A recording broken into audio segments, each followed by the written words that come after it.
while most people can only fuse with one monster. He, on the other hand, can fuse with as many as 9.99 million monsters. The first monster he fused with was none other than the legendary Emperor Demon Ra, with a royal bloodline.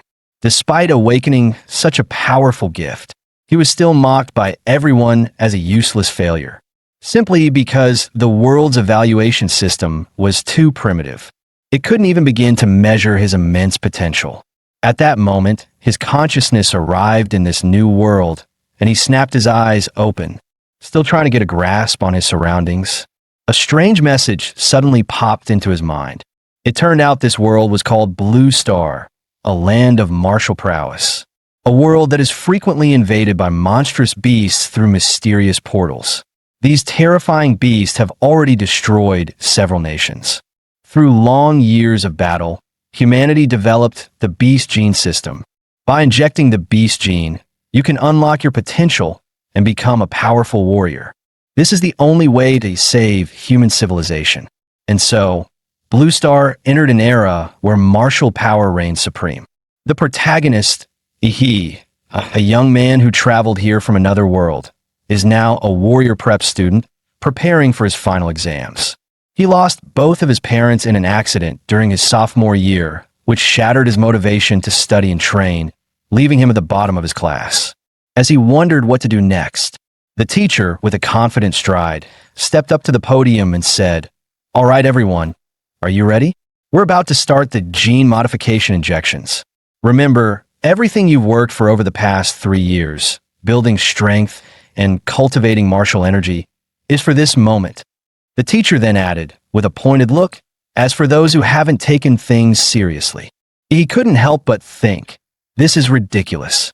I've been putting in the work. Why should I feel guilty?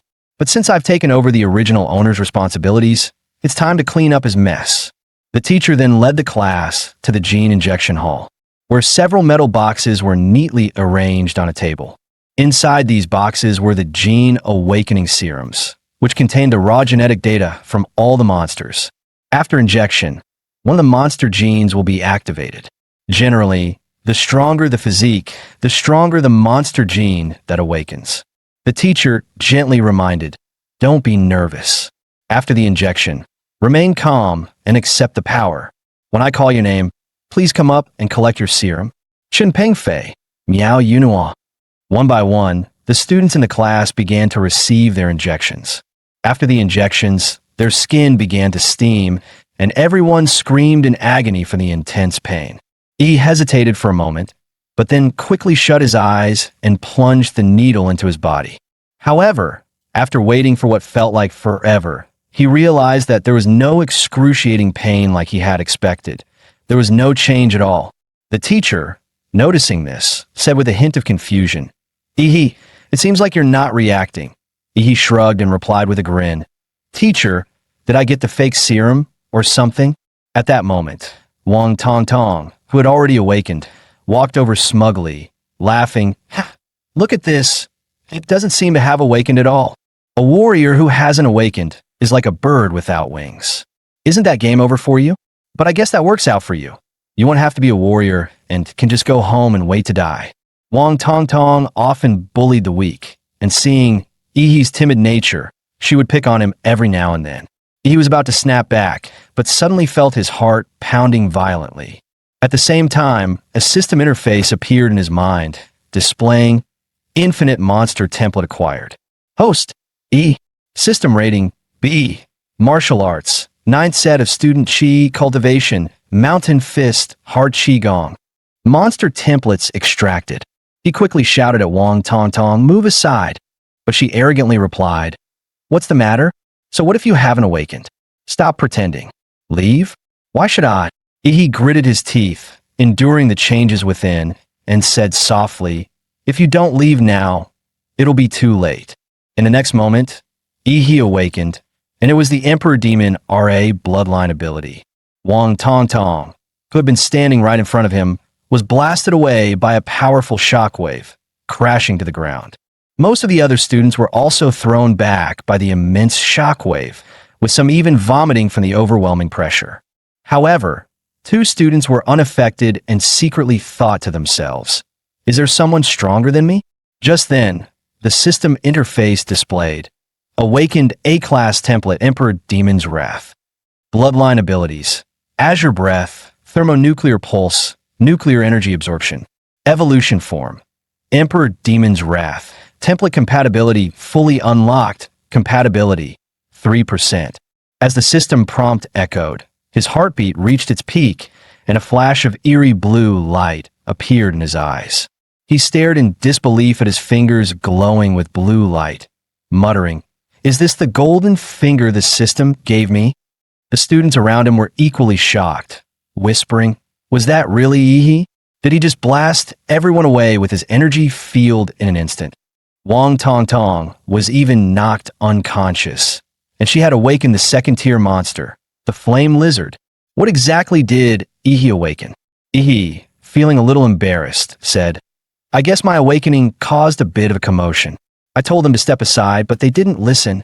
Just then, the school's broadcast echoed. "All third-year students who have awakened, please proceed immediately to the testing hall for a gene awakening and martial arts level assessment. Repeat all."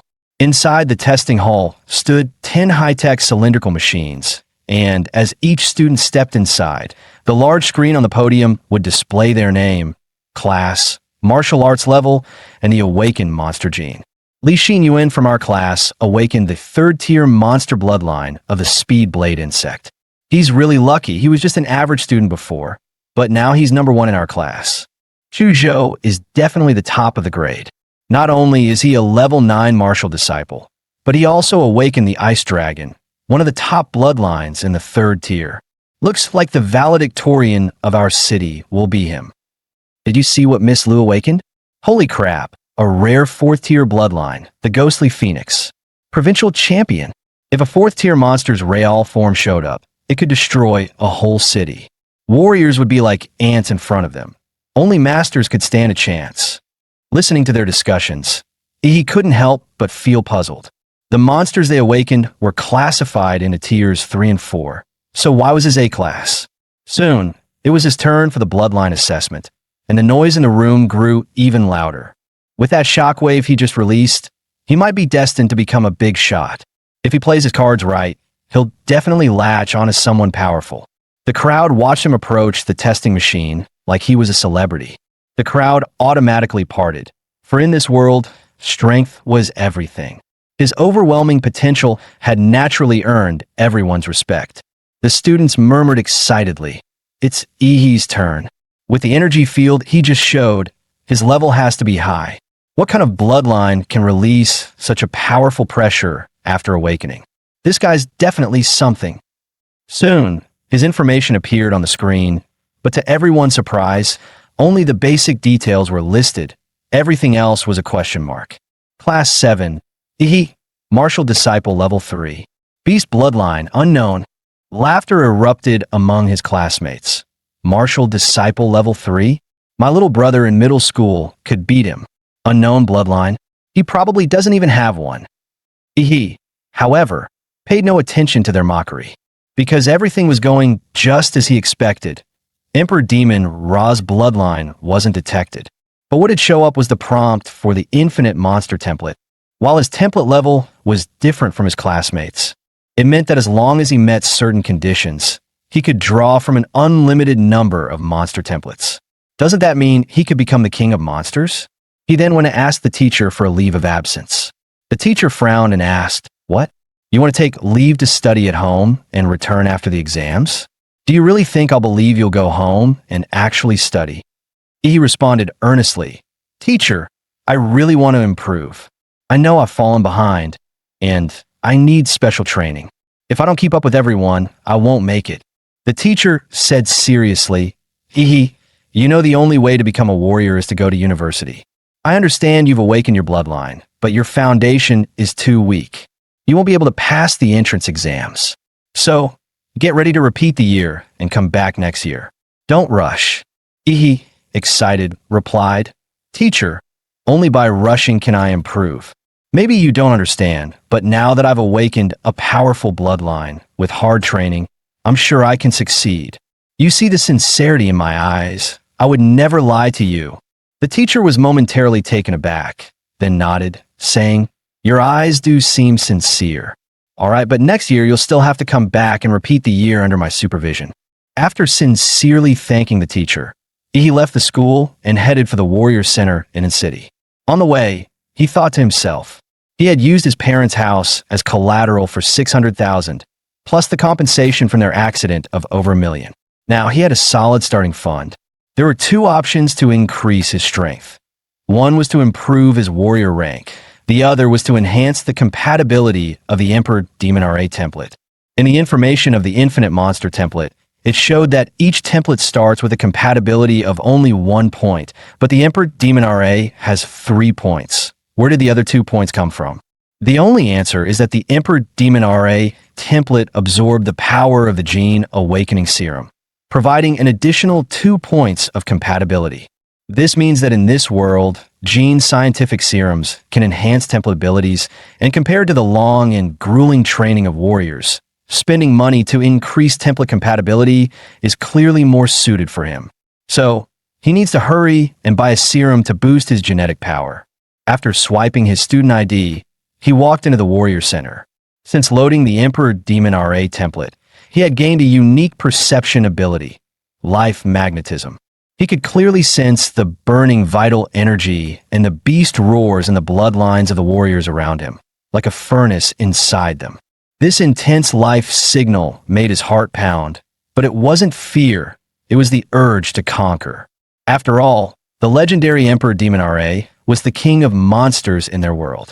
Unfortunately, he was still a rookie and could only hold back the combat bloodline of Emperor Demon RA, forcing himself to endure. Once he had accumulated enough power, he would show this world what it truly means to be the king of monsters. Just then, a hand landed on his shoulder. "Little one, don't peek into others' business. You must have just awakened your beast gene, right? It's normal not to be able to control your power. What brings you to the Warrior Center?" A gentle older sister smiled and asked, "Beautiful sister, sorry, I didn't mean to. I came to buy gene serums, but this place is so big, I can't find where to go. Could you help me with directions?" The woman smiled and said, "Gene serums? You want to use them at this stage." He thought there might be some taboo about it. The woman explained, "It's not a big deal, but gene serums are expensive and they can easily lead to drug resistance, meaning their effectiveness will decrease over time. To maximize their effect, warriors usually wait until their bloodlines are developed to their peak before using them." He asked, "How much does one gene serum cost?"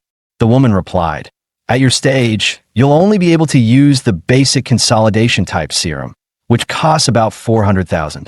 He was shocked, thinking to himself, "That's so expensive, my savings would only buy me 5 at most."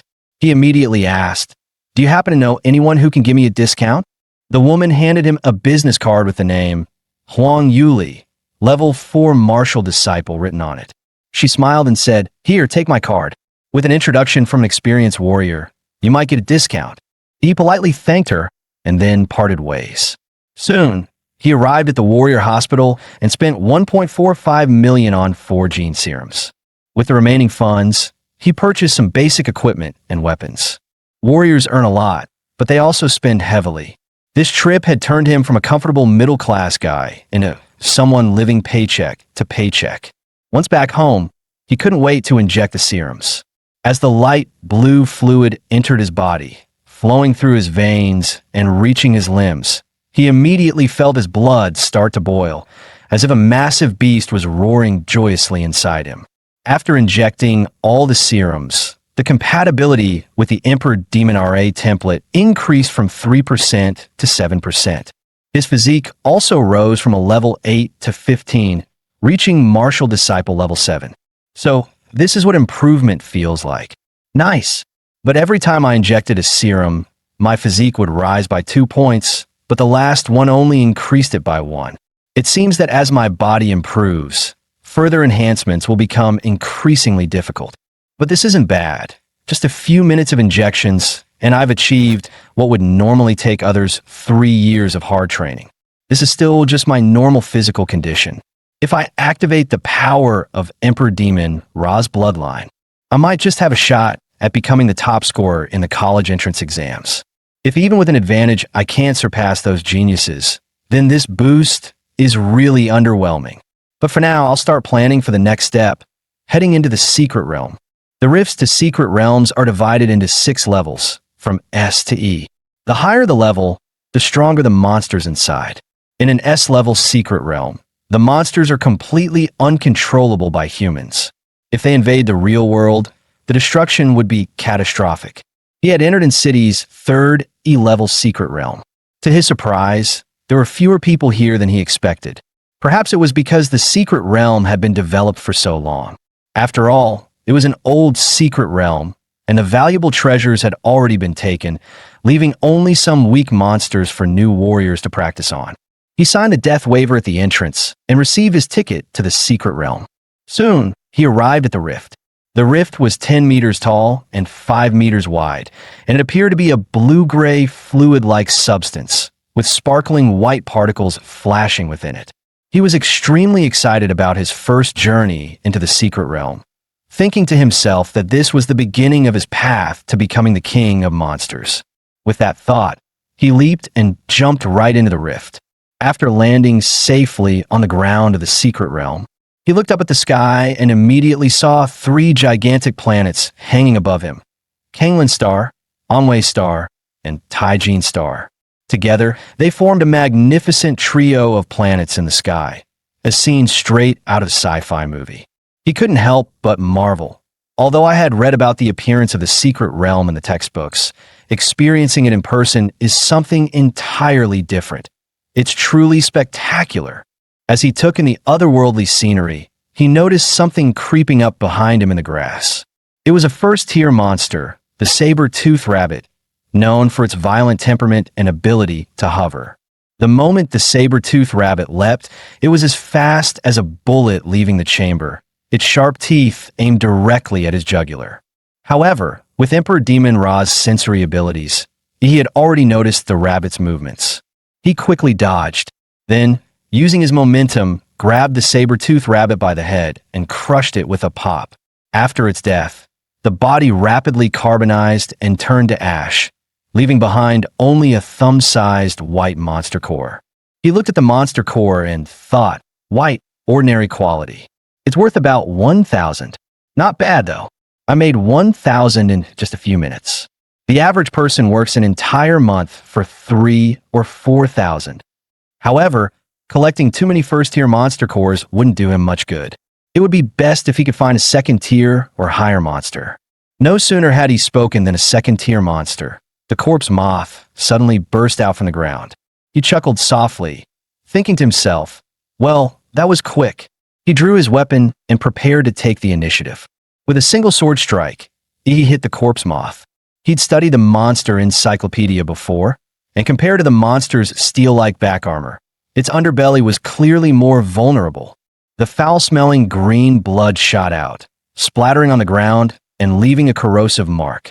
The corpse moth curled its body into a ball, and its blade-like insect limbs rapidly slashed toward him. He immediately used his mountain fist technique. His fist, like a cannonball, slammed into the corpse moth, and its speed faltered after the hit. The corpse moth then launched 2 side-like fangs at him. He was startled. He didn't expect the corpse moth's mandibles to be capable of firing. He narrowly avoided the attack and quickly distanced himself. With his current martial artist level, he couldn't handle this monster. After all, he lacked the powerful martial arts techniques as support. Even his deep martial energy and vitality couldn't fully activate, barely reaching half its potential. Ultimately, it was due to the original body's poor foundation. Realizing the situation, he decided to activate his cheat, the Emperor Demon's Wrath bloodline. Activate. In the next moment, his skin turned deep blue, his pupils glowing like sapphires, his arms covered in a layer of tough scales. His vitality exploded several times over, and a gust of energy stirred around him. His claws became monstrous, like those of a beast, and with one swift motion, he grabbed the corpse moth's head. His palm closed like a hydraulic press, and the corpse moth's tough shell cracked under his force. He then performed a swift sweep, and the corpse moth was immediately split open from its belly. With his physique now at a massive 21 points, facing the second-tier corpse moth was a complete walk in the park. After deactivating his transformation, his skin reverted to its normal human form, and his pores began to release heat, with steam swirling around him. Looking at the short sword he had just bought, now corroded by the corpse moth's venom, he couldn't help but feel helpless. He had spent $250,000 on this gear, and it couldn't even handle a second-tier monster? What a ripoff! The quality control was terrible. Suddenly, his stomach rumbled loudly. Realizing this was his first monster hunt, the energy expenditure was massive, and now he was starving, but he hadn't brought any food with him. Just as he was fretting about not having any food, he suddenly smelled a delicious scent. He looked at the corpse moth's green monster core, which still emitted an enticing fragrance. He suddenly felt an overwhelming urge to swallow it, sensing his body's instinctive craving. Without hesitation, he gulped the monster core down. The crystal-like hard core transformed into a soft liquid once inside him, quickly turning into a warm wave of heat, feeling like he had injected a gene serum. Every cell in his body seemed to rejoice. Furthermore, the compatibility with the Emperor Demon RA bloodline increased by 0.3%. Seeing this, he couldn't help but be overjoyed. After all, he had spent hundreds of thousands on a single gene serum, and it only boosted his compatibility by 1%, but his second-tier monster core had increased it by 0.3%. A few monster cores could be worth an entire serum. The white core dropped by the saber-tooth rabbit should at least boost his compatibility by 1%. Realizing this, he started to tear up, thinking, damn, I wasted so much money on gene serums. But then, he decided to channel that frustration into motivation. Tonight, he was going to hunt like crazy. After a moment of thought, he used his life magnetism to sense the positions of nearby monsters. The next day at noon, he walked out of the third secret realm, carrying a sack full of monster cores. As he walked, he thought to himself, once the compatibility reaches 9%, swallowing more white monster cores won't increase it anymore, so the rest will have to be sold for money. He arrived at the trading post and pulled out a total of 20 white monster cores and 4 green ones. The clerk stared at him in disbelief and asked, "No way, a high school student gathered this many monster cores?" According to government regulations, warriors must hand over 10% of their harvest. To get 1 green monster core, they had to give up 5 white ones. After selling everything, he exchanged them for nearly 200,000 Summer Kingdom coins. With 9 days left until the college entrance exam, he found himself back at City's 4th D-tier secret realm. A warrior team was already there. One team member said, "Captain Lin, this time we should be about done with the Blood Jade Flower bounty mission, right?" "Second-tier warrior Lin," he replied. "Last time we came here, we found the general location of the Blood Jade Flower, but old Chun got hurt, so he won't be joining us this time." 2 other team members expressed concern. "But we only have 5 people now? The regulations say we need at least 6 to enter a D-tier secret realm." Captain Lin pointed behind him and said, "No worries, I contacted an agency, and they introduced us to a new warrior. Are you the Martial Disciple Level 9, Patterzilla?" He nodded, thinking to himself, because I'm still a student and can't directly enter a D-tier secret realm, I had to use a black market agent to get a fake identity to join the team. They charged me 100,000 coins for that. What a scam. Lenny looked surprised. "Patterzilla? That's an odd name." He replied flatly, "I couldn't use the original name, or I'd risk infringing copyright." Lenny sighed and said, "Well, whatever, it's just a code name. With your Martial Disciple Level 9 status, you don't have the qualifications to enter a D-tier secret realm. Our team will give you the chance to observe and learn, but make sure you don't hold us back." Seeing his serious expression, he thought to himself, at least he's being clear about the responsibilities before the mission. That's more reliable than someone throwing me under the bus later on. After preparing, the 6-person team got into the off-road vehicle and drove straight into the rift of the secret realm. This time, as they entered the secret realm, they found themselves in a vast desert. The bounty task they were given was to find a rare secret realm plant called the Xiaoyu flower. This was their second time entering this particular secret realm.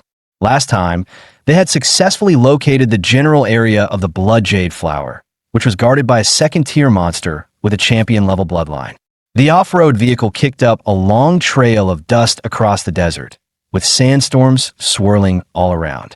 Sitting in the vehicle, he thought to himself, last time it was the rainforest, this time it's a desert.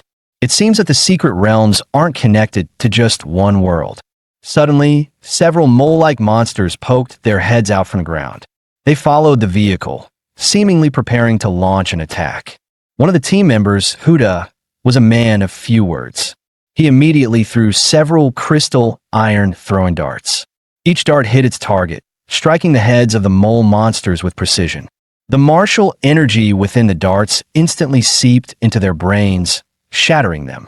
After a short while, the vehicle came to a stop near a small oasis in the desert. The Blood Jade Flower Lin he was looking for was located in this oasis. Since the monsters in the oasis were very sensitive, the sound of the off-road vehicle's engine would give them away, so the group decided to get out and continue on foot. As the team leader, Lin he began assigning tasks. Xiao Xia, you'll release the shockwave grenade to draw the monster out. Xiao Wu and Huda, you two will set up the traps. Old Lu, you'll provide suppression fire. I'll handle the front lines.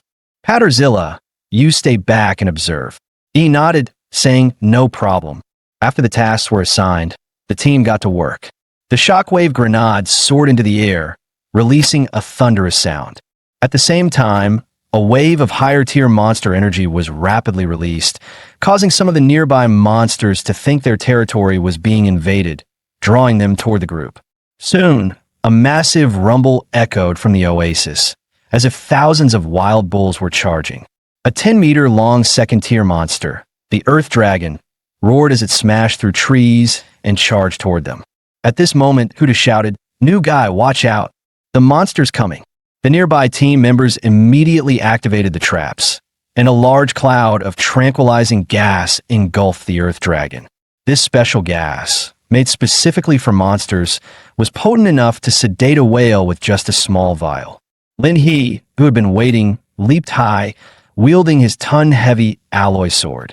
The blade cut through the air with a sharp whistle, and with a single strike, he decapitated the Earth Dragon, sending blood gushing out like a fountain. The team assumed the Earth Dragon had been dealt with. Lin He sheathed his weapon and prepared to continue the search for the Blood Jade fruit. However, just then, the Earth Dragon suddenly raised its massive paw and slammed it toward Lin He. Fortunately, he had been on guard, instantly reacting. He launched his full-power mountain fist technique, finishing the Earth Dragon off and saving Lin He's life. The team was shocked. They hadn't expected that He, a first-tier martial artist, could possess the strength to shake a second-tier monster. Such power earned their respect, and they no longer saw him as a liability, but as a valuable teammate. After defeating the Earth Dragon, the team found the oasis completely clear. Soon, they arrived at the center of the oasis lake, where the Blood Jade fruit awaited. The Blood Jade fruit was a rare item that only appeared under very low chances. It was said to cleanse a warrior's body and enhance their physical potential, making it highly sought after, though it rarely appeared in the market. Just as Lin he was about to celebrate, Huda from the team unexpectedly attacked with a poison dagger, stabbing it into Lin He's abdomen. The other team members exclaimed, "What's going on here?" Lin He swung his arm in a desperate move, shouting, "Huda, what the hell are you doing?" Huda quickly retreated, dodging the blow. At that moment, a bald man who looked tough as nails stepped forward, sneering, "What's going on? Can't you see? He's obviously up to something that could make him rich." He was surprised that they all knew this man, Ho Peng. Xiao Wu angrily explained, "Ho Peng, he specializes in robbing warriors of their loot from the secret realms. And now he set his sights on us. What a bastard." Lin He, clutching his bleeding abdomen, looked at Huda and Ho Peng in pain and anger, growling, "The blade's poisoned. Huda, you traitor. How did you know about this?" Even my teammates only learned the Blood Jade flower's location after entering the secret realm. At this moment, He calmly said, "It was the throwing darts. You left the information on the darts." Huda sneered, "You're clever, Patterzilla, but you're still just a student, right?" With the exams coming up, Why aren't you studying and instead choosing to follow these scumbags on this trip? He cracked his neck and replied coldly, yeah, the exams are coming up, and I've got a top spot waiting for me. Ho Peng, furious at He's arrogance, shot a dart straight at him. He easily caught the dart, smirking, you're barking so loudly like a disgusting fence sitter. Now that's arrogance, so loud, I think it's time to clean up the trash. He then crushed Huda's dart with one hand. Ho Peng, watching this, turned to Huda and said, this kid's got some guts. Huda, I'll be taking his head. Without hesitation, Huda launched a barrage of darts at Ihi. Ihi grinned coldly, the battle intent in his eyes flaring like a wildfire. After several secret realm fights, he had long grown accustomed to the bloody struggles between warriors. Ihi quickly retreated, narrowly dodging the incoming darts. Huda seized the opportunity to get closer, spinning in the air. A sharp blade extended from his boots, and his long legs swung down like a giant axe, aiming to slice Ihi in half. He didn't dodge. He pressed his finger to his forehead, and blue energy immediately gathered at his fingertip, releasing an atomic breath. The blue beam instantly pierced through Huda's heart. As Huda's broken body fell to the ground, everyone froze for a moment, forgetting to continue the fight. Ho Peng, both surprised and furious, questioned, who are you? Which powerful family do you come from to be able to use gene techniques? He coldly smiled at Ho Peng and replied, I'm from the Emperor Demon Ra family. Do you want to beg for mercy? Ho Peng, sensing the intense killing intent emanating from Ihi, realized this situation was beyond repair. His blood surged, and the pressure of a second-tier warrior weighed heavily on everyone, leaving them gasping for air. With his bloodline activation, Ho Peng's body swelled several times in size, turning into a terrifying little giant. His massive frame and surging blood energy gave off an overwhelming sense of pressure, fully transforming him into a beast-like monster. He charged at Ihi, moving like a tank, with a blast of wind behind him. In the split second that followed, Ihi crouched low, swiftly flipping to the side to dodge. His fingers shot out again, releasing a blue particle beam aimed at Ho Peng's vulnerable ankle. Ho Peng screamed in pain, bringing both his hands together and smashing them down toward Ihi. Ihi, with his agile footwork, easily dodged the attack. Surprised, he thought to himself, a second-tier warrior really is something else. My atomic breath couldn't even melt his ankle bones. Ho Peng then swung his arms like massive wrecking balls, closing in on Ihi, as if trying to crush him with his giant hands. However, Ihi suddenly appeared behind Ho Peng. He then unleashed his fists, charged with intense nuclear radiation, pounding one blow after another into Ho Peng's body, each punch injecting lethal nuclear material into his system. With Ho Peng's second-tier warrior body and his bloodline enhancement, he could easily withstand my punches, but he definitely couldn't handle the continuous nuclear magic attacks. Soon, the internal organs in his body began to liquefy into pus and blood. Ho Peng, writhing in agony, glared at Ihi with hatred, accusing him of using poisonous gene techniques, cursing that such evil warriors would eventually be punished. He scoffed at him and raised his fist to end his life, thinking to himself, the number of people cursing me will only grow, but what's he really worth? 9 days flew by in the blink of an eye, and today was one of the grandest days in the Summer Kingdom. The National College entrance exams were finally here.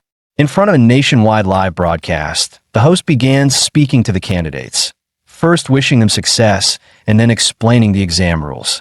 The exam was held in a tournament-style format, taking place in the Central City Sports Arena. Students would compete in pairs, and the winners would advance to the next round, with the whole event lasting 3 days. The first 2 days were for the preliminary rounds, and only the students who advanced could participate in the third day's exam. Each student had to compete in 3 matches during the prelims, and those who made it to the finals would continue to fight until the top score was chosen.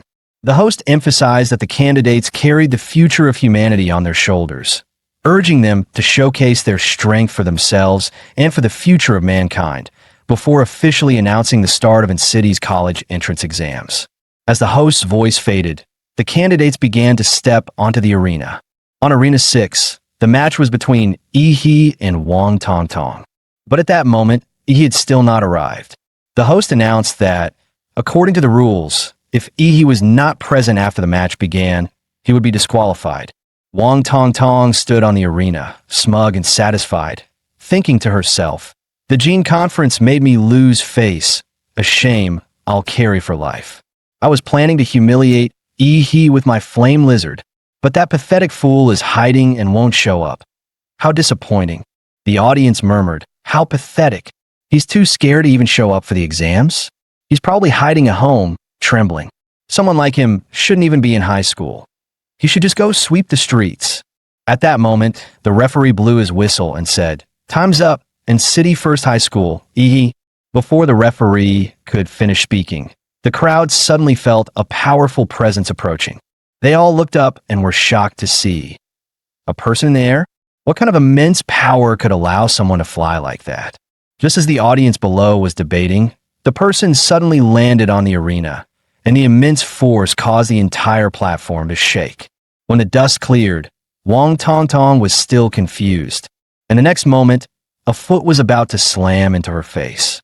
With that, Wang Tongtong was kicked off the stage. He watched Wang Tongtong fly off and muttered, "That was close. Almost had to come back next year." As Wang Tongtong was knocked out of the arena, unconscious, the host loudly announced, "Yi wins." Yi scoffed, saying, "That's it? This was too easy." The audience couldn't believe it, shouting, "Yi is seriously strong." One kick and his opponent was done. The way he entered was so cool. Is this what they call a kick from the heavens? At that moment, the system displayed. Yi's total physique is 226, and his compatibility is 20%. He proudly said, "As a thank you, Captain Lin gave me the blood jade fruit. It took some time to improve my physique, but now you're about to see some real action." After defeating Wang Tongtong, he continued to battle the others. 3 matches, 3 wins. Each one ended with a single kick, no hesitation. The audience went wild, shouting, "Yi is like one kick man." As expected, the host announced, Yi from City First High School, 3 wins in a row, advancing to the 3rd round. Down in the stands, a crowd gathered around Yi, asking for his contact information. Some are recommending their own schools, and a reporter asked, "Yi, do you have a dream university in mind?" Upon hearing the question, Yi's eyes flashed, and he confidently replied, "Sorry, I'm aiming for Huadu University." Hearing this, the crowd around Yi suddenly scattered. Yi sighed, saying, "What? You don't believe me? But I can't blame them. Huadu University is the best martial arts college in the Summer Kingdom, one of the top 5 in the world, a holy land for all warriors. Cities like in City only allow the top students to enter that sacred place. But it's fine. Martial artists are judged by their strength. Once I'm the top scorer, we'll see what they say." At that moment, the examiner noticed Yi's performance and approached him, asking for a retest of his martial artist level. After a quick scan, the examiner was shocked and exclaimed, "Just half a month ago, Yi was a martial disciple level 3, but now he had reached level 9. Upon further investigation, they found that he had frequently visited E-tier secret realms after leaving school. So they asked him why he ventured into such dangerous places right before the college entrance exams. He casually explained, "It's to settle myself. My father left me a message before he passed. He said that to surpass humanity, you have to stop being human. So I've been going to secret realms, battling and breaking through my genetic locks." The examiner froze when he heard he mentioned breaking his genetic lock and immediately said, "I need to report this right away." After that, the examiner rushed off. He couldn't help but feel like he had somehow become a subject of intense scrutiny. On the day of the tournament, he stepped onto the arena once again. This time, his opponent was Luo Xian from City's 3rd High. He was a martial disciple level 8 with the bloodline of a rare 2nd-tier monster, and both of his parents were warriors. He looked at Luo Xian with boredom and motioned for him to make the first move. Luo Xian, feeling belittled, couldn't help but feel some anger rising within him. He immediately activated his bloodline and used his martial skill, Thunderclap Claw, accelerating to top speed. His heart beat like a supercar engine, and as he ran, his body accelerated again and again.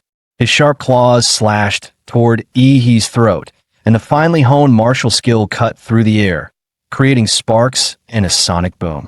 If it hit, even a martial disciple level 9 would be killed. However, he never expected that. As his arm came near, he effortlessly grabbed it.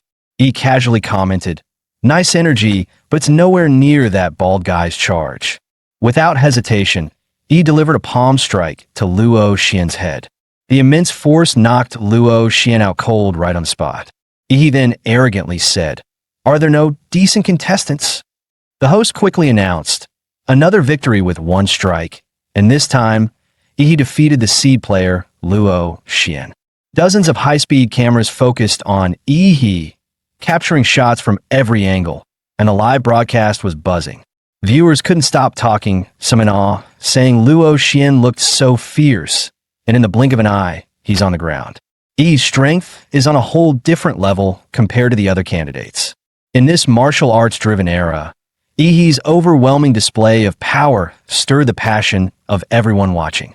Chu Zhou watched as Luo Xian was carried off the stage by medics, his eyes filled with fierce determination, and he instinctively clenched his fists. As expected, "You're the one I've been rooting for. I'll definitely defeat you in the finals." The head of the Huadu University admissions office, having watched He's impressive performance through the live broadcast, demanded to have all of his information within half an hour. Just after he finished his match, the second group of the qualifiers was already in full swing. This match was even more heated than his, as both competitors were top-tier beauties with larger followings, making it even more of a spectacle. One of them was Kai Shaoling from City Second High, a petite girl with an incredibly sexy figure. She flipped her long golden pigtails, giving Lu Qingzhu a provocative look, and remarked that she hated the robotic expression of Lu's family's young lady. Lu Qingzhu didn't respond. Instead, she simply bowed slightly and greeted her, her face expressionless, as if she didn't take Kai Shaoling's challenge seriously at all. The referee blew the whistle, signaling the start of the match. With the aura of a martial disciple level 9, Kai Shaoling instantly appeared in front of Lu Qingzhu, sweeping a kick towards Lu Qingzhu's neck, threatening to slam her to the ground. Lu Qingzhu still made no move, lightly waving her palms, causing the air around her to thicken, becoming as viscous as a swamp under the influence of her martial technique. When Kai Shaoling's kick met the air in front of Lu Qingzhu, she felt as though her leg, which could tear through military-grade steel, had instead sunk into soft cotton. Under the diminishing effects, even the high-speed cameras could only capture Kai Shaoling's white leg moving in slow motion, visibly decelerating. Kai Shaoling, furious at Lu Qingzhu's immovable expression, intensified her attack. She cloaked her body in martial energy, minimizing air resistance, and blurred her form into a shadow as she circled Lu Qingzhu, waiting for the right moment to strike a palm to Lu Qingzhu's side. But as her palm neared Lu Qingzhu's waist by just 3 inches, it suddenly couldn't get any closer. Realizing she had fallen into a trap, Kai Shaoling tried to retract her hand, but the air in front of her exploded with unimaginable suction, preventing her from pulling back. At that moment, Lu Qingzhu made her first move, extending her slender fingers, which now shimmered with a jade-like light. The warriors watching the live stream had their eyes widen as they recognized the move, the Hunyuan Jade Finger from the Xian Huang martial technique. To see a student about to take the high school entrance exams mastering the Xian Huang technique was astonishing. Such martial talent didn't need to be proven through exams. This alone could guarantee a direct admission to Huadu University. Standing closest to Lu Qingzhu, Kai Shaoling could feel the terrifying energy from the Jade Finger, realizing that if she didn't pull out her trump card now, it would be her last chance. Without hesitation, she activated her bloodline, Shadow, Tiger King. A massive shockwave exploded from her body, shattering the air around her. Lu Qingzhu, however, didn't choose to withstand the blow. She lightly tapped the ground with her foot, her body swiftly sliding a dozen meters to create some distance. The examiners in the stands held their breath, eyes fixed on Kai Shaoling, amazed. A king-level bloodline is hard to control, and the Shadow Tiger King is known for its brutal power. This girl's future is boundless. The awakening of the Shadow Tiger King's bloodline placed a heavy burden on Kai Xiaoling's body. She exhaled hot air and struggled to speak to Lu Qingzhu, challenging her to display the Phantom Crow bloodline. Lu Qingzhu, ever the woman of few words, spoke her first line since the battle began. "This is enough." Kai Xiaoling, completely enraged, shouted, "Do you think anyone below a warrior can challenge me?" Her body moved like a vicious tiger, her fierce blood energy coiling into a torrent behind her, her palms slashing through the air toward Lu Qingzhu. Facing the brutal strike, Lu Qingzhu softened the blow with grace, her hands moving like she was playing a piano, the invisible threads of her technique gradually reducing Kai Xiaoling's force until it disappeared entirely. Kai Xiaoling's attack failed, and she immediately drew on her immense blood energy, dispelling the invisible threads around Lu Qingzhu. With her small body in midair, she kicked again. Seeing this, Lu Qingzhu activated the Xian Huang technique once more, Hun Yuan Jade Finger. The jade-colored tip of her finger collided with Kai Xiaoling's fierce kick, and the two powerful techniques clashed, shattering the specially made arena beneath their feet. The arena erupted in a cloud of dust.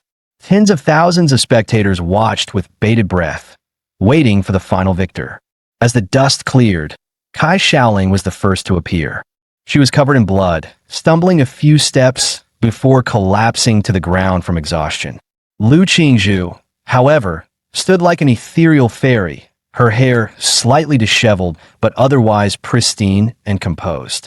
With just his martial skills, he completely dominated Kai Xiaoling, who also had a martial disciple level 9 and a king level bloodline. Lu Qingzhu's powerful display instantly exploded the live broadcast room. Viewers were amazed by Lu Qingzhu's strength. Some even claimed she was the top scorer from its city, while others leaked that Lu Qingzhu had awakened the 4th-tier bloodline of the Phantom Crow, a talent so rare that most warriors would be unable to defeat her. After Lu Qingzhu's battle, the rest of the matches, though still exciting, seemed dull in comparison. After several rounds of elimination, the final 8 were decided. From its city first high, there were me and Lu Qingzhu, 3 from Chuzhou, 2 from its city second high, and 3 from its city Qingfeng private high. The finals of the top 8 were about to begin, and Yi stepped up first to draw lots. He drew in A. A 2-meter-tall, muscular giant glanced at him and revealed his own draw, which was also A. "Looks like we're set to face off." His name was Shun Guan, from Qingfeng Private High. He nodded and introduced himself. Shun Guan said we were the second match, so let's watch the first match first.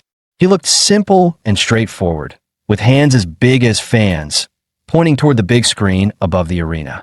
The first match was Luo Shi from Qingfeng Private High versus Chuzhou from its city First High. Shun Guan casually started chatting with Yi, saying that Luo Shi was incredibly talented, a repeat student who was specifically aiming for Huada University this year. He had great mastery over his bloodline awakening, but still stood no chance against Chuzhou. Chuzhou, right? He's from your school, in City First High. You must know him?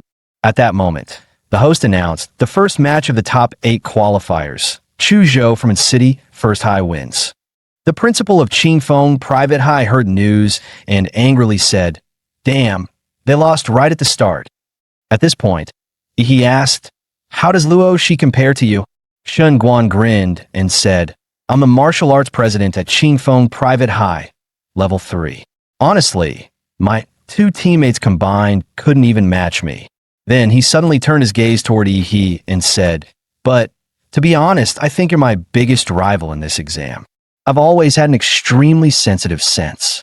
I can feel that you're like a dormant volcano, with a beast hidden inside you. Let's go. It's our turn." With that, Yi and Shun Guan walked toward the arena. The host announced the second match of the top 8 qualifiers. Shun Guan from Qingfeng Private High versus Yi from its city First High. The quarterfinals of the Anqing Combat Trials, a high-stakes battle for elite university selection, were reaching a fever pitch. At the sound of the referee's call, Yi and Shun Guan lunged at each other, fists exploding forward like thunderclaps. Their blows collided midair, unleashing a shockwave that echoed like a detonation, the very air trembling from the force. Blood trickled from Shun Guan's nose, yet he grinned with manic delight. Nosebleed? Is that the manifestation of your bloodline power? Fascinating. A golden aura surged around his body, forming a shimmering shield of battle energy that blocked out the surrounding radiation. So, this is the extent of your strength. He didn't respond, but a blazing light ignited in his eyes, the calm before a storm. Shen Guan let out a snort and stomped forward, the floor cracking beneath him. Then witnessed the legacy of the Shun family, our ancestral art, form intent fist. Antler strike, his fist thrust out like a charging stag's horns, sharp and unstoppable. The speed of the technique was blinding, faster than the eye could follow.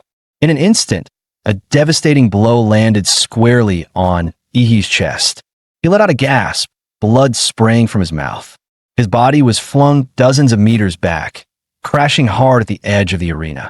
Shen Guan didn't let up. Bare rotation.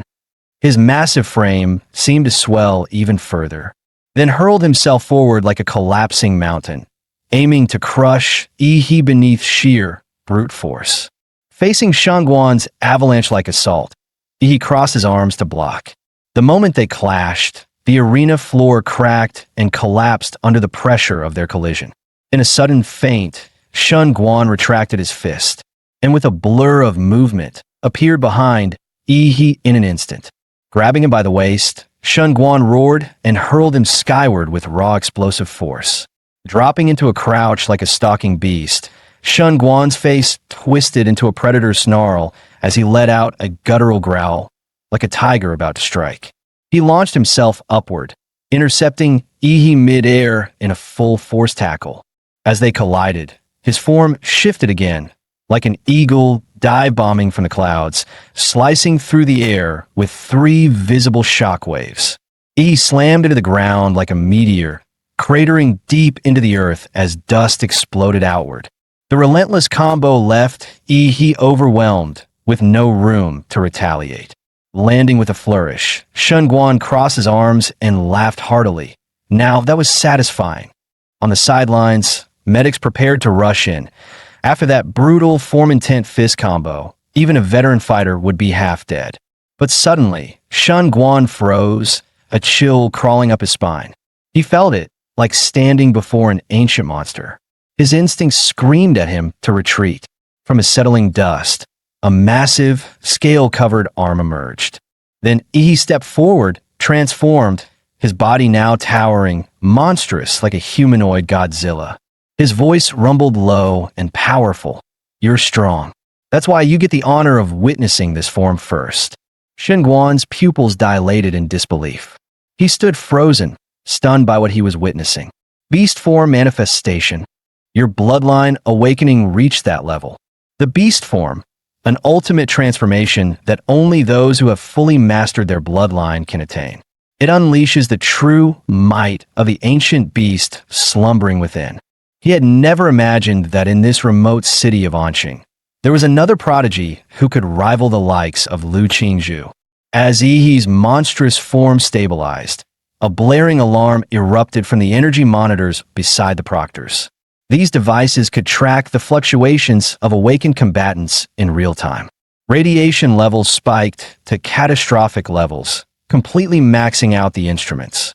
The proctors, eyes narrowed, quickly released dense energy barriers to contain the surging power. The crowd gasped, then exploded with excitement. Did you see that? This is Ihi's awakened form? What kind of bloodline is that? Anyone know? I'm from First Academy. They say his bloodline's classified as unknown, but how can that be unknown? He glanced around as he heard the murmurs. So, this world didn't know about the Imperial Megalithon. That meant no one here could recognize the bloodline he had awakened. Meanwhile, Shen Guan's nose began to bleed again. The radiation now surpassed what his energy shield could handle. He clenched his fists, realizing he had to finish this fast. With a roar, Shen Guan triggered his own awakening. A blinding aura surged from his core, golden patterns arcing through the air like lightning. One of the proctors muttered in awe, "That's the golden Simeon King bloodline, a Tier 3 royal strain. What's going on in this city?" A golden radiance surged across Shen Guan's body. With a deafening roar, his frame expanded to nearly 3 meters tall, towering like a gilded war god at the center of the ring. He launched a devastating punch, the motion fluid and serpentine. This was Serpent Strike, a deadly move from his inherited martial art, Form Intent Fist. He responded instantly, stepping forward with mountain-breaking fist. The technique appeared simple, but the sheer force behind it was terrifying, like a landslide hurtling toward its target. Their fists collided with a thunderous impact, the air exploding between them in a violent shockwave that pushed spectators back. Power-wise, Yi's awakened form had completely surpassed Shen Guan. Shen Guan was blasted backward, and even his golden hide, said to deflect bullets, cracked under the pressure, blood seeping through. Were it not for his last-second energy redirection, his entire arm would have shattered on the spot. It was the first time Shen Guan found himself overpowered in a direct clash. But rather than back off, he charged in again. His arms twisted like twin serpents, coiling around Yi in an attempt to hurl him through the air. But he might as well have tried to lift a mountain. Yi remained immovable. Changing tactics, Shen Guan crouched low, muscles coiling tight like a loaded spring. With explosive force, he launched upward, legs tearing into the ground. Then came Elephant Stomp, another Form Intent technique. Boom! The impact rocked the entire arena. Shockwaves shattered the stage's surface as if an earthquake had hit dead center. As the dust cleared, every spectator stared at the arena in stunned silence. The beastly figure, still standing tall, hadn't budged an inch. "Now it's my turn." Yi's voice was low and steady as he pulled his embedded leg from the cracked floor. Blue energy rippled around his fist, distorting the air with intense heat, as if the very atmosphere was ready to combust. But just as he was about to strike, Shen Guan suddenly dropped to his knees with a loud thud. "Yi, I surrender." Yi froze mid-step, visibly confused. Wait, what? The surging energy he'd been building had to be pulled back. According to the rules, he couldn't attack once his opponent officially conceded. The dark blue scales faded away as Yi returned to his normal form, the transformation fully undone. "Victory goes to Yi," the referee announced. Meanwhile, the live stream chat exploded. In a world where strength was everything, a climactic battle had just ended. With a surrender, Yi became an overnight sensation. His follower count skyrocketed in real time. Highlight clips like the monster who made his rival kneel and one punch to godhood spread like wildfire across social media. Comments poured in. "Yi is this year's #1. No contest. Forget Lu Qingzhu. Yi's on another level." Back at Qingfeng Private Academy, the principal's face darkened as he clenched his fists. "Luo, she failed, and I invested everything in Shen Guan." He glared at Shen Guan as he walked off the stage, shouting, "You surrendered? Do you know how much money we pumped into you? Ungrateful brat. You're not stepping into any university until you pay us back." The principal barely finished his sentence when Shen Guan calmly placed a hand on his shoulder.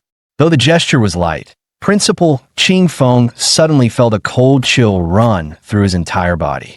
Shen Guan's gaze was steady, his voice sharp as steel. "I couldn't take that last punch. Had I tried, I would have damaged my foundation. I conceded for my own good.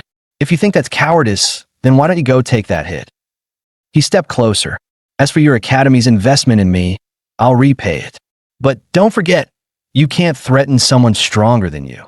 The principal swallowed hard, voice trembling. "All right, why you make a good point." With the second match over, the tournament moved forward swiftly. Of the final 4 contenders, 3 hailed from Onqing First Academy. Only 1 came from Second Academy. But the Second Academy student had been completely overshadowed. The crowd barely noticed him, turning him into a forgotten extra. Meanwhile, the First Academy's headmaster was grinning ear to ear. The semi-final draw began. He stepped forward first, unfolding his slip. Just as he turned to leave, he felt a gaze pierce through the crowd. Looking up, he locked eyes with a girl whose pupils gleamed like obsidian, Lu Qingzhu. In her hand was an A as well. Semifinals match 1. E versus Lu Qingzhu, Anqing First Academy's ultimate showdown. The stadium erupted, and the live stream went nuclear. Holy crap, we finally get to see it. Anqing's most anticipated clash in entrance exam history. Ehe, smash her, bro. No way. Lu Qingzhu's the real deal. She's mastered 2 Xianhuang tier techniques and demolished a tier 3 royal bloodline candidate. And she hasn't even revealed her full bloodline potential yet. Don't forget, Shengguan was a tier 3 royal too. He had to awaken mid-battle to beat him. Lu's got tier 4 blood and high-level martial mastery. This might be Ehe's biggest challenge yet. Agreed, makes sense. Nah, Ehe's got this. The internet was ablaze with debate. Who was stronger, Ehe or Lu Qingzhu? But they wouldn't have to argue much longer. The semifinals of Anqing First Academy had officially begun. Ehe versus Lu Qingzhu. The moment the referee gave the signal, white mist surged around Ehe like a storm, his aura boiling over as he instantly entered his awakened bloodline state. The power rolling off him bent the very air around the arena. But Lu Qingzhu wasn't phased. Her martial techniques weren't just powerful. They were unconventional, elusive, and nearly untouchable. Brute strength alone wouldn't be enough to land a blow on her. What made her even more dangerous was her strategic mind. He knew, if the fight dragged on, he'd be at a disadvantage. So, he made his choice, go all out from the first move. Lu Qingzhu remained expressionless, her voice as calm and cold as steel. She met Ehe's blazing gaze and said, "E, I hope you're strong enough to make me take this seriously." Suddenly, Ehe released a large amount of steam, enveloping the entire arena. The audience below was instantly confused, with a mist clouding everything. They couldn't see what was happening. The host immediately added fuel to the fire.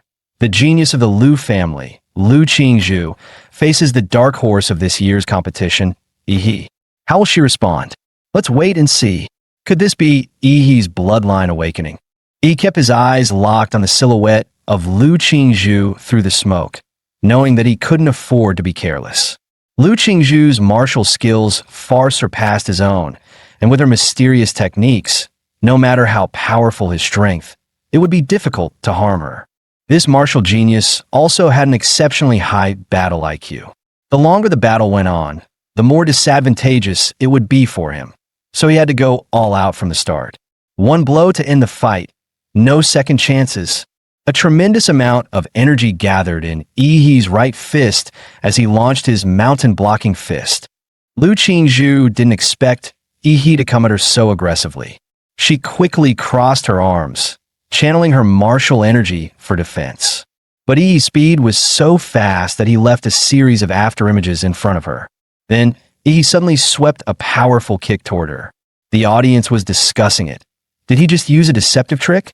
Lu Qingzhu was speechless.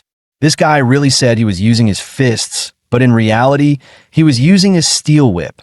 At that moment, Ehe shouted, swinging his fist and appearing directly above Lu Qingzhu, his eyes glowing with intense energy. The audience was no longer calm, and they murmured, "Poor Lu Qingzhu, despicable Ehe, using such tricks, showing no martial virtue." In martial combat, one must never hesitate to use tactics. Lu Qingzhu could only once again cross her arms to defend herself. The audience couldn't help but hold their breath for her. Oh no, Lu Qingzhu's rhythm was completely disrupted by that move. Now wasn't the time to show mercy. He kept attacking with one strike after another, not giving her a chance to retaliate, hitting her like a punching bag. The audience saw clearly that Ehe's pursuit was too fierce. Lu Qingzhu had no chance to escape. But what happened next left them even more confused. He actually used his martial energy to push Lu Qingzhu back. Didn't that give her a chance to counterattack? But the next second, what awaited her was the claw of the Imperial Magic Beast. He wasn't foolish. How could he make such a mistake? With a flash, a powerful wind blade swept toward Lu Qingzhu, showing no mercy. Lu Qingzhu widened her eyes. This move was a palm strike embedded with martial energy. She quickly leapt into the air, elegantly dodging, moving like an angel. Then came a loud crash as the claws collided with her defensive barrier. He appeared once more above her, flashing an evil grin, his hands swirling with immense power. Lu, don't run away. Then came a storm of ferocious attacks, like a torrential rain. Lu Qingzhu was starting to question her own life. How could he not be tired from such a high-intensity attack? His stamina was incredible. She couldn't help but envy him. As for herself, she had mastered two powerful techniques of the Xin Yellow martial arts. One was a defensive secret technique from the Lu family, illusory shadow of floating flowers. And the other was an offensive technique, mixed Yuan Jade Finger. If she could use either of them, she could break free from Yi's relentless attacks. Unfortunately, Yi didn't give her any chance. If this continued, Lu Qingzhu would soon be knocked off the stage by Yi. With no way out, Lu Qingzhu decided to stop hiding. Suddenly, a feather appeared on her fist. Yi's eyes narrowed upon seeing this. Finally going to use your trump card?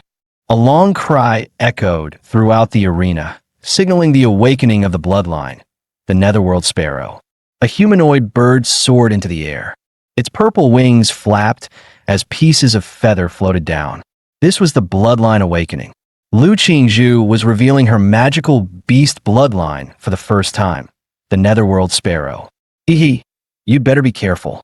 I can't control my power in this form. Yi grinned at this, knowing this was exactly what he'd been waiting for. After all, he didn't want to unleash too much power and destroy her, as until now, he had only used about 50% of his strength. Now he would go all out. However, in the next second, Lu Qingzhu appeared behind Yi. She had actually used the Xin Yellow martial arts technique, mixed Yuan Jade Finger, in her bloodline awakened state. He wasn't to be outdone. His bloodline from the Imperial Magic Beast stirred excitement in him. He roared and launched an atomic explosion fist, a tremendous boom resounding. A massive shockwave exploded behind them, shaking the entire arena. The audience gasped, so strong, so intense. I can't open my eyes. Lu Qingzhu also let out a gasp. Her eyes widened, and a bead of cold sweat appeared on her forehead. Both of them seemed unharmed, but behind Yi, strong currents of electricity were still flickering, and the ground cracked like a spider's web. Yi's body began to change, with pieces of dark blue scales gradually covering his face, his mouth now brimming with destructive energy. Lu Qingzhu felt an overwhelming sense of danger and thought to herself, what's happening?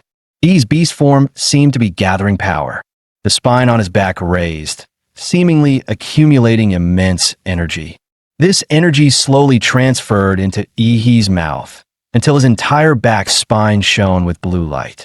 In that instant, Yi unleashed a beam of atomic energy, radiating an aura of destruction.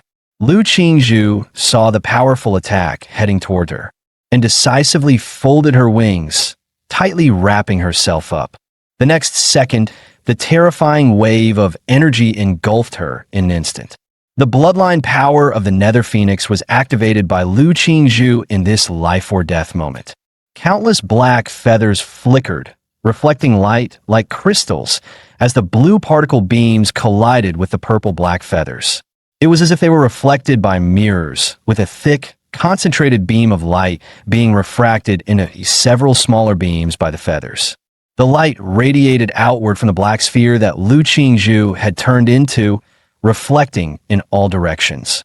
Just as it seemed the light was about to shoot off the arena, the examiners tried to stop it, but they were too late. At that moment, a golden weapon enveloped the entire arena. All the light beams heading toward the outside of the arena vanished the instant they touched the golden martial energy, as though they were absorbed and disappeared without a trace.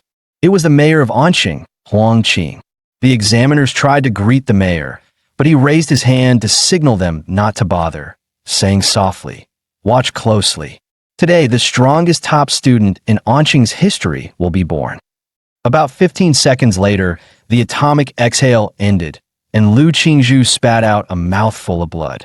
Her two purple-black wings, after reflecting the atomic exhale to the extreme, were now melted and in tatters. Had it not been for her timely use of the martial energy floating Hua transformation, redirecting the remaining energy to the surroundings, she might not have been able to withstand Ihi's attack. Since her birth, she had been heavily burdened with the expectations of the Liu family. Under the family's pressure, she had no choice but to build the reputation of the Liu family's eldest daughter in battle after battle. While others praised her genius and strength, she was not interested in these titles. Perhaps even she didn't know why she fought. In fact, she didn't want to fight at all.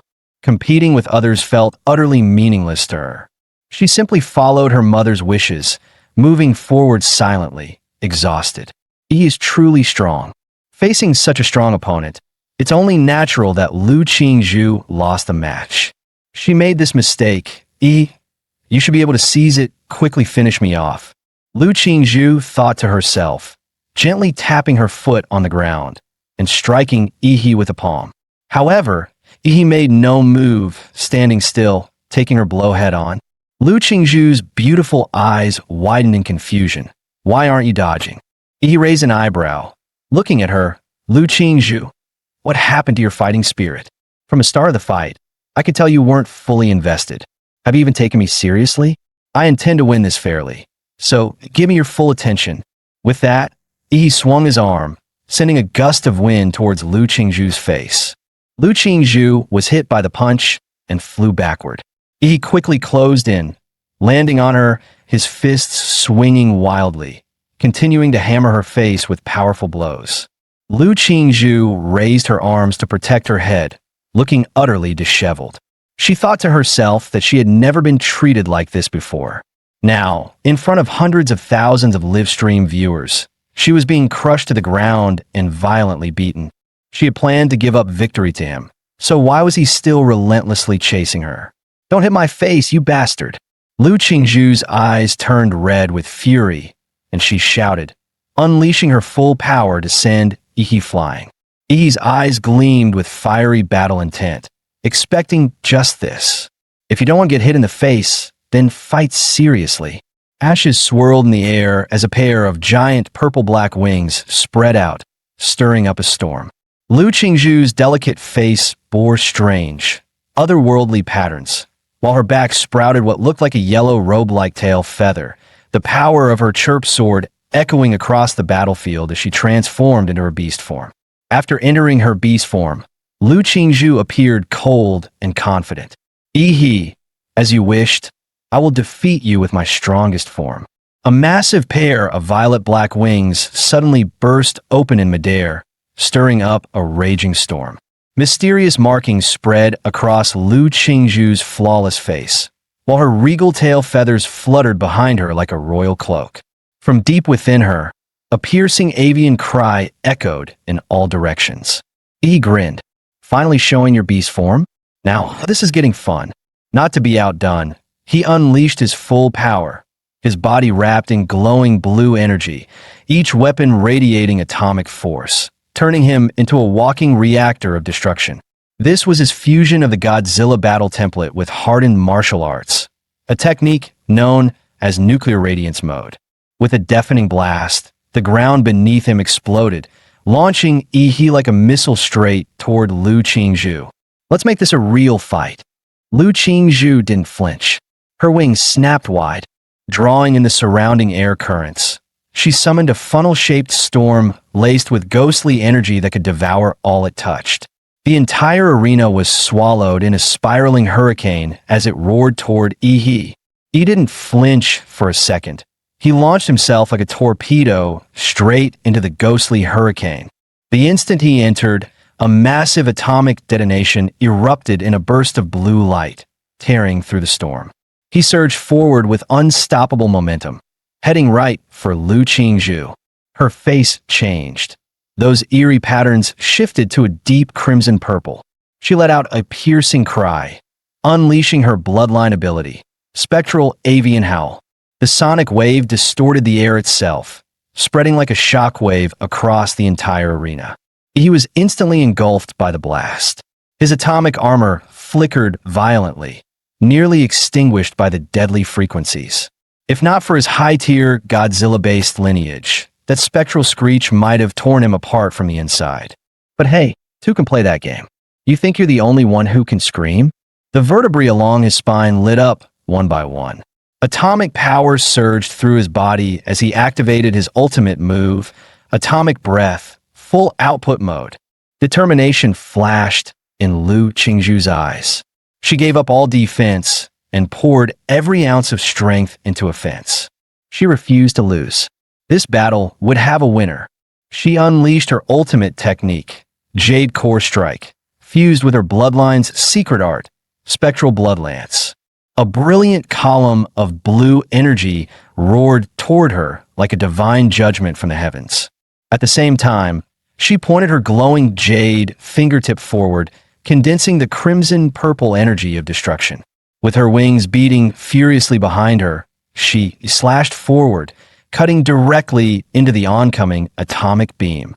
The two devastating forces collided midair, unleashing a cataclysmic explosion. Waves of raw energy surged across the arena, shaking the very sky. The host let out a panicked scream. This isn't good. That kind of power, it's way beyond what two junior fighters can control. Outside the arena, the city mayor's expression darkened. He moved instantly. Either of these monstrous prodigies getting hurt would be a massive loss for the entire city. Even the whole Federation. Gene Tree, Earth Pulse Barrier. As he shouted, the ground rumbled violently. 3 massive stone walls, infused with his battle aura, erupted from the earth, slamming down between the colliding attacks. But just moments later, those thick stone barriers were obliterated. A blinding white flash swallowed the arena whole. The crowd erupted in chaos. That explosion was insane. Wasn't that the mayor's wall just now? Yeah, Mayor Ma tried to stop the clash. If he hadn't stepped in, we might have been caught in the blast too. The mayor stood at the edge of the smoke-choked arena, his face grim. He had reacted quickly, deploying 3 Earth Pulse walls to blunt the force of the impact. But he hadn't had enough time. The walls were still forming when they were torn apart, leaving nothing to stop the full brunt of the collision. Who could have predicted that this year's entrance trials would produce not one, but 2 freakishly powerful candidates? If either of them was seriously injured, resignation wouldn't even begin to make up for it. Here, in this land, a martial prodigy held sway over the hearts of the people more fiercely than any celebrity ever could. At the center of the arena, Lu Qingzhu was once again gravely injured. Blood streamed down her arm. She dropped to one knee, her other arm badly scorched. Her once proud form now looked battered and broken. The power of her beast form had completely faded, but she refused to give up. She could still fight. That's when he stepped in front of her. He stood tall, completely unharmed. Not a scratch on him. The contrast was brutal. Lu Qingzhu was shaken. She knew her final blow had landed. Why did it seem like he hadn't felt a thing? He looked down at her and casually said, "If you don't get that nuclear radiation out of your system soon, you're done for." Lu Qingzhu froze, then let out a choked sound on the verge of tears. The injustice was overwhelming. I never wanted to fight you this hard. Why did you keep pushing me? This is bullying. He knelt down, looking her dead in the eyes. Do you really hate fighting? Or are you just too stubborn to admit you wanted to win? I could feel it in that last desperate attack. You were hungry for victory. Lu Qingzhu couldn't argue. He was right. In that moment, she had wanted to win. That desire had made her drop her guard and go all in. But what was happening to her? She'd always hated fighting. She wanted to lose quickly, didn't she? And yet, during that final clash, she felt something else. Something raw and exhilarating. That rush of fighting not for anyone else, but just for herself. He gently placed a hand on Lu Qingzhu's shoulder. You lost, because your mind was too clouded during the fight. Then, without hesitation, he absorbed the lingering nuclear radiation from her body. Lu Qingzhu looked down.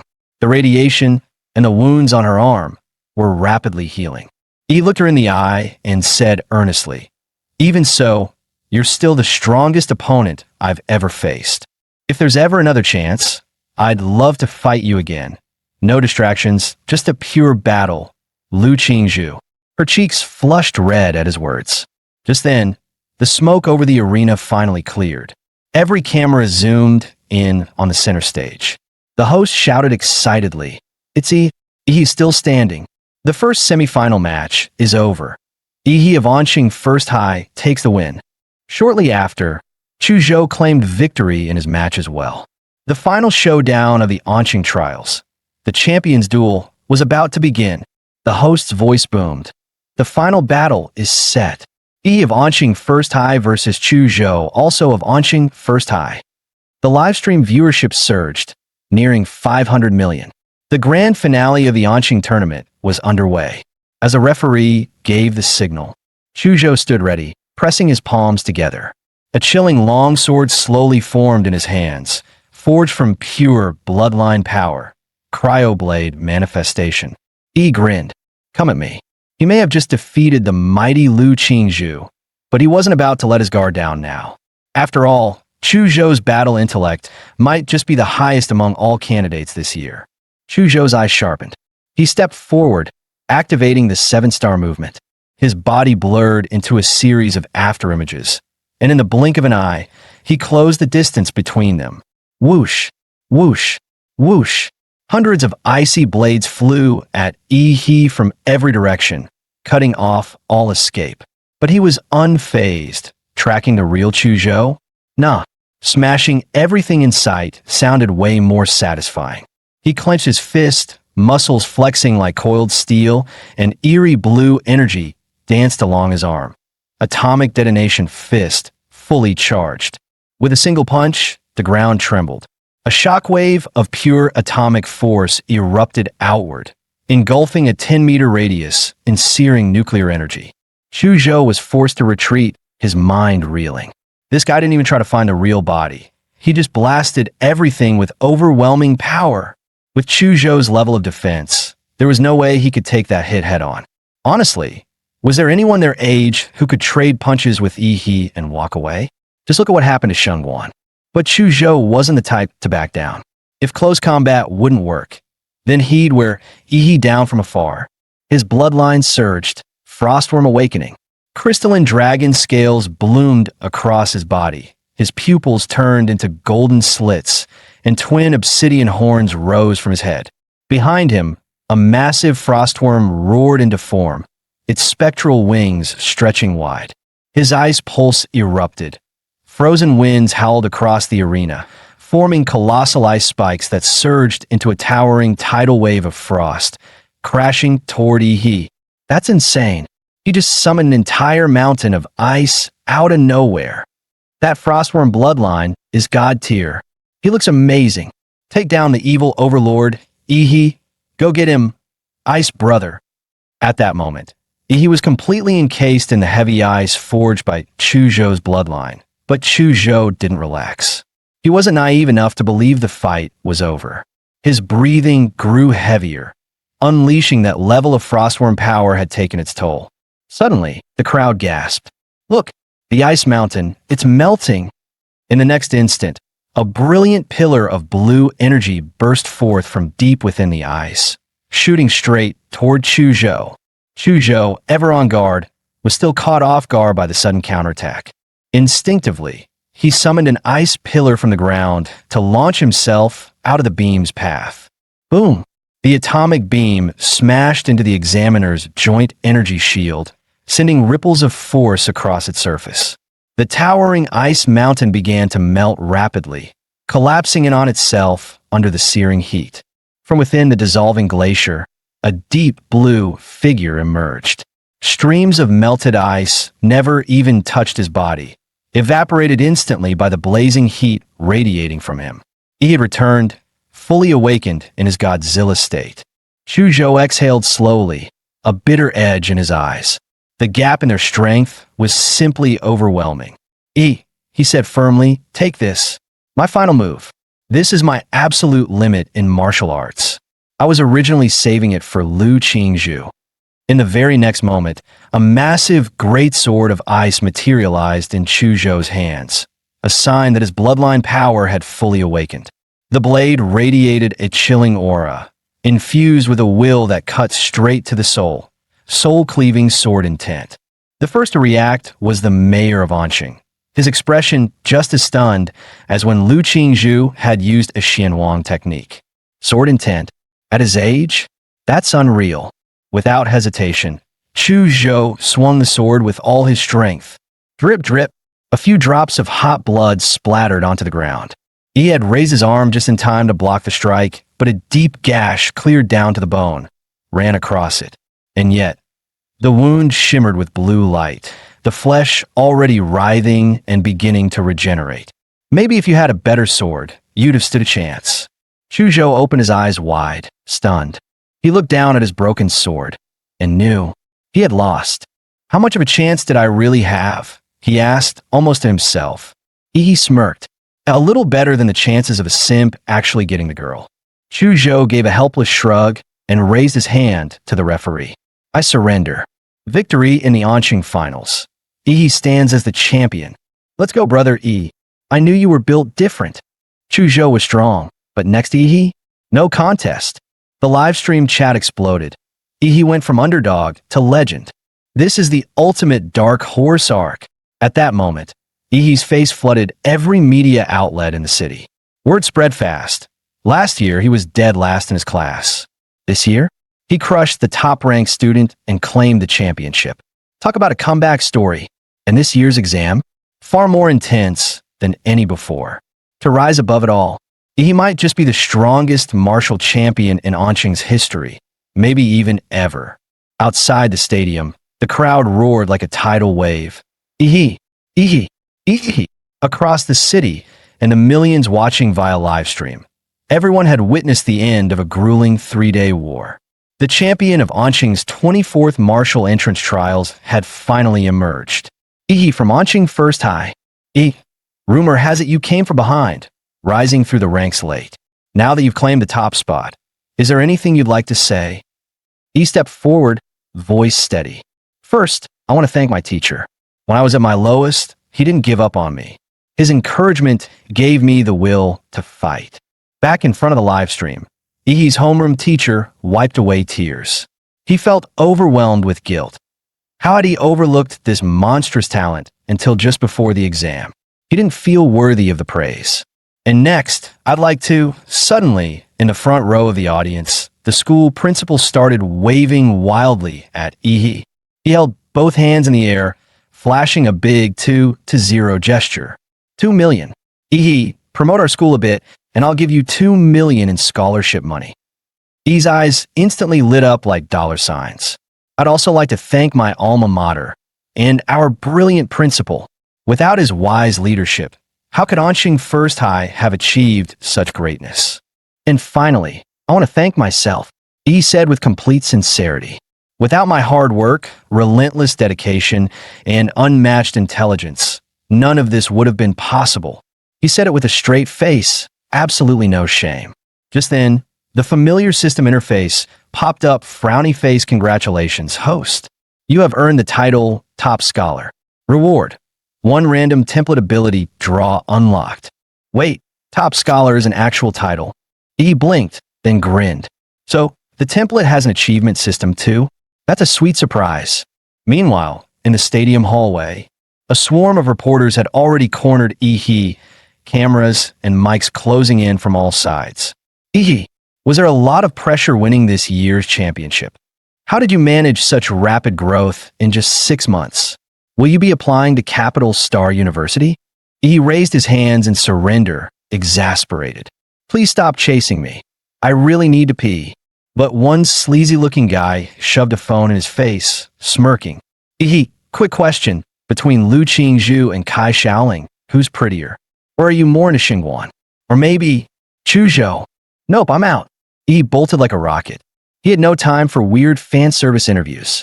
After finally shaking off the media mob, he ducked into the empty basketball court, finally catching his breath. His eyes lit up with excitement. So the template isn't a one-and-done deal. I can unlock more through the system. This is insane. I'm loving it. Just then, a calm voice sounded behind him. Congratulations on becoming the top scholar. He jolted in surprise, spinning around, thinking another reporter had found him. The man took off his hat and smiled. Relax. I'm not with the media. I'm from Capital Star. Let's talk about something a bit more classified, like the gene lock. He froze. Gene lock. He hadn't unlocked any so-called gene lock. All his powers came from monster templates. Could this guy know his secret? Who was he? From what little memory he had of the original host, that term had only ever come up once, from his supposedly ordinary father. The man pulled a file from his bag and said with a smirk, "Tell me, aren't you curious? Your father, a regular taxi driver. How would someone like him even know about something like a gene lock?" He raised an eyebrow. "Wait, could my old man actually be some kind of hidden expert?" The man handed him the file. "Due to your unique status, Capital Star has authorized the release of a restricted document." He opened it, and his eyes widened as he read. Project Prometheus, once a dominant force in Blue Star's biological gene research. After a classified incident, the institute was blacklisted by multiple nations. Its key researchers went underground, erasing their identities. The gene lock was among their most ambitious experiments. He slowly closed the file, realization hitting him hard. "So you guys think my regular OL cab-driving dad was actually a senior researcher at Prometheus? And me? I'm one of their secret experiments." Please don't worry," the man in the trench coat said gently. "The government isn't here to threaten you. I'm just here to inform you. After all, as the subject involved, you have the right to know the truth." He clearly feared he might panic and do something reckless. "You're now part of a national-level cultivation program. Your safety is our top priority from here on out." He stared at him, deadpan.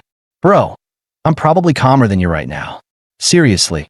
Then his face changed in an instant, switching to smug mode. "Ugh, fame is such a pain. So much attention, so many questions. Society really is all about status, huh?" The man blinked in silence, then turned and walked away without another word. As soon as he left, he rubbed his hands together, eyes sparkling. Finally, he's gone. This exam run was a jackpot. Top university offer, $2 million in scholarship money, another $800K bonus, and most importantly, new template draw, here I come. He wasted no time summoning the system interface and hitting draw. Sure, he knew legendary tier templates like Godzilla were rare, but he couldn't help hoping for another miracle. A swirling black vortex appeared on the screen, filled with monstrous growls and echoing roars, like a cursed vault full of ancient beasts. He stared in awe, slack-jawed. A moment later, the result appeared. D-class template. D-class template. Colossus type, humanoid, bloodline abilities. Size increase up to 60 meters. High-pressure steam emission. Evolutionary path. Proto-giant hybrid. Compatibility, 1%. E's eyes gleamed brighter by the second. So, template abilities can stack. If I combine the Colossus-type humanoid with the Berserker Emperor Mothra, wouldn't that make me the true king of monsters? Meanwhile, inside a quiet villa, Brother Huolong, are you saying you're turning down all your missions? That's right. Cancel everything on my schedule. He hung up the call. The only sound left in the room was the faint audio from a TV broadcast. Huolong took a deep breath. His index finger began tapping the redwood table rhythmically. Tap, tap, tap. A dent soon formed where his finger struck. His younger brother, Huopeng, had been missing for over half a month. The search team sent in the Mystic Zone returned empty-handed. Not even a corpse, an experienced hunter of forbidden realms. Huolong didn't need confirmation. His brother was dead. Worse, the scene had been cleaned. No trace, no mistake. Still, the rescue team didn't come back empty-handed. At the last known location, they recovered samples, and testing revealed traces of nuclear radiation. Huolong's eyes stayed locked on the TV screen. It was replaying footage from the Anqing Martial Finals. The image froze, unleashing a blinding blue beam of atomic breath. "Little brother," he murmured, "I told you to stay out of the underground, to quit that life. Why didn't you listen? Before Mom passed, she made me promise I'd look after you. Now I can't even find your body." His eyes closed, weighed down with sorrow and guilt. Then the TV announcer declared, "Final winner, of Anqing first high." Huolong opened his eyes slowly, bloodshot and deadly calm. A rare genius, no doubt. Capital Star University will surely come calling. But too bad. they won't get the chance to see you enroll. Today, he was planning to head into a mystic zone to test his new theory, combining the Godzilla template with the Colossus-type template in actual combat.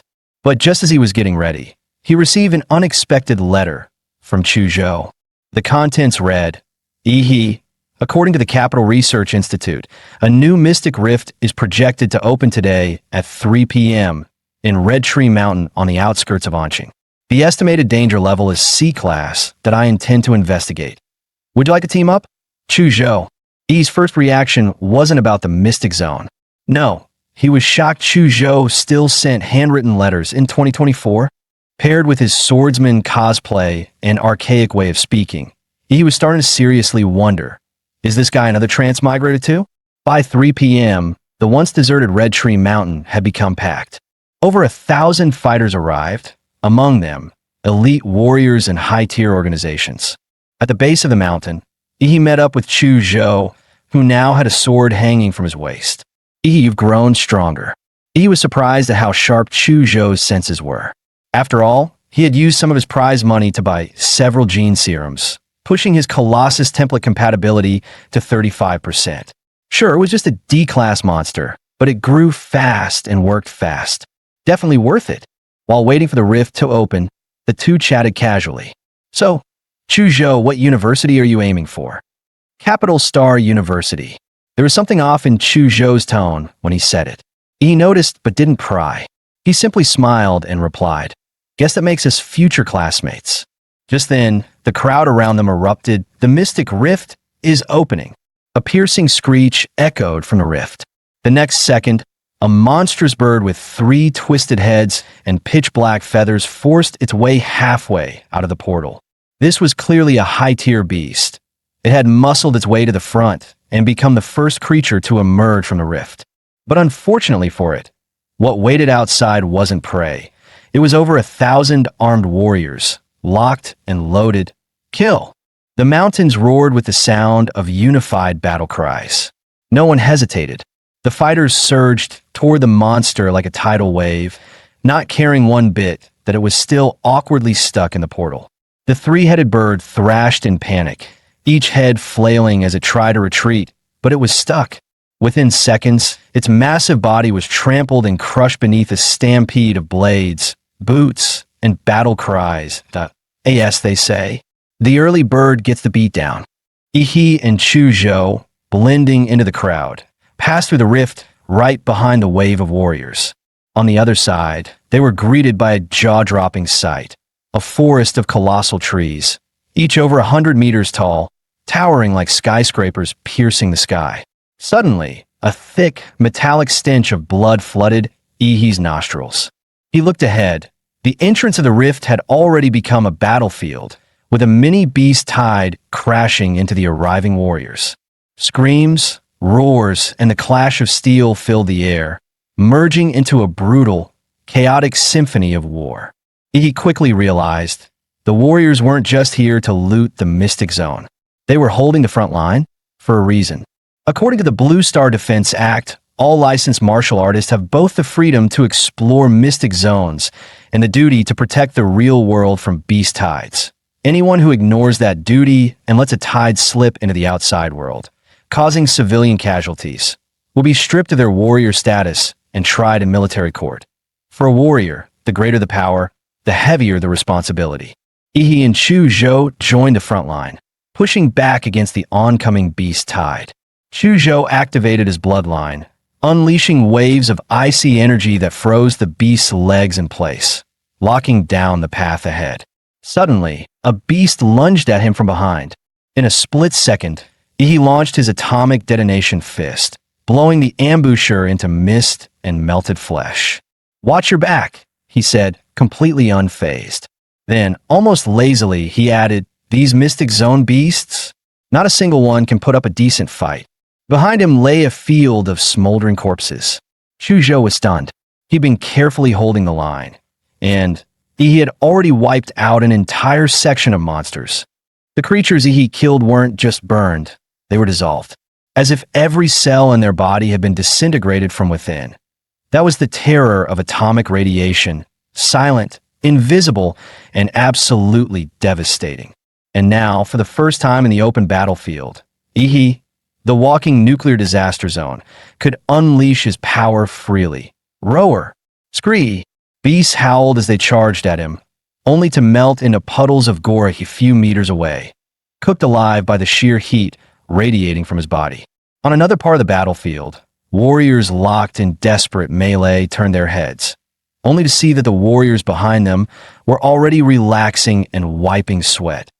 Yo, what the hell? They done already? Did they bring in some high-tier merc? Nope. That's the top scorer from Anqing's entrance exams. The what? Wasn't he just a trainee? How's a kid soloing entire waves of monsters? You didn't watch this year's entrance exam broadcast? Nah. Who wants to watch high schoolers fight? Idiot. That high schooler could mop the floor with 10 of you. As the battle dragged on, exhaustion began to show on the warriors' faces. Then someone shouted, "Drive the beasts toward the top scorer." And just like that, the battlefield adapted. Everyone instinctively pivoted, using Ihi's nuclear radiation field as a natural kill zone against the monster tide. No one knew how long the fighting had lasted. But then, boom, a signal flare burst in the sky. Eyes that had gone dull with fatigue suddenly lit up. Decapitation confirmed.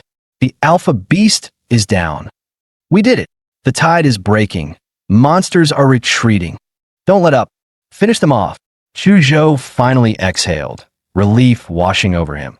The first wave of Red Tree Mountain's beast tide was over to the 1,000+ warriors who had entered. Only about 800 remained. He strolled over casually, lugging several massive sacks behind him. His chill attitude stood out like a sore thumb amid the blood-soaked survivors. Phew. Hey, Chuzhou, real talk. I'm running out of hands here. How am I supposed to carry all this loot? With a thud, he dropped several bulging sacks of monster cores in front of him. Chuzhou silently handed over a silver black ring. My spatial ring. Use it. Whoa, nice. A space ring? Those go for tens of millions on the market. He eagerly stuffed the bags inside. I knew you were secretly loaded. Wusun's back. Thank the heavens. If he hadn't taken out the elite beast, we'd have all died out there. The crowd parted automatically as a tall, broad-shouldered man strode forward. Righteous energy radiating from him like a wall. He quickly realized. This guy was heading straight for him. Hello there. Anqing's top scholar, the man said with a warm smile. Name's Wu Sun, regional commander of the Silver Wolf Mercenary Corps. I've heard what you did out there today. Outstanding work.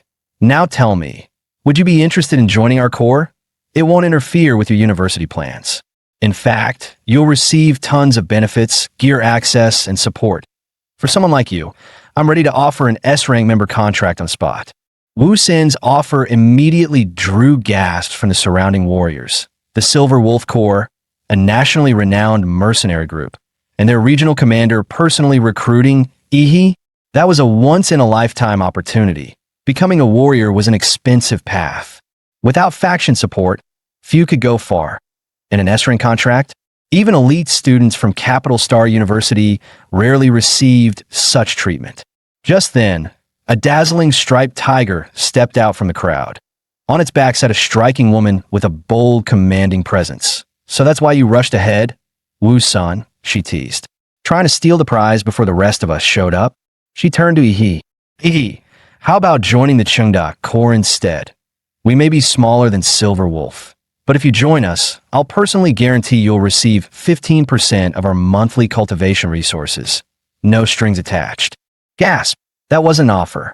That was basically giving him a stake in the guild. A high schooler. And they were throwing elite tier contracts at him. Ihi, however, simply smiled and shook his head. Thanks, but for now, I'm not planning to join any corps. The woman chuckled, unfazed.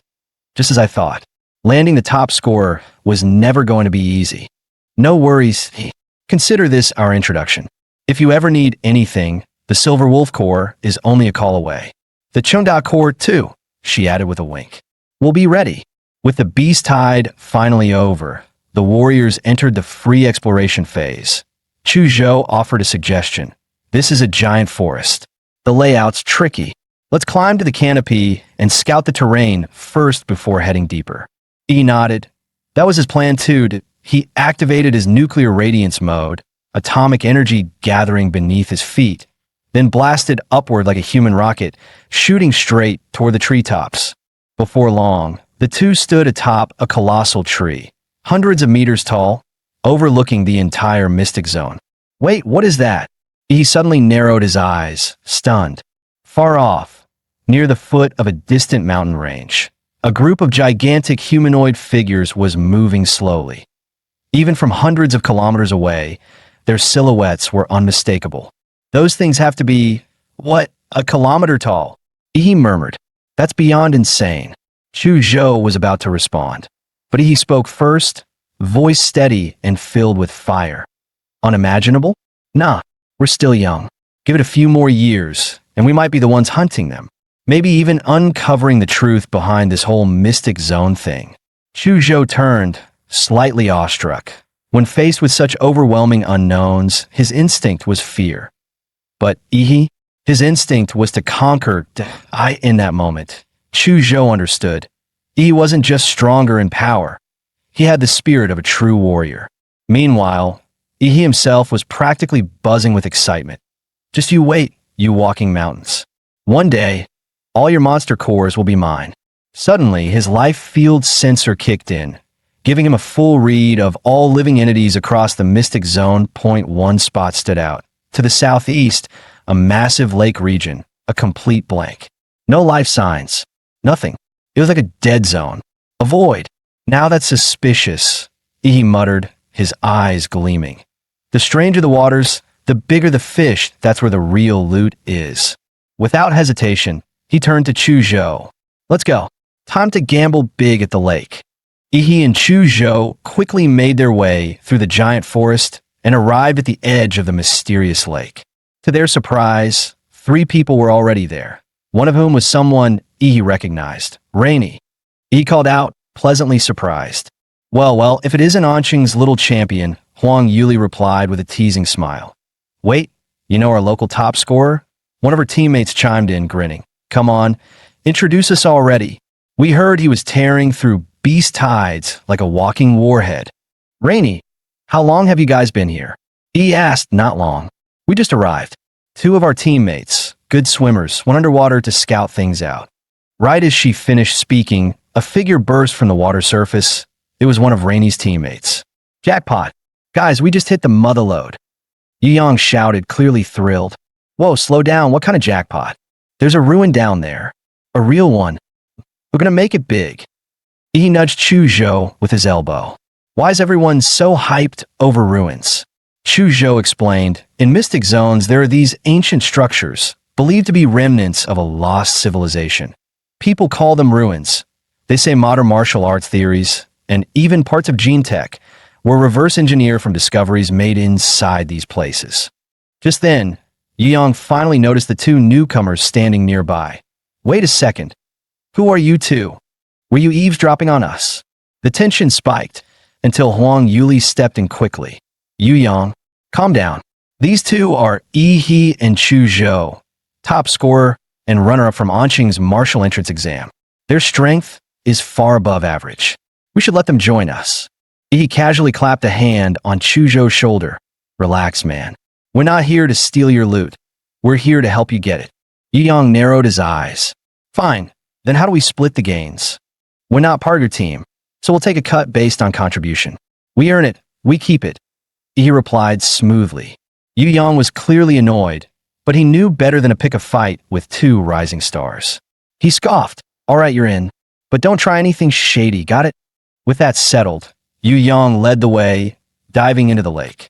The others followed one after another. Thanks to their enhanced physical strength and lung capacity, all 6 warriors dove roughly 30 meters deep.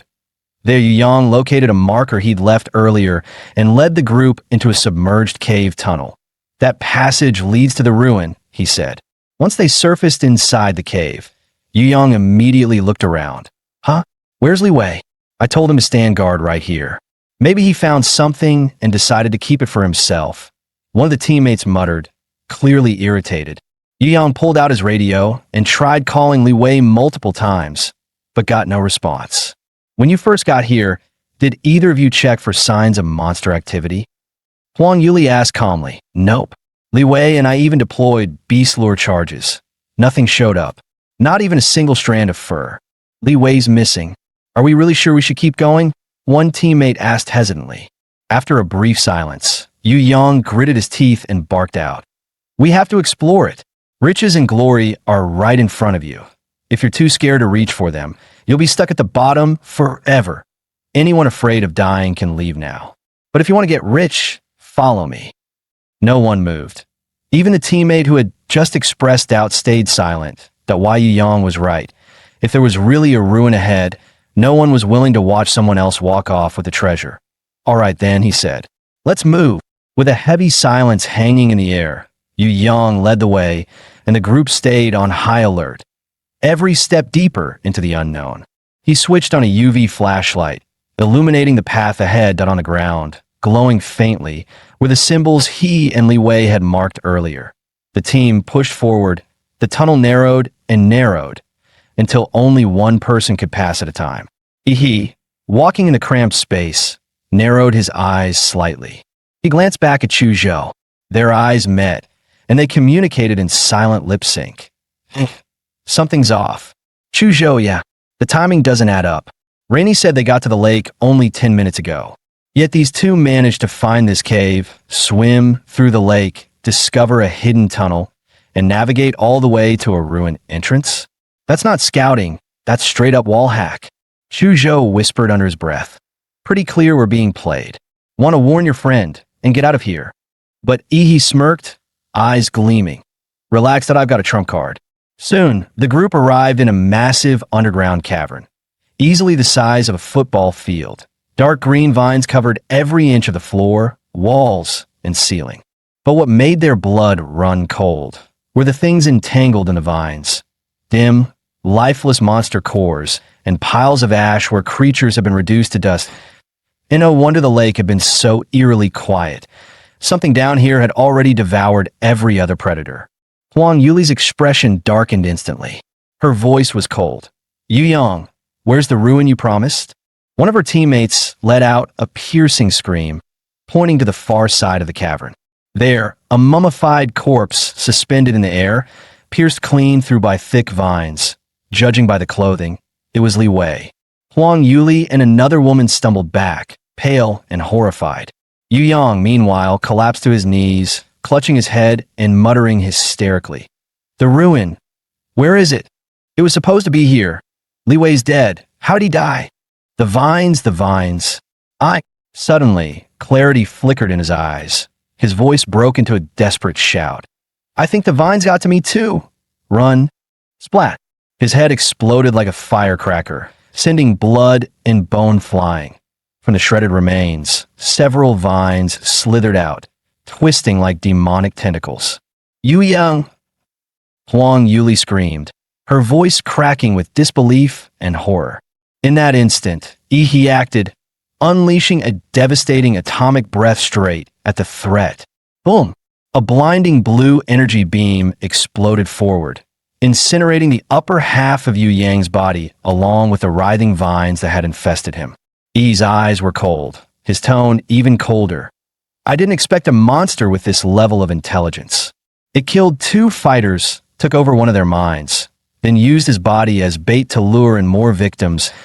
That's not hunting, that's strategic ambush, which means we're already deep inside its feeding ground.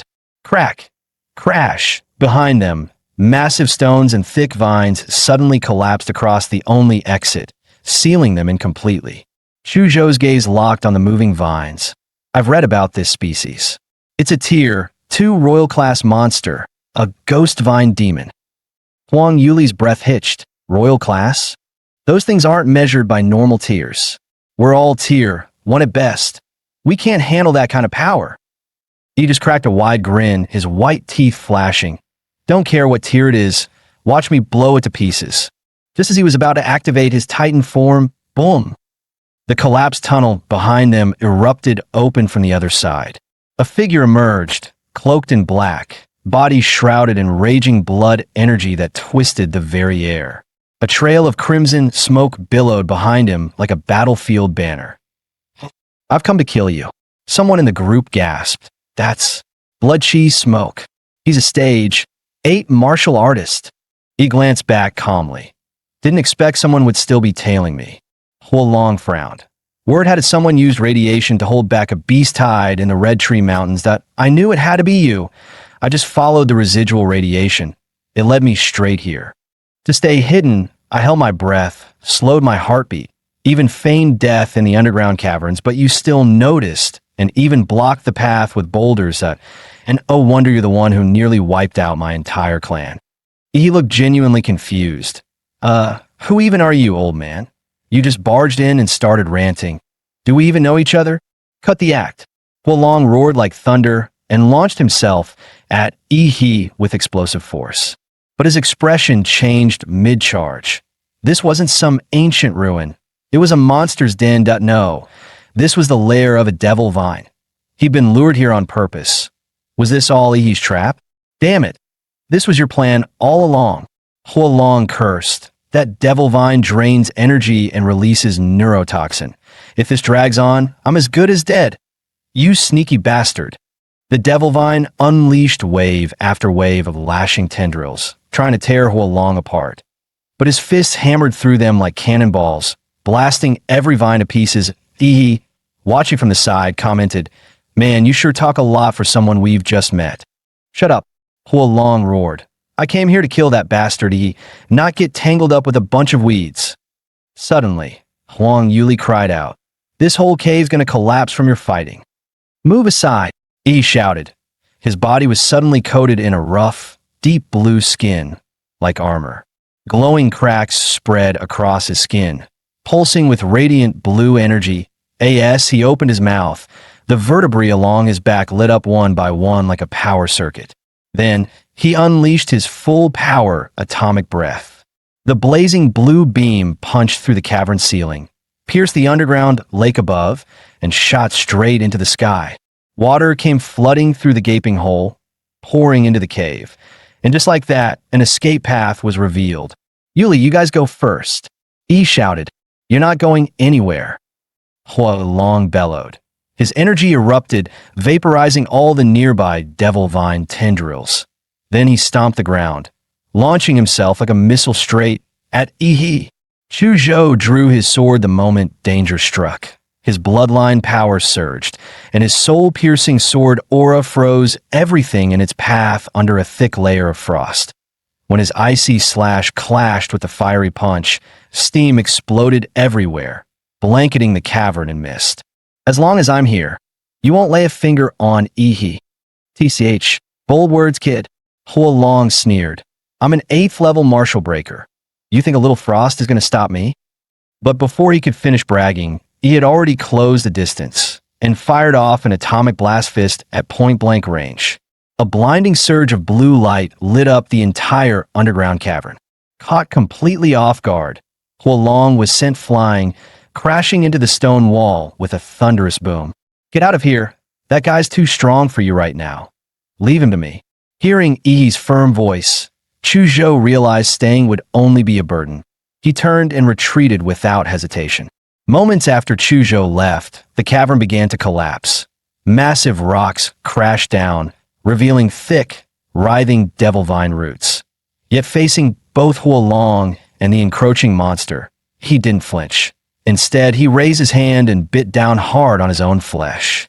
On the surface, Huang Yuli and the others stood by the lakeside, watching as the water roiled violently. The rumble of collapsing rock echoed from deep below. When Chu Zhou finally emerged from the lake, Huang Yuli let out a breath of relief, only to realize he hadn't followed him up. Just as Huang Yuli was about to speak, a deafening boom ripped through the lake. A brilliant blue bolt of lightning shot skyward, lighting up the entire lake. When a titan transforms, the process releases an immense burst of energy, often taking the form of thunderous lightning. Especially in the case of a colossal titan, whose transformation produces the most devastating energy output due to its massive size. It's so destructive, it's often compared to a humanoid nuke, capable of leveling an entire military harbor upon transforming. And this time, The one transforming was none other than Yi, the atomic-powered human Godzilla. What erupted from him wasn't just light. It was a full-blown nuclear event. Huolong was instantly incinerated by the blast, charred before he even had time to react. Torrents of lake water shot upward, flooding the air. Clouds of steam billowed as if the entire lake had begun to boil. Through the haze, the group vaguely saw a massive shadow flash by, but it vanished just as quickly, leaving them unsure if it was real or just their imagination. As they stood on alert, Yi crawled out of the water and shouted, "Chuzhou, toss me some clothes." After changing, Chuzhou asked curiously, "What the hell was that explosion?" He casually made something up? That mystery fighter? He blew himself up with a plasma bomb, took the devil vine with him. Chuzhou scratched his head, "But I swear I saw some kind of giant in the fog." "Nope, just the explosion messing with your eyes," he interrupted quickly. After successfully brushing them off, he let out a quiet sigh of relief. If they ever found out he had a monster transformation template, things would get complicated fast. He did go a little overboard. The guy got vaporized, not even a corpse left to loot, and at least he managed to secure the Devil Vine's core. After barely surviving their ordeal, Huang Yuli and the others were utterly drained and ready to leave the secret realm. "We'll head out first," Huang Yuli said apologetically. "Sorry for dragging you into this mess. Not only was it a wasted trip for you, but you even had to save us. We'll make it up to you once you're out." Grinned. "Come on, Yuli. Don't be so formal that let's just call it payback for the time you helped me. If you try to repay me again, I'll just end up owing you all over." Huang Yuli chuckled and dropped the subject. She waved goodbye and left with her team. Yi and Chuzhou then continued exploring the secret realm. Thanks to Yi's powerful life field sensing ability, they racked up quite a haul. By the third day, feeling they'd gathered enough, they decided it was time to leave. Returning to the real world, they looked up and were stunned to see planes flying overhead. It's only been a few days, and this place has already been turned into a town with cargo planes. Man, the infrastructure speed in this country is just insane. He headed to the Relic Appraisal Center to have his loot evaluated and to pay the 10% tax. "Sir, please be careful," the staff reminded him. "If these items are damaged, it'll be your loss too." He scratched his head. "Sorry, I brought too much stuff that if I don't start unloading fast, you guys won't be done by noon." "No worries, sir. We're professionals," the staff assured him with a smile. With a sigh, he took off his spatial ring.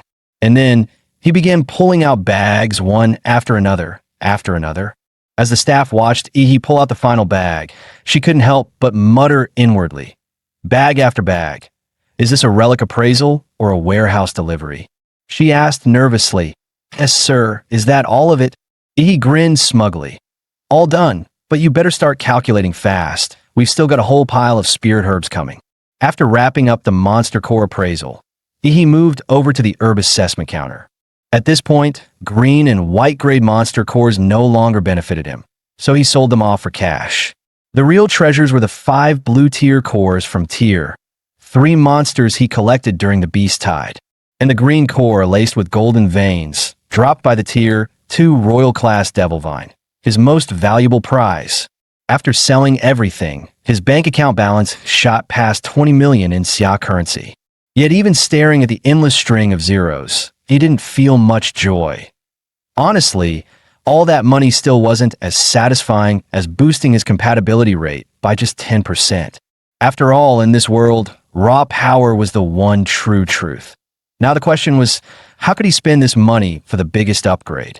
The gene serums available on the market were no different from low-tier monster cores, useless for enhancing either of his current templates. He let out a sigh. "Even my templates are picky now." Seriously? They become more high maintenance than I am. He wanted higher grade serums, of course, but those were all under strict purchasing limits. And with his current clearance level, he didn't even qualify to join the queue. Still, there was another route to power: martial arts.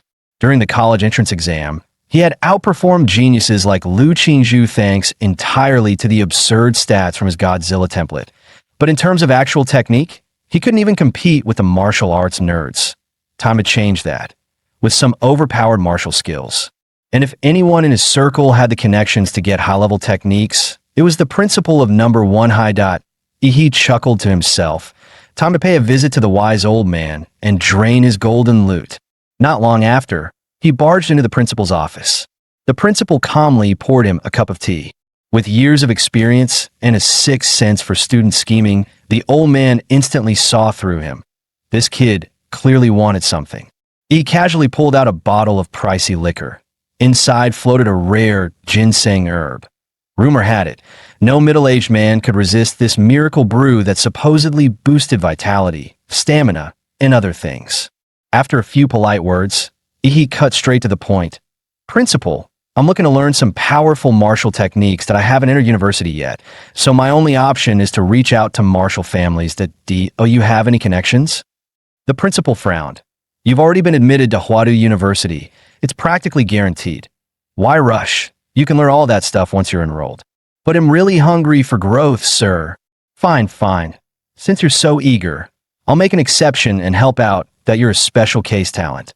After all, an education should be tailored, not cookie cutter. Exactly, principal. Rules are dead. People are alive. With flexible educators like you, the academic world still has hope. The next day around noon, E's phone rang. It's done. You can head over now. Really? That's amazing. Thank you. Which martial family is it? The Liu family in Anqing. E froze. The Liu family, and they're willing to pass down their secret arts? This was going to be interesting. Meanwhile, on the streets of Anqing, a sleek black motorcycle worth over 2 million roared down the road. Riding, it was Liu Qingjie, the Liu family's young heir.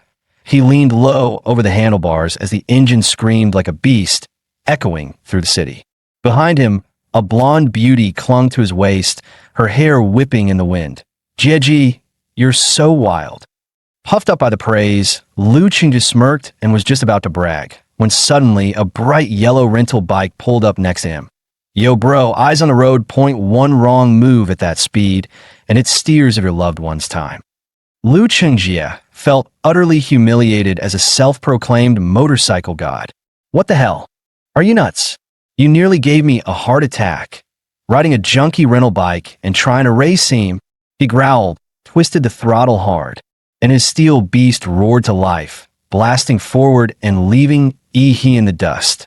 You, keeping up with me? Dream on, pal.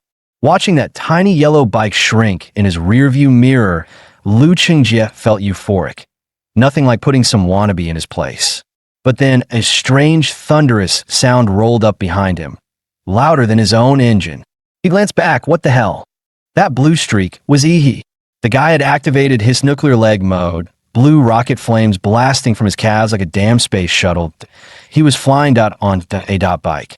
Later, bro, Ihi flashed a smile as he zipped past, and then straight up-launched into the sky, vanishing into the clouds like a human missile. Liu Qingjie and his blonde passenger were left frozen in disbelief. Wait, bikes can fly now. That speed, wasn't that basically a jet? Half an hour later, Ihi arrived at the Liu family estate, calm, composed, and looking like nothing had happened. No doubt about it, this was a proper martial arts family. Even their residence looked like a miniature castle. At the same time, I's life field sensing picked up several powerful presences hidden within the estate. Yep, definitely not a place to mess around. Just then, a figure in a flowing white dress appeared at the gates. It was Liu Qingjie. She looked slightly nervous as she greeted him. You've arrived? Why mother asked me to escort you. Let's go meet her now. He simply nodded and followed silently behind her into the estate. Their feet stepped onto a plush, high-end carpet as they entered an elegantly decorated and spacious hall. Mother, he is here, Qingjie called softly. Almost immediately, the sharp click of high heels echoed across the room. A poised, graceful woman with a mature aura descended the stairs slowly. He looked up and was momentarily stunned. Liu Qingjie's mother was breathtaking. Time had not dulled her beauty. It had refined it. Like vintage wine, her presence only grew more alluring and elegant with age. Watching the scene unfold, he held his breath and screamed internally. Prime Minister, I understand now. A few days earlier, after the college entrance exam, Liu Qingjie had returned home. fully expecting her strict mother to scold her harshly. She had braced herself for punishment, but to her surprise, her mother simply invited her into the study for tea, a rare and quiet moment. Qingzhu, relax, that I watched the live stream of your battle with that boy. You did well. Yi's strength would be impressive even in Huadu's elite exams. There's no need to beat yourself up. In this generation, you're the only one truly capable of carrying the Liu family's future. Your brother lacks the talent, he could never shoulder the legacy. But you're still a girl, and far too beautiful at that. Qinlan reached out and gently pinched her daughter's cheek, her expression a blend of tenderness and concern. Your father passed too early, and without any strong relatives to back us, the Liu family has been forced to retreat to this tiny corner of Anqing. If a major clan proposes a political marriage, we don't have the strength to refuse. That would mean the Liu family, our 100-year legacy, might be swallowed whole. Yi is exceptional, gifted, humble, with a clean background and limitless future. And from what I've seen, he's no power-hungry schemer that I'd like to see you with him. What do you think? Qinlan looked Liu Qingzhu straight in the eye, her tone gentle but firm. You don't have to answer me now. Spend some time with Yi first. Qinlan stepped down the stairs and said, Welcome to the Liu family.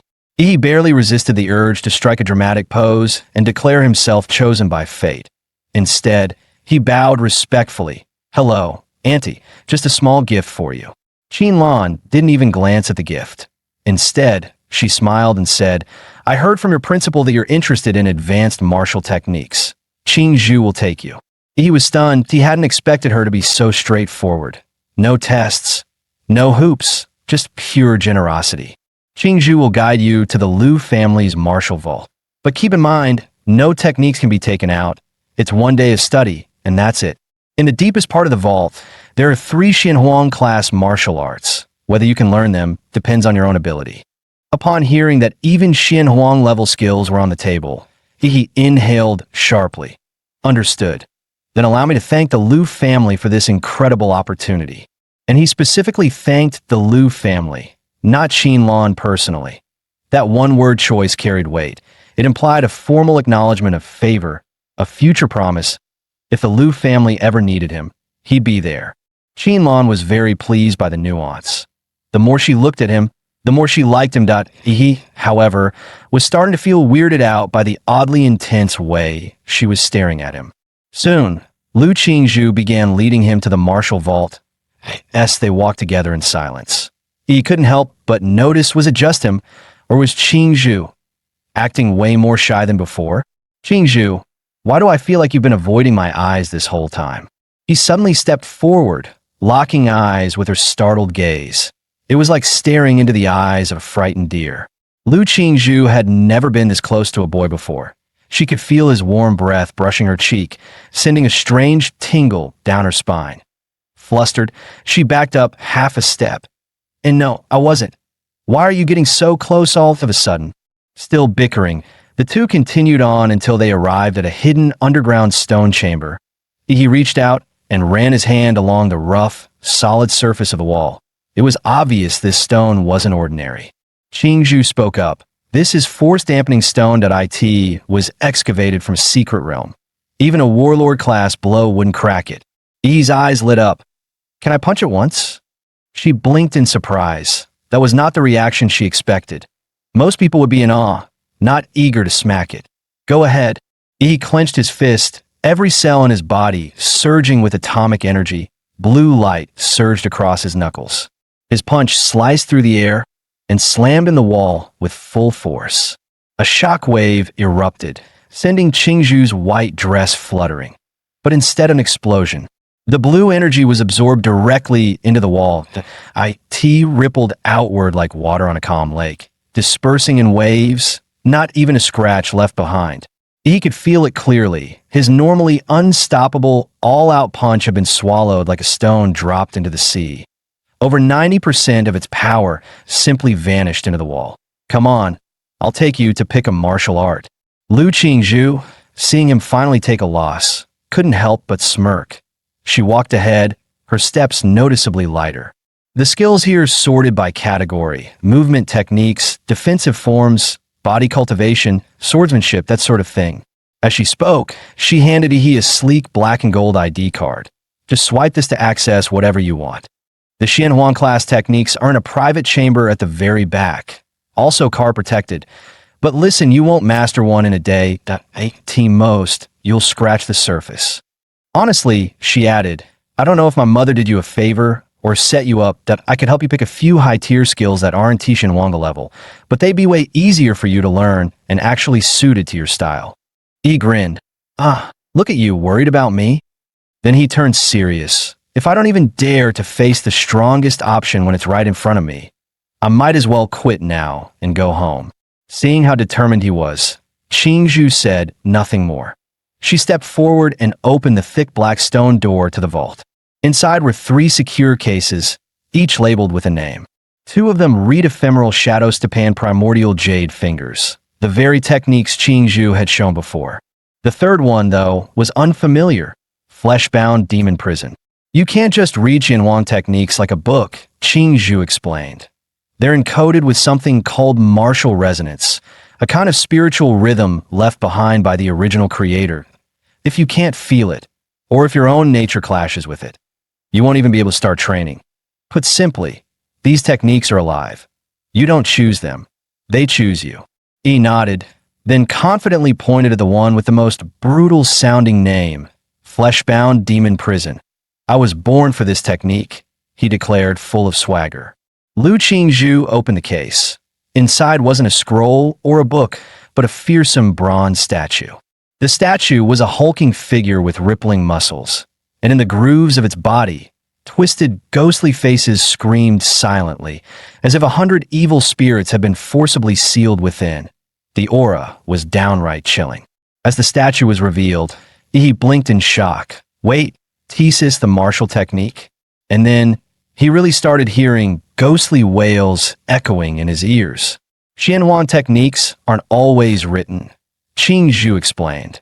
They can take the form of statues, paintings, relics, anything capable of holding martial resonance. That's what makes grandmasters so mysterious. Only grandmasters can distill that essence, what we call martial resonance, and seal it into an object for future generations to inherit. With her explanation finished, Qingzhu turned to leave. From here on, it's up to you. Wait, hold on, what do you mean up to me? You didn't even tell me how to learn it. Just feel it that if the resonance chooses you, it'll come to you. He stared at her, utterly baffled that is she trolling me right now? Ugh, whatever. Thinking too hard gives me a headache. He yawned, dropped flat onto the floor, and muttered, if it's all about fate, I'll let fate find me in my sleep. And just like that, out cold. Watching from the surveillance room, Lu Qingzhu let out a sigh and face-bombed. Honestly, this is so you. Suddenly, he found himself in a strange new space. An old, decrepit temple covered in dust. The angry-faced deity on the altar had one arm broken clean off. So this is what they meant by entering the resonance realm.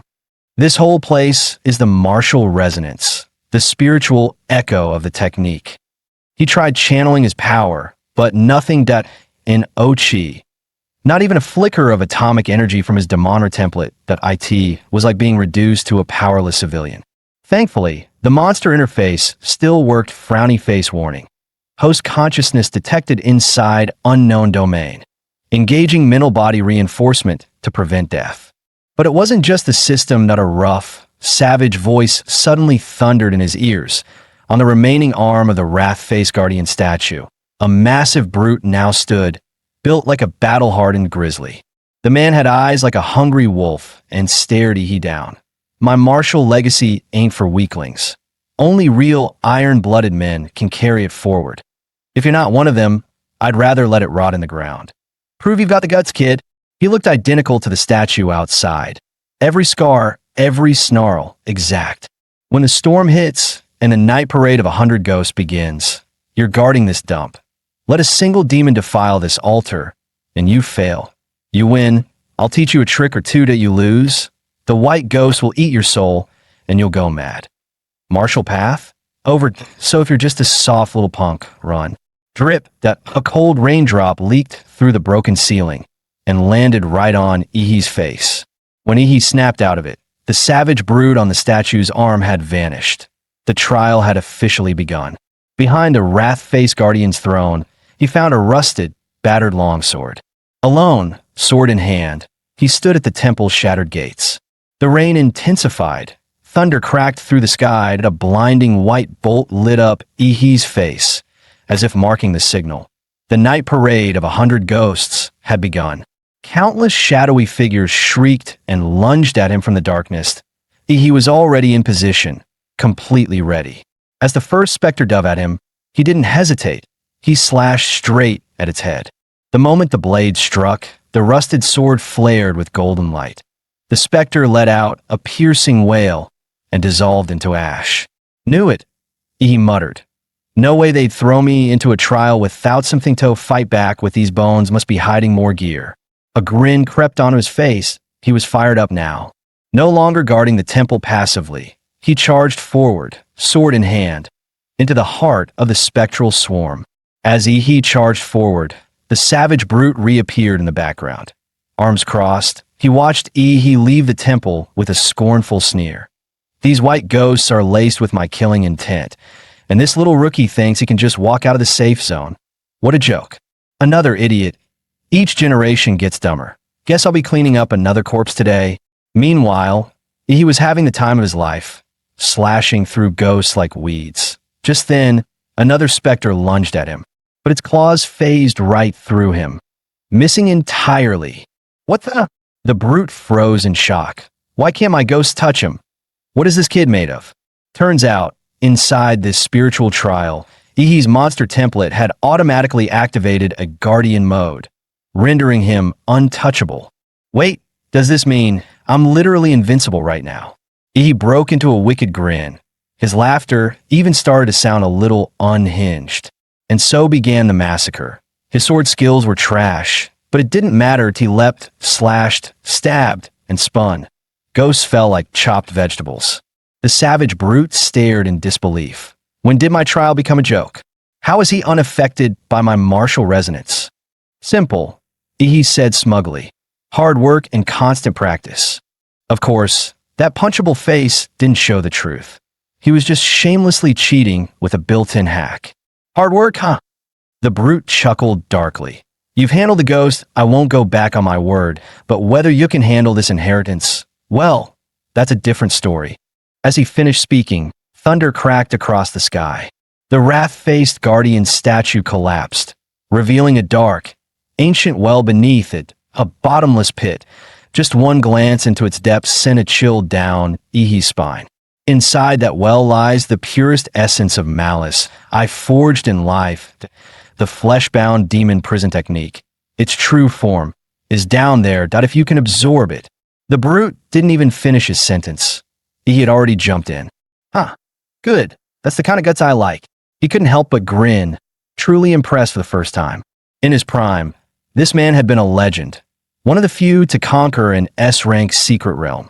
His rise and fall were both tied to one technique, flesh-bound demon prison. But as age weakened his body, the very malice and vengeful spirits he had sealed within began to claw back, twisting his mind, driving him mad, until he started killing those closest to him. To stop himself from falling further, he ended his own life in his final moments. He fused his lingering rage and spiritual imprint into the statue, creating a legacy only the worthy could claim. Even after 100 years, the malice here hasn't fully faded.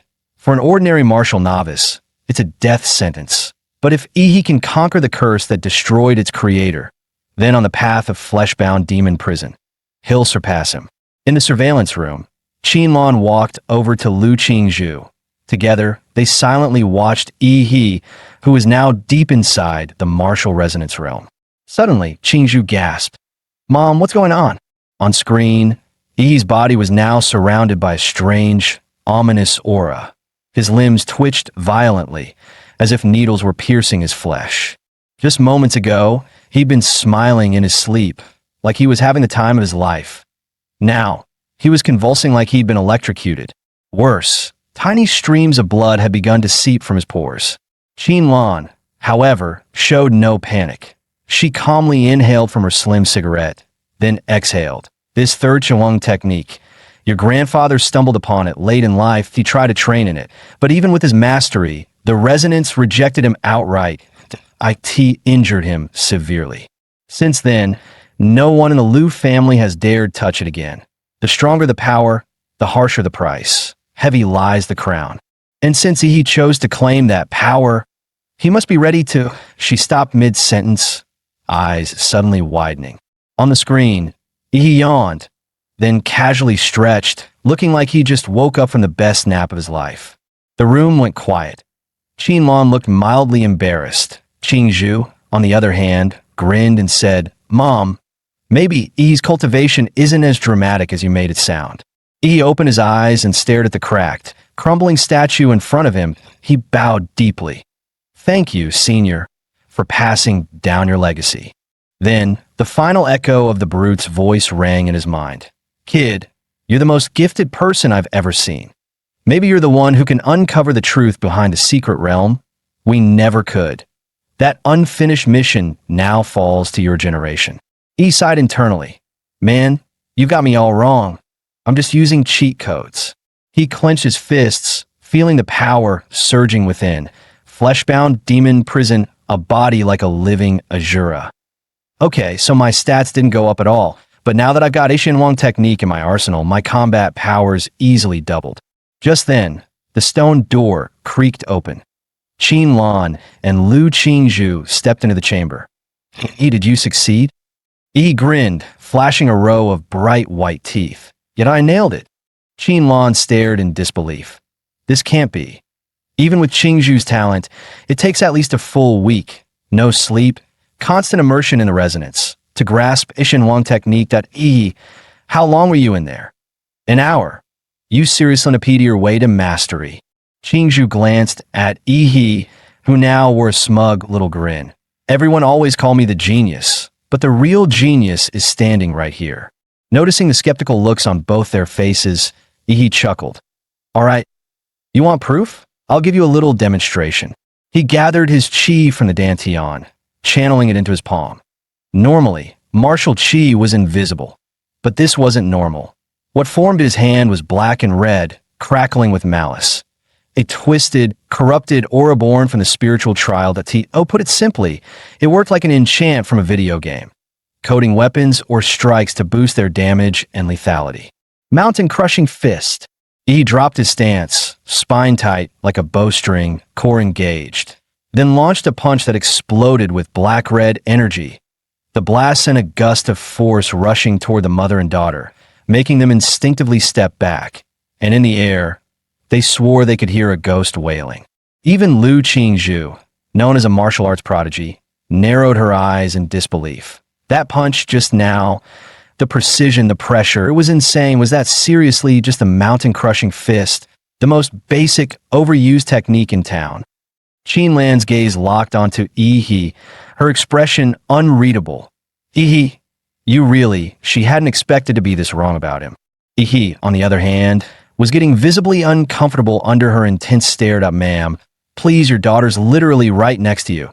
Don't make this a weird romance subplot. I don't want to become the prime minister of this household."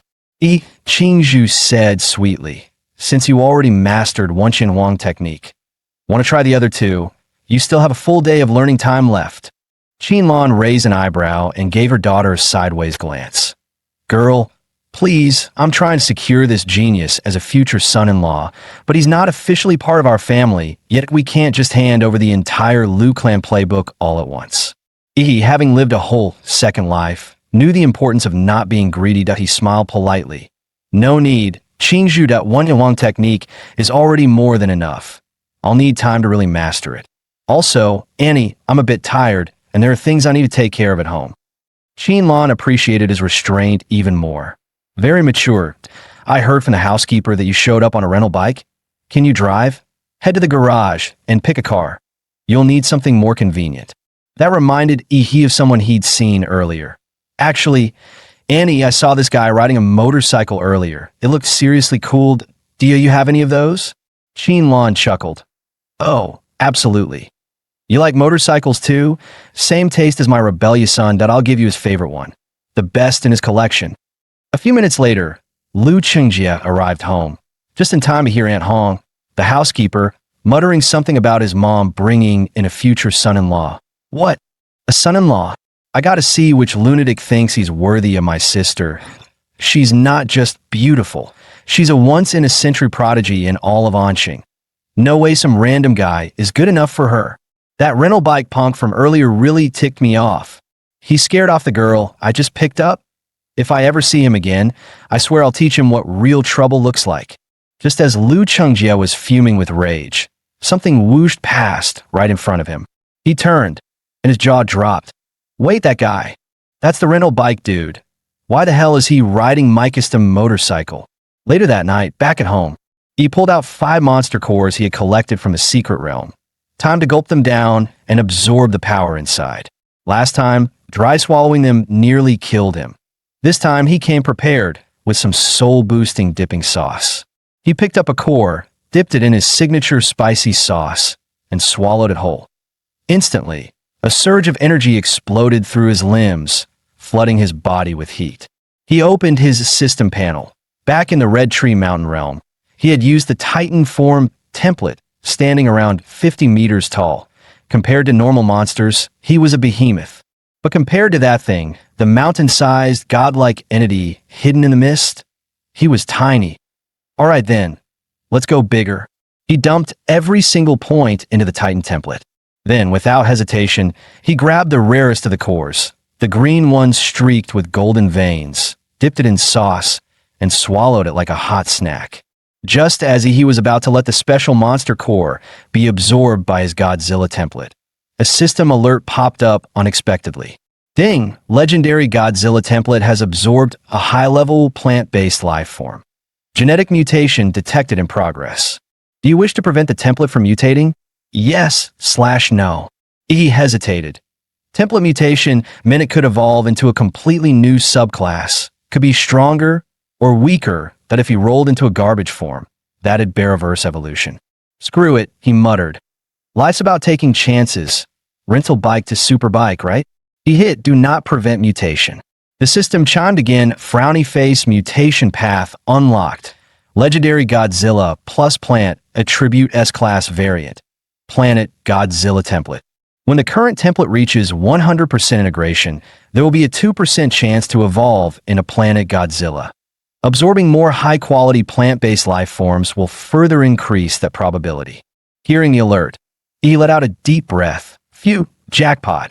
Planet Godzilla might look similar to the regular version on the outside, but size-wise, it was on a whole different level. Over 300 meters tall, weighing in at more than 1 million tons, officially dubbed the largest Godzilla in recorded history. And power-wise, every stat was a straight-up upgrade from the legendary version. But first, his current template needed to hit 100% integration. Time to grind fast. As he was still mapping out his next steps, a deafening explosion rocked the outside world. Through the window, flames burst into the sky, lighting up the entire night. He froze. What the hell? Is this a terrorist attack? Armed forces had already moved in, sealing off every exit in the compound. Search every inch. Don't let a single one escape. Just then, someone knocked on Ihi's door. The original host was a loner. He had no friends, especially not the kind who'd show up unannounced at a time like this. He hadn't ordered food or received any deliveries. Oh, who on earth could it be? Staying on high alert, he braced himself. Suddenly, a woman materialized out of thin air, curves for days and a sly smile on her lips. Oh, my little brother, she purred. You're no ordinary fighter, are you? I was just planning to hide something here and tweak your memory a bit. But since you noticed me, looks like I'll have to rough you up. Don't even think about running. A venomous aura slithered around Ihi. Locking onto him like a predator, he realized there was no way to drag the fight outside. Whatever, he muttered. I've got money. I'll just buy a new place after this. The woman tilted her head in confusion. Huh? What did you just say? He calmly pointed at her. I said, you're already dead. Meanwhile, out on the street, an elite SWAT martial artist had engaged a criminal in battle. He slipped up, Take him down. The SWAT team moved in unison, striking with surgical precision. The enemy, cornered but unfazed, sneered. Yao Imei, you must escape with the golden genome. I'll cover you. I, Zhou Yi, will draw their fire. Ha ha ha. Come at me. Trading my life for yours. Totally worth it. Then he unleashed the blood-burning forbidden art, his body erupting in a surge of crimson energy. Just then, a dazzling blue beam exploded overhead, piercing the sky. A charred human figure crashed down in front of Zhou Yi, slamming into the ground and leaving a massive crater. Zhou Yi's eyes widened. Yao Imei, wasn't your nanosuit white? Why do you look like burnt toast now? I just risked my life to buy you time. What happened? Don't tell me someone's still chasing you. Yao Imei climbed out of the crater, her face grim. She had nearly been taken out. If not for the nanosuit's auto-repair function, she'd be in critical condition. The package is stashed, we need to move now. Without hesitation, she tossed several smoke bombs, custom-made to disrupt martial artists' senses. The SWAT officers immediately realized something was wrong. They're trying to escape. Taking advantage of the cover, the two slipped into the underground sewers. Half an hour later, they emerged from a narrow alley, leaning against a crumbling wall, gasping for breath. We finally lost them. Gotta say, these nanosuits are worth every penny. Took that hit like a champ. But just as they began to relax, Ihi's voice echoed through the alley. Hey, gorgeous, still haven't explained why you barged into my house, have you? You see, there's a tiny problem here. You thought you were picking a random neighbor to mess with, but you picked me. And as a thank you gift for trespassing, I'm going to make sure you too have a very memorable time. Zhou Yi stared at Ihi in disbelief. How? How did you find us? He wasn't about to explain anything. Yao Imei had been contaminated with his nuclear radiation. It was like she was carrying a GPS tracker. And his philosophy, don't talk, just punch. Conveniently, his flesh-bound demon form needed sparring partners. And look who volunteered. Ever since mastering that technique, he had gained total control over his own body. The sheer force of his energy ruptured the air as his fist, heavy as a wrecking ball, rocketed toward Zhou Yi. Zhou Yi crossed his arms just in time to block. Mountain-splitting fist. With a deafening boom, a black-red bolt of energy shot through Zhou Yi's defense like lightning. He felt like he'd just been hit by a freight train, blasted straight off the ground. Coughing up blood midair, he crashed hard, dazed and shaken. And that was just Ihi's right fist. The left fist came right after, smashing down from above. Watching Zhou Yi get launched like a rag doll, Yao Imei gasped. What kind of insane martial art was that? A 6-tier warrior just got demolished by a kid whose aura screams beginner level. Mister, who trained you? Ihi beamed brightly, all sunshine and menace. Me. I was trained by the legendary Emperor Mola. Emperor Mola? Yao Imei had never heard of the name, but she now realized this town hid monsters. Just then, Zhou Yi's voice rang out from behind. Don't get cocky, kid. Zhou Yi was furious. He'd just survived a brutal fight, burned up his blood energy, and was running on fumes. Still, even at 70% power, he wasn't about to be humiliated by some punk trainee. Activate. Beast form. Iron Horn Rhino Beast. Instantly, his skin took on a metallic sheen, glimmering silver like forged steel, and from his forehead, a thick silver horn burst forth, glowing with power. Zhou Yi stepped forward. The ground beneath his feet cracked with a thunderous boom. He watched him prepare for an all-out brawl that he casually rolled his wrists, his cells surging with nuclear fusion. Now that's more like it. But the next second, a figure silently emerged behind him. It was Yao Imei. Didn't expect my nanosuit could turn invisible, did you? I'm the real assassin here. He spun around instantly. Boom! A punch straight to her gut. Her nano armor seared with scorched marks as she was blasted into the air, unsure if she was even alive. I don't care who you are, stay out of my way. I don't do mercy, not even for pretty faces. He turned someone like Lu Qingzhu into a swollen mess. What chance did she have? Zhou Yi saw his partner fail miserably. That useless woman, she couldn't even land a sneak attack. With a furious roar, he charged like a runaway train straight at Ihi. But he had been waiting for that moment. Their fists collided, Waves of force rippled through the air, visible to the naked eye. Ihi's punch, charged with killing intent and atomic lightning, slammed into Zhou Yi's silver armor, but all it left were charred streaks. He raised an eyebrow, mildly impressed. "Oh, didn't expect your defense to be this tough." Zhou Yi grinned, full of smug confidence. "Kid, this iron-horn rhino beast form of mine. Not even a tank shell can scratch me. What have you got that can break through?" And it wasn't just defense. His offensive power had skyrocketed too, that he could hold his own against high-level fighters for a while, maybe even land a surprise critical hit. But in a drawn-out slugfest, he was finally starting to fall behind. Zhou Yi's eyes gleamed with bloodlust. "Die, brat." There was a twisted thrill in crushing a rising genius with his own hands. He sneered, triumphant. "Doesn't matter how cocky you are. Against me, you're nothing but a joke." But suddenly, he froze. Ihi had vanished. Wait, where the hell did he go? He turned around and nearly wet himself. One of the giant's toes was bigger than his entire head. Standing before him was a towering monster, over 30 meters tall.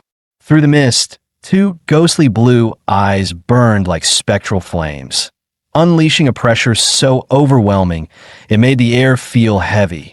What is that thing? Zhou Yi's mind went blank. When faced with something that massive, human instinct triggers only one reaction: fear. Was this some new beast? Or could it really be that brat's transformation? He didn't waste a single word. He simply raised a hand and brought it down like a falling mountain.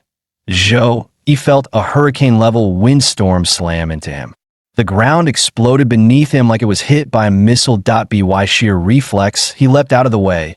A second later, he realized if he'd been even a split second slower, he'd have been obliterated. But he didn't just have one hand. Just as he thought he'd narrowly escaped. Wham! The other hand came crashing down. This time there was no lucky dodge. He took the full hit, flattened into the ground like a rag doll. Yi's right arm rose again, glowing, humming with energy. In a flash, thunder roared down with his punch. Blow after blow rained down like a violent storm. He felt his bones shatter, his organs rupture, and his very soul nearly pounded out of his body. System notice. Host Ihi, Titan form activated. Comprehensive physical index, 23.8 to 294. Nearby, Yaoi Mei forced herself to stand, only to freeze in horror, a 6-tier martial artist being used as a punching bag. Her heart sank with regret. I was such an idiot. Why did I mess with this monster? If this keeps going, Zhou Yi's gonna die, for real. She couldn't let him die here. There was no running now. Only one option left, a desperate counterattack. Perched atop a nearby building, she stared at the towering giant whose body eclipsed the structure itself. She leapt down in a swift, calculated arc, her form twisting midair. In a flash, she reached the giant's throat. Around his neck, tight yellow threads glinting faintly, molecular wires from her nanosuit, sharp enough to slice through reinforced alloy. She figured this transformation came from some kind of genetic ability. Big as he was, the human body still had its weak spots, and the throat was one of them. A crimson flash split the air, but what shocked her most, the giant didn't even fight back. He just let her slice his throat wide open. The giant's colossal head came crashing down. Boom! The ground trembled beneath the impact. Yaoi Mei exhaled sharply, her voice trembling. Did I do it? But then, her eyes widened in terror. The giant's mouth slowly opened. Deep in his throat, a glowing blue light pulsed to life. A rising hum of destruction rang in her ears, building, swelling, deafening. A monster, she whispered in despair. In that moment, it felt like even the heavens had sentenced her to die. The last thing she saw was an endless blaze of radiant blue. The atomic breath consumed her completely. The blast pierced straight through a nearby skyscraper, leaving a dazzling blue arc slicing across the sky. As the breath ended, a wave of scorching air erupted, engulfing the entire area in a sea of searing heat. He slowly stepped forward, making his way toward Zhou Yi. He loomed over the bloodied, broken man at his feet. In a low, rasping voice, he said, "Your turn." Zhou Yi, bones shattered, still struggled to rise. You monster, he hissed. Yi stared down, cold and emotionless. If you choose to kill, you'd better be ready to die. That's the fairest rule there is. Just then, sirens blared in the distance, growing louder by the second. The battle had drawn too much attention. Security forces were closing in fast. And just as he prepared to finish Zhou Yi off, he suddenly laughed, eyes filled with venom. If I'm going down, I'm dragging you with me. That woman, Yao Yimei, the one in the nano suit, she hid something in your house, something called the golden genome. Zhou Yi let out a twisted laugh. It's yours now. The endless manhunt begins. Run. Run as far as you can. Ha! I'll be waiting in hell. He cut him off with a swift kick to the head. Run your ass. You talk way too damn much. The sirens were getting closer. He had to get rid of the body. Fast. This time, he might have gone a bit overboard. Especially with that giant hole punched clean through the building. Yeah, definitely too much. He hurried back to his apartment under cover of night. He immediately contacted Qin Lan for help. Aunt Qin, how's the police investigation going? Handled it, she replied coolly. But things are getting messy on Blue Star lately that you'd better lay low until Huadu University starts. Relax, Aunt Qin. You know me. I'm the picture of innocence. He let out a breath of relief. Good thing he gave Aunt Qin a heads up in advance. That atomic breath move of his, way too recognizable. The cops would have been on him instantly. Back inside, he finally found what Zhou Yi had mentioned, the golden genome. So this is what they were fighting over. It was a sealed silver-colored cylindrical container on it, an Erie Company logo, a black eagle with outstretched wings. But the wings were just skeletal bones, no flesh. I've seen this before. That's the symbol of Laserbird, one of the biggest biotech conglomerates that I spotted it in the Prometheus dossier that guy from Huadu handed me. So those two must have stolen this thing from Laserbird and got hunted down while trying to escape. Judging from Zhou Yi's dying words, he clearly wanted to dump this nuclear-grade mess right into my lap. I glanced at what used to be my living room. Now just a disaster zone. Great, guess it's hotel life for now, that I'll find a new place tomorrow. Meanwhile, deep within the Swan Lake Rift, classified as a B-rank anomaly near Anqing, a squad of hunters had just taken down a Tier 3 elite bloodline wolf beast. How'd your side go? Not bad. Made a small profit. Suddenly, one of the female squad mates froze and pointed toward the horizon, her voice trembling. See, Captain? Look over there. Trees were crashing down like dominoes, and the thunder of countless footsteps shook the earth. An endless tide of magical beasts surged into view, stretching across the horizon. Atop the head of a crocodilian monster larger than a mountain sat a massive throne of bones, forged from countless white skulls. And it's common knowledge, when beasts die, their bodies don't leave behind bones, as these must be the remains of high-ranking human warriors. Reclining on that throne was a massive black ape, lounging like a man, its gaze cold and commanding. Above its head, celestial anomalies swirled in the sky. That kind of phenomenon only appears for Overlord-class beasts, a Tier 5 apex beast. The crimson-eyed black ape king. Alert the military now. A Lord-class beast is leading a massive horde toward Anqing. We can't stop it. Only Grandmasters or higher can deal with this. Damn it. High-tier beasts rarely ever leave their own territory. Why is this happening? Every Lord-class magical beast is a walking natural disaster. They emit a special frequency. Only other beasts can hear it. Any creature below their rank is instantly compelled to obey. They gather around the Overlord, forming its personal army. The black ape atop the bone throne slowly opened its crimson eyes that IT glanced at the hunter squad, cold, imperial, and utterly disdainful. The sky darkened. Dozens of massive stone spears materialized overhead, raining down like divine punishment. The squad broke into a desperate sprint for their lives. Emergency Overlord-class beast spotted in Swan Lake Rift. The horde is expanding, requesting backup. Repeat, requesting. But before he could finish, a stone spike crushed him. His last words echoed in the comms. Overlord confirmed. Please respond. Hello? Hello. Meanwhile, the crimson-eyed black ape slowly rose from its throne. Then, chillingly, it spoke. Advance at full speed. The words echoed like thunder through the forest. And the beast tide roared back in response. Ferocious, bloodthirsty cries shaking the sky as the army surged forward behind their king. In Anqing, the piercing wail of a beast tide alarm tore through the silence. The entire city froze. Citizens stood in stunned silence, as if the world had glitched that IT felt unreal, like a nightmare they hadn't yet woken from. Then, the mayor's voice came over the citywide broadcast system. Attention all residents, a massive beast tide has emerged from the Swan Lake Birank Rift. Estimated time of impact, 20 minutes. Our military has already been dispatched to the front lines.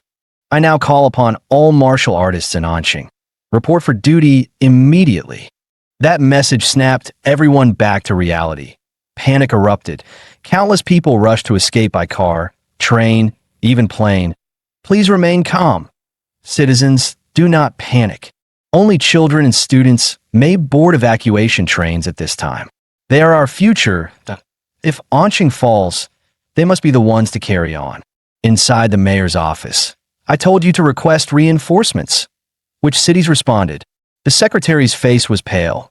Mr. Mayor, it's not just us. Beast tide alerts are going off across the entire country, and O1's in a position to help. And the cities that haven't been attacked yet, they're busy fortifying their defenses, preparing for the worst. Then what about Huadu? What did they say? Did any grandmasters or above agree to come? Even just one?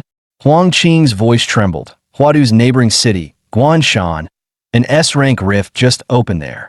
All high-level martial artists from the capital have already been deployed to contain it. Huang Qing slumped into his chair, face pale. His sharp political instinct screamed a truth he didn't want to admit. The entire nation of Xia had fallen into a trap. This beast tide wasn't a freak occurrence, it was a coordinated, premeditated assault. But he quickly pulled himself together, taking a deep breath. The resolve of his younger years returned to his eyes. There's no time to waste. The Battle of Anqing starts now. From this point on, we're on our own. Meanwhile, in the Chu estate, in the estate's training grounds, two figures were sparring fiercely. It was none other than Yi He and Chu Zhou. With a single punch, Chu Zhou was sent skidding backward across the arena floor. Yi smirked. Not bad, Chu Zhou. You actually took that punch. Since when did you learn Xian Huang combat techniques? Chu Zhou gritted out. Picked it up about a month ago, still rough around the edges. He stretched lazily, stifling a yawn. But you, buddy, only been a month, and you're already slacking off? Chu Zhou nearly exploded on the spot. Slacking off your ass, you didn't improve. You freaking evolved. Just then, a sharp alarm echoed across the estate. Both men froze mid-banter, their eyes locking onto the emergency broadcast speaker in the distance. Anqing is under attack. Chu Zhou's expression darkened. That was a beast tide alert. Anqing's university prep students have priority evacuation access. The message says, head to Anqing Airport to board flight B521 or B753, or to the high-speed rail station for train 423. Yi smirked. What? Don't tell me you're planning to leave. Chu Zhou closed his eyes. You're staying too? With your talent, you'd be better off getting out of here. You talk too much. Since when were you such a drama queen? If you don't get it, here's my answer, fight. Inside, Yi, the blood of Emperor Mola was already surging wildly. Meanwhile, in the Lu family estate, Lu Qingzhu stared firmly into Qin Lan's eyes. Mother, I want to go, I want to help defend Anqing. Qin Lan's voice turned uncharacteristically stern. Do you even have a real chance of surviving? Anqing has maybe 30,000 fighters. Add and retire veterans and volunteering trainees, maybe 50,000 tops. In the face of a beast tide that size, we're just paper boats in a tsunami. And that overlord-class beast? That's not something Anqing can deal with. It takes a grandmaster, at minimum, to stand a chance. Qingzhu, your life doesn't just belong to you. You carry the weight of our entire family. Lu Qingzhu was silent for a moment, then coldly said, if a martial family can't even stand against beasts, maybe it doesn't deserve to exist at all. With that, she turned and slammed the door behind her. Lan lit a cigarette, her eyes heavy with thought. "An Hong, we're leaving Anqing. What about that boy Yi? Send him a message. Let him decide for himself." Meanwhile, at the edge of the Swan Lake Rift, tens of thousands of martial artists had already gathered. "Old Chun, you're pushing 60. What the hell are you doing here? Shouldn't you be getting your granddaughter out of here?" "Shove it, old Zhang. If you a limping cripple can show up, why can't I with all four limbs intact?" "Ha ha. Who would have thought? 30 years later, and we're fighting another beast tied together." Old Zhang chuckled, leaning on his cane. "And that leg of yours? You lost it in that very battle." "Hey, old Zhang, once this tide's over, you gonna move in with your son in the capital? He lives in that flashy uptown district. Won't they laugh at a country bumpkin like you?" Old Zhang smiled. "Forget it, I'll stay here. Play chess with you, you stubborn old mule. I was born in this city, and when it's time, I want to be buried in it too." Around the city, Anqing's final military defense line was now fully deployed. Tanks at anti-aircraft turrets, Gatlings at heavy caliber cannons. All of it formed a steel wall. No beast was allowed to set foot inside the city. 60% of Anqing's armed forces and over half its high-ranking martial artists had already entered the rift as part of the Vanguard Division. Their mission? One thing only: scout the beast tide, identify any Lord or Overlord-class beasts, and above all, bring that intel back alive. Suddenly, Huang Qing's eyes narrowed, danger sensed. A bloodied warrior stumbled out of the rift, one arm missing, body drenched in crimson. Medics rushed forward, trying desperately to stabilize him. "And Mayor, this flash drive, it holds all the Vanguard team's combat data." Huang Qing leaned in, voice tight. "And the others, where are the rest?" The warrior's dirt-smeared face twisted in pain. "Dead, they're all dead. The beast tide crushed everything. Not even the bodies were left intact." His eyes suddenly flew wide open, pupils trembling with terror and hatred. "Be careful of that crimson-eyed black ape. It trapped us. If not for that thing, thousands of us could have made it out alive." Before he could say more, a thunderous roar erupted from the rift. A massive stone spear shot out, spinning violently. It tore straight through a distant skyscraper, like paper. Rubble came crashing down in a deafening cascade. Huang Qing's pupils shrank. No, that wasn't random. It was aiming for the landmines beneath the building. It's trying to detonate them, to destroy our defense grid while we're still building it. Huang Qing roared in fury. "Damn it! The rift just launched an attack. Tank division, drop the restraints, fire at the rift, blast it to hell." Dozens of tanks and anti-air turrets opened fire in unison. A storm of artillery engulfed the rift in a wall of blazing flame. No beasts, just long-range attacks to drain our firepower? How the hell are beasts using military tactics? Huang Qing's expression turned grim, fists clenched. Damn it. What kind of monsters have they become? Suddenly, another wave of stone spears burst through the barrage, ripping through the air with deafening force. And this time, there were far more. Fortunately, the tank crews had repositioned in time, allowing the spears to smash harmlessly into the open ground. But then, one soldier heard something strange, a noise coming from the shattered spear fragments behind him. Before he could react, "Enemy infiltration!" someone shouted. A grotesque, many-eyed beast lunged out and bit the soldier's head clean off. That horrific scene wasn't isolated. Across the battlefield, similar ambushes erupted. Those spears were delivery pods for monsters. They weren't just projectiles, they were drop pods, launching beasts straight from the rift into our backlands. Huang Qing shouted again, voice hoarse and furious. "Don't let those spears land. Shoot them down mid-air. Every one that lands is a breach in our walls." At the rift's mouth, a massive crocodilian beast lay motionless, like a mountain of flesh and scale. The crimson-eyed black ape narrowed its glowing eyes, those scarlet pupils gleaming with disturbingly human cunning. "It's time. Humans can no longer resist. Soldiers, flatten their lands. Leave nothing standing." A Lord-class beast, a towering white-furred gorilla the size of a building, let out a thunderous roar and charged forward. Behind it, the beast horde surged like a tidal wave, flooding toward the rift's edge and spilling into the battlefield. The white gorilla barreled through explosions, pounding its chest and howling skyward a primal, defiant war cry shaking the heavens. While it drew the fire, dozens more beasts slipped past, spilling into every direction, infiltrating the city like swarming shadows. Meanwhile, atop one of Anqing's tallest towers, he stared down at the chaos below. He could see it, clear as day. Humanity was losing control. What Anqing would become after today was anyone's guess. He hadn't been here long, only a few months since he'd crossed over. But this city, it already felt like home, and there was no way he'd let these monsters ruin it. With zero hesitation, he leapt from the rooftop, activating his Emperor Mola form Mandarin dove straight into the heart of the battlefield. Yo, Brother Luo, you've already taken down 5 beasts. And not bad, right? Kai Shaoling watched the two with a deadpan look. Seriously? You kill a few low-tier monsters and suddenly think you're war heroes? She scoffed. Luo Xian, you were supposed to be Anqing number 3 highest top dog. What a joke. Luo Xian wanted to snap back, but looking at Kai Shaoling's cold, no-nonsense stare.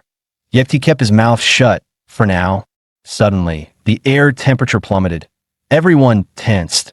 Chu Zhou, that blue magic core in your hand, did you just solo a tier 3 beast? Chu Zhou gave a calm nod. Didn't expect to run into you guys here. You didn't evacuate? Our parents are fighters. They're all on the front lines. As their kids, how could we just run away? Then someone shouted, panicked. Chu Zhou, look out. They pointed, right behind him. Chu Zhou turned around, only to see a tank falling from the sky. The battlefield was pure chaos. Flying beasts swarmed the skies like a dark storm cloud. Suddenly, a whole damn tank flew past, nearly crushing the squad. One soldier cursed out loud. What the hell? Who just threw a tank? Clang. With a sharp sound, Chu Zhou drew his sword in one fluid motion. The blade sliced through the air like a crescent moon, unleashing a wave of sword light. The tank was cleaved clean in half, crashing to the ground with a deafening boom and leaving twin craters. Kai Shaoling's eyes snapped toward the source of the thrown tank and instantly widened in shock. Wasn't that the Lord-tier beast that first charged out of the rift? How did it end up behind enemy lines?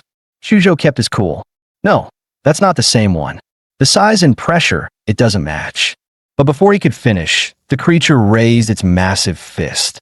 Like a mountain crashing down, it hurled a punch straight at Chu Zhou, and if it landed, none of them would survive. Chu Zhou felt cursed. He didn't even have time to react. Was this really how it all ended? But lying down to die? That was never his style. Just as he braced for a desperate fight, a black and blue meteor came crashing down, slamming into the white ape's skull. The beast's head twisted sideways, and its massive frame collapsed with a thunderous boom. Roaring in fury, the white ape swung its giant hand to swat the attacker like a fly. But its enormous palm was stopped midair by a single finger. He didn't even flinch. Open wide. Time for your dental cleaning. He stepped on the ape's jaw, forced it open with sheer strength. Sheesh, the stench. How many people have you eaten, huh? This'll take some serious scrubbing. A dazzling stream of blue energy gathered in his mouth, buzzing with power. Then it blasted out like a cannon, straight down the ape's gullet. Black smoke and the smell of roasted meat filled the air. One shot, instant kill. Kai Shaoling and Luo Xian stood frozen, staring at that familiar blue glow. They turned to Chu Zhou, eyes wide in disbelief, silently asking, "Is that really Yi?" Luo Xian stammered, "Yi, that little freak who spits mouthwash, that's him." Watching Yi standing atop the white ape's corpse, Chu Zhou felt something stirring inside. Maybe, just maybe, Anqing could still be saved. Yi turned to them and said calmly, "This zone's yours. I'm heading out to back up the others." With a burst of atomic energy beneath his feet, he crouched and launched himself into the sky, soaring dozens of meters high. From above, he saw the city ablaze, fire and smoke rising from every street. But people were still fighting, refusing to give in. He shut his eyes, activating his life field scanner. He searched for the highest concentration of monsters, found it in seconds. One of the closest defense lines to the rift was under siege. A beast the size of a mammoth was charging straight through focused artillery fire, completely unfazed. One soldier shouted, "Guns are useless. Bayonets now," then tossed his rifle aside and ran straight at the monster. The others followed without hesitation. They dropped their weapons, drew their blades, and rushed in for close combat, willing to die if it meant buying even a second for the warriors. Against the indestructible mammoth-like beast, they chose the most brutal tactic: swarm it with bodies. They climbed all over it like ants, getting crushed one after another, just to leave a wound. Corpses piled high in minutes, yet not a single fighter took a step back. Sure, the battle's outcome always came down to the clash between elite warriors and high-tier monsters. But even ordinary fighters, and ordinary people, had made up their minds to fight to the bitter end in this cruel world. Their mission was simple: hold the line, no matter the cost, until the real powerhouses returned to turn the tide. Just then, dark red shadows surged onto the battlefield. But instead of attacking humans, they lunged straight into the monster horde. Countless beasts were distracted by the swirling shadows, giving the warriors a golden chance to strike, and many landed the kill. The shadows then swarmed toward the mammoth beast, wrapping around it like chains, locking it down in place. As the warriors looked on in confusion, a brilliant blue beam descended from the sky, blasting straight through the beast's head. That same indestructible monster that had tanked artillery fire now had a gaping hole where its brain used to be. The giant collapsed with a thunderous crash. Another clean one-shot kill. The surrounding beasts shrieked in panic, backing away in chaos. He finally descended onto the battlefield, activating his radiant core battle form, his hands transforming into razor-sharp claws. With a roar, he unleashed another atomic breath. The earth trembled. A glowing orb of annihilation erupted mid-air. Any monster caught in the blast radius, not a single one would make it out of Anqing alive. At that moment, in other battle zones around Anqing, the frontline commanders noticed something strange. The beasts were pulling back. No, not retreating. They were regrouping, heading in one direction. A woman sprinted onto the scene, panting with urgency. "It's Ihi, Anqing's top scholar. He's joined the fight." The warriors instantly understood why the beasts were shifting. But one of them clenched his fists and barked, "No way. We won't let Ihi end up like Warrior Lu. He's still just a kid. He's Anqing's hope." With that, he charged out without hesitation. "Intercept the beasts. Protect the scholar." Elsewhere, Ihi, fully unleashed in his radiant core battle form, punched straight through a massive monster skull, incinerating its body into ashes. The shockwave alone turned nearby beasts into bloody pulp, but more surged toward him, hoping to overwhelm him with sheer numbers. He let out a thunderous roar and slammed his fist into the ground. A burst of blue pulse energy exploded outward, sending monsters flying in all directions. Cracks spread out like spiderwebs beneath him, and lethal radiation flooded the battlefield. Heads up, a Lord-tier monster's targeting Ihi. Protect him at all costs. Damn it, if you want to kill our top scholar, you'll have to walk over my dead body first. With him here, Anqing still has a chance. Victory belongs to humanity. You monsters, go rot in hell. Hold the line. Our top scholar is almost here. You old vets seriously gonna lose to a high schooler? Don't embarrass yourselves. When he shows up, you better not let him see this base in ruins. Drive those beasts out, every last one of them. At this point, he had become more than just a fighter. He was a symbol of hope, and that hope had drawn 5 Lord-tier beasts, fresh out of the rift, into a full-blown charge straight toward him. Even elite human warriors struggled to break through. The rampaging beasts made it nearly impossible to close the distance.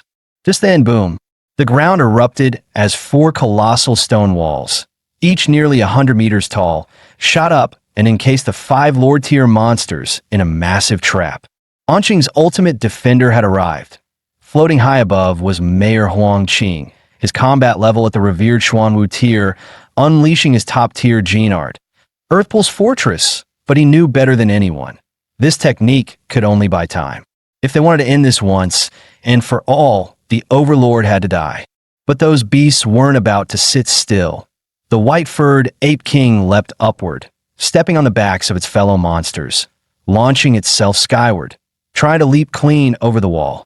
Seeing the white ape king about to leap the wall, Huang Qing blinked, vanishing and reappearing above the Earthpulse fortress in a flash. He brought his palms together, then slammed one down on the beast's skull, which was the size of a car. A golden energy beam burst forth from his strike. The ape's eyes, ears, nose, and mouth all bled out at once. Its brain turned to mush.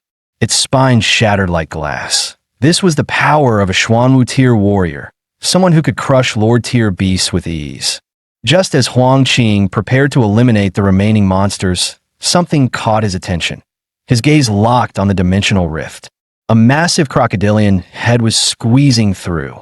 It was so large that its body couldn't even fully pass through the rift. This was the mountain-crushing crocodile, a Tier 4 Royal Lord class monster. A bead of cold sweat ran down Huang Qing's temple.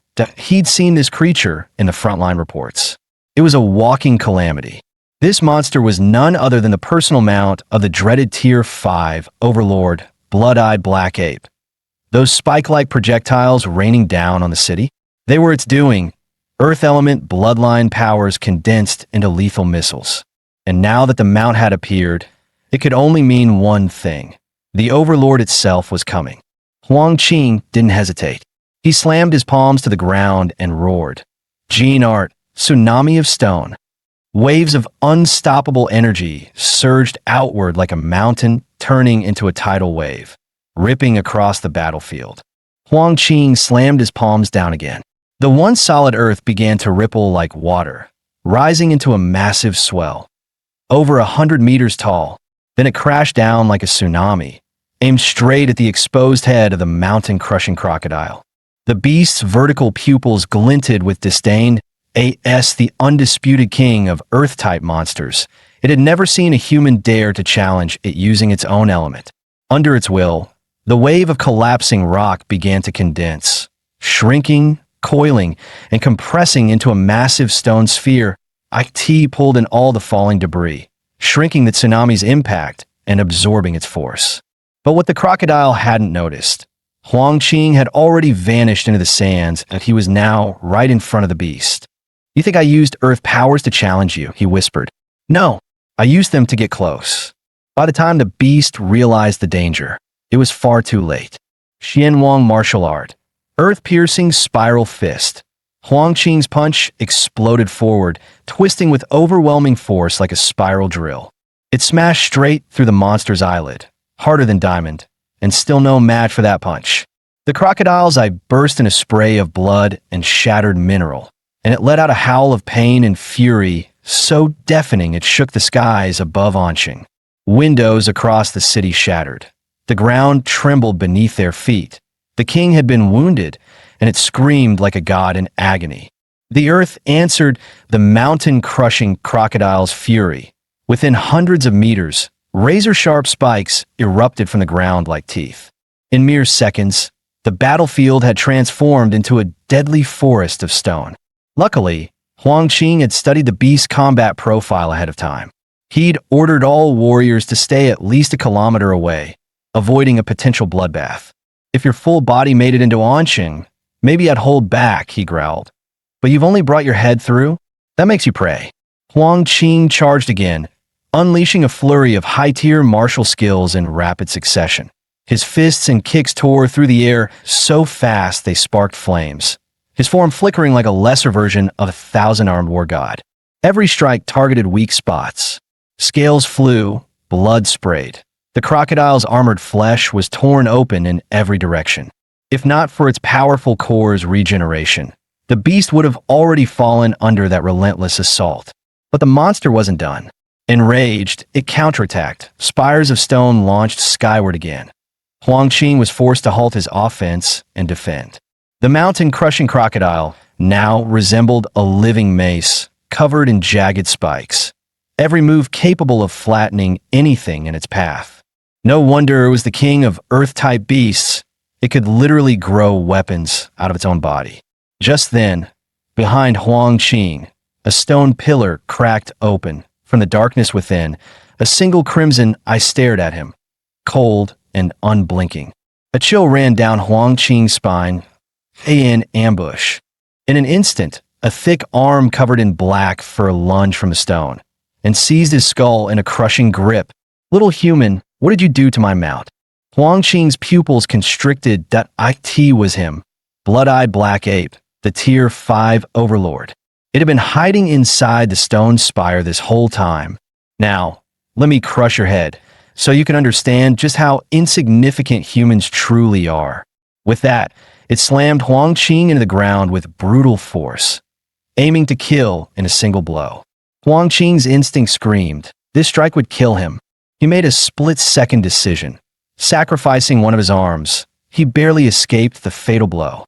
But instead of rage, the blood-eyed black ape grinned viciously. Perfect. Now I know for sure. There's no one stronger than you in this city. Which means I can kill freely. It had seen through humanity's last card, and now nothing stood in the way of its massacre. Huang Qing's face remained emotionless, as if none of this surprised him. With a wave of his only remaining arm, countless massive stone blades erupted from the earth, shaped by the Crocodile King's stone forest, and spun into a deadly storm aimed straight at the blood-eyed black ape. But the ape simply stood there, arms crossed, completely unfazed. Your resistance is meaningless, human, it said calmly. All you're doing is delaying your death. To the blood-eyed black ape, this wasn't a battle anymore. It was a game of fear and despair. IT wanted to see this city's strongest warrior break. That moment of fear would be its greatest prize. The stone blades, strong enough to shred tanks, slammed into its body like a pack of raging beasts. But it didn't block, didn't dodge, just let the blades carve its flesh. Black blood flew, yet it didn't even flinch. Like a twisted instructor grading an exam, it mocked, decent speed, but far too weak. Without a word, Huang Qing summoned another tidal wave of stone, launching a massive second assault. But the blood-eyed black ape leapt effortlessly, soaring over 100 meters in a single bound, and escaped the stone tide with ease. Boom! The tidal wave of stone crashed through the forest of spikes, pulverizing everything in its path. But when the dust settled, the blood-eyed black ape stood untouched. Not bad, it muttered, but still too slow. Huang Qing heard its mocking voice echo around him. Kneel. I don't allow lower life forms to look me in the eye. For a moment, he blinked. Caught off guard, he hadn't expected the beast to be this deranged. Then came the strike. The ape's palm descended like a collapsing mountain. Another thunderous impact. Huang Qing felt both knees crack in pain, but he didn't fall completely. He forced himself to stay half-crouched, refusing to kneel. The ground beneath him shattered into spiderweb fractures, yet his eyes remained calm, unshaken. The ape tilted its head in confusion. Where was it? The fear, the despair, the same look all the others had before dying. Why? It growled. Why aren't you afraid? Huang Qing placed his remaining hand on the ground and answered coldly. You think you're clever, beast, but you miscalculated. In the end, you're just another arrogant animal. Bloodburn forbidden art. Earth pulse seal. Huang Qing roared that it wasn't a trap. It was a setup. He had lured the blood-eyed black ape here on purpose, because this place held his final trump card. Rumble. The ground beneath them liquefied, whirling into a vortex of sand with terrifying suction power. Within seconds, the ape had sunk halfway into the swirling pit. The more it struggled, the deeper it sank. Really? This is your ace? The ape sneered. You think you can seal me? How naive, human. You can't hold me forever. The second your little trap slips, I'll tear everyone in this city apart. But Huang Qing just smiled. Not with joy, but with grim pride. This isn't a trap, he said softly. It's a hymn. A human anthem, sung in the face of annihilation. He pulled up his shirt, revealing a glowing, star-shaped wound over his heart. 5 points. Burning red. Then, he thrust his only arm through his own chest. Blood gushed instantly. The blood-eyed black ape froze. You, what are you doing? Huang Qing coughed blood, but his gaze was resolute. At the start of this war, I buried Anqing's one and only tactical nuke beneath Swan Lake. The trigger is embedded in my heart, and once that heart stops beating, the bomb goes off. The blood-eyed black ape snarled. You expect me to believe that? You're insane. No one would gamble their life like this. You think I'm scared? You're bluffing. But Huang Qing just smiled. From the moment this war began, I never planned on making it out alive. Because I'm the mayor of Anqing. My name is Huang Qing, and I once swore on the day I took office to give everything for this city, for its people, even my life. And now, I guess I've kept that promise. He closed his eyes. Then came the light and the heat, annihilating both him and the beast in a single, blinding instant. Boom! The sky erupted. A mushroom cloud rose like a monument. Massive, solemn, eternal. The warriors who had been warned and evacuated the blast zone stood in silence. They looked toward Ground Zero, eyes filled with tears, tears that flowed like rivers, but their gazes burned with pride. As one, they raised their hands and saluted the explosion. Chuzhou and the others bowed their heads, paying silent tribute. This wasn't an END, it was a funeral. A grand, unforgettable funeral. After the nuclear blast, everything within a 10-kilometer radius was vaporized in an instant, leaving behind a single, massive crater of molten rock. In the endless sea of dark red lava, something stirred, a shape, charred black and barely human, trembled. Chunks of carbonized flesh crumbled away, revealing scorched bone beneath. Embedded in the center of the ribcage was a dull, orange-hued crystal. Then, without warning, the crystal flared, like a dying flame reigniting one last time. Thin, pink threads of blood began to unravel from the magic core. They spread across the broken skeleton, weaving muscle, sinew, and nerves anew. Seconds later, the blood-eyed black ape's eyes snapped open. Its body, now a grotesque, blood-soaked figure, began to rebuild, skin spread. Black fur returned. Its blood-red eyes blinked open again, cold, merciless, and burning with vengeance. Struggling to rise, it felt the emptiness inside its core. So damn close to being killed by that lowly human. Its gaze darkened. The bloodlust in its eyes was almost tangible. Kill. Kill. Kill them all. I'll slaughter every last soul in this city. I'll make every human beg for death before I tear them apart. The blood-eyed black ape roared in rage. Tob pushed to the brink of death, by someone it could have crushed like an insect, was the ultimate humiliation. The blood-eyed black ape snarled. I'll retreat to Sin Domain, recover my strength, and then return to wipe this place off the map. But just as it turned, a sudden wave of killing intent slammed into it. Razor sharp and impossible to ignore. It spun around, only to see a young warrior streaking toward it, cloaked in blazing blue light. You going somewhere? The ape's pupils narrowed. It recognized that glow. The human brat who, alongside the mayor, had become one of its greatest obstacles. There you are, he growled. Shame I'm a little late. He roared, pushing his body past its limits. Cells in his arm ignited into full atomic reaction mode. Blue lightning tore through his muscles, peeling flesh away in sparks. Atomic strike fist. His punch landed square on the ape, but shockingly, it didn't dodge it. It took the hit head-on. Boom. The sky exploded in a blast of blinding blue light. The blood-eyed black ape roared, marching forward through the torrent of energy, defying the blast with sheer brute strength. E's eyes widened. It's pushing through. The ape sneered, foolish little genius. You should have stayed in the backlands. But no, here you are, gift wrapped for me. This is my chance to rip you apart. But he smiled coldly. If you had run, my mini tactical nuke might have missed you. But since you stayed, why not enjoy a second helping? Deep within He's body, the atomic reactor roared to life. Nuclear fission ignited at full force. Blazing arcs of blue lightning exploded from his flesh, dancing across the battlefield like a storm of electric foxes. The blood-eyed black ape's expression shifted. That energy signature, it was unmistakable. Another nuke? Its voice cracked.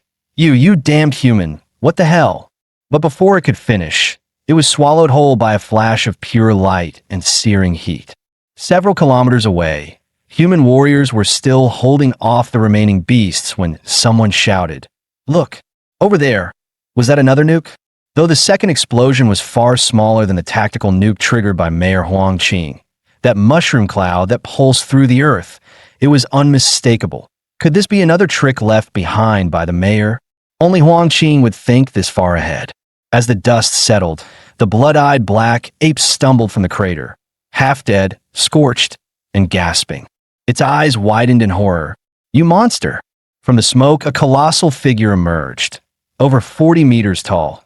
Its skin was as rugged as volcanic rock, streaked with glowing blue veins. Spinal spikes jutted out like swords, and a thick, armored tail swayed lazily behind it. One flick could crush a cliff, a titan in imperial magra armor. The ape's face twisted. "Why the hell do you look more like a monster than me?" Even most lord-tier beasts don't have this kind of aura. E's glowing blue eyes narrowed as he looked down at the blood-eyed black ape, now a pitiful speck beneath his towering feet. "I'm not like you, you balding monkey." Without warning, he raised a massive claw and brought it crashing down. Boom! The impact thundered through the battlefield, sending shockwaves and smoke rippling in every direction. The blood-eyed black ape was launched like a ragdoll, slammed into the distance, bouncing across hills like debris. He gave a cold smirk and charged after it. "Don't run now, little monkey." Mountain-crushing fist, black flash. Enraged, the prideful beast refused to be humiliated. With a roar, it spun around and threw a wild punch with its mangled arm. "Don't you dare underestimate a lord." Their fists collided with an earth-shattering blast. The air itself split open with the force of the impact. The blood-eyed black ape was blasted away in a perfect straight line, like a meteor on a crash course with the horizon. But E's arm didn't come out unscathed. IT twisted from the force, flesh torn, bones cracked. Even in its half-dead state, the ape's power was terrifying. IT may have looked skinny, but it was still a beast. Even with his titan form, his stats well past the 30-point threshold, he found himself unable to completely overpower the ape. IT had actually injured him. Fortunately, the Titan's hyperregeneration kicked in. In just a few seconds, his arm was good as new. He looked down again, eyes cold. "Still standing? Too bad. You're already beneath me." The blood-eyed black ape stared at Ehe's arm, fully healed within seconds. Its face twisted. That punch. That full-force blow. And it just heals. Are you kidding me? Finally, it gave up any notion of killing Ehe head-on. "Nope, I can't win. Can't win. Can't freaking win. This human was a monster." And so, the Great Tier 5 Overlord turned and ran.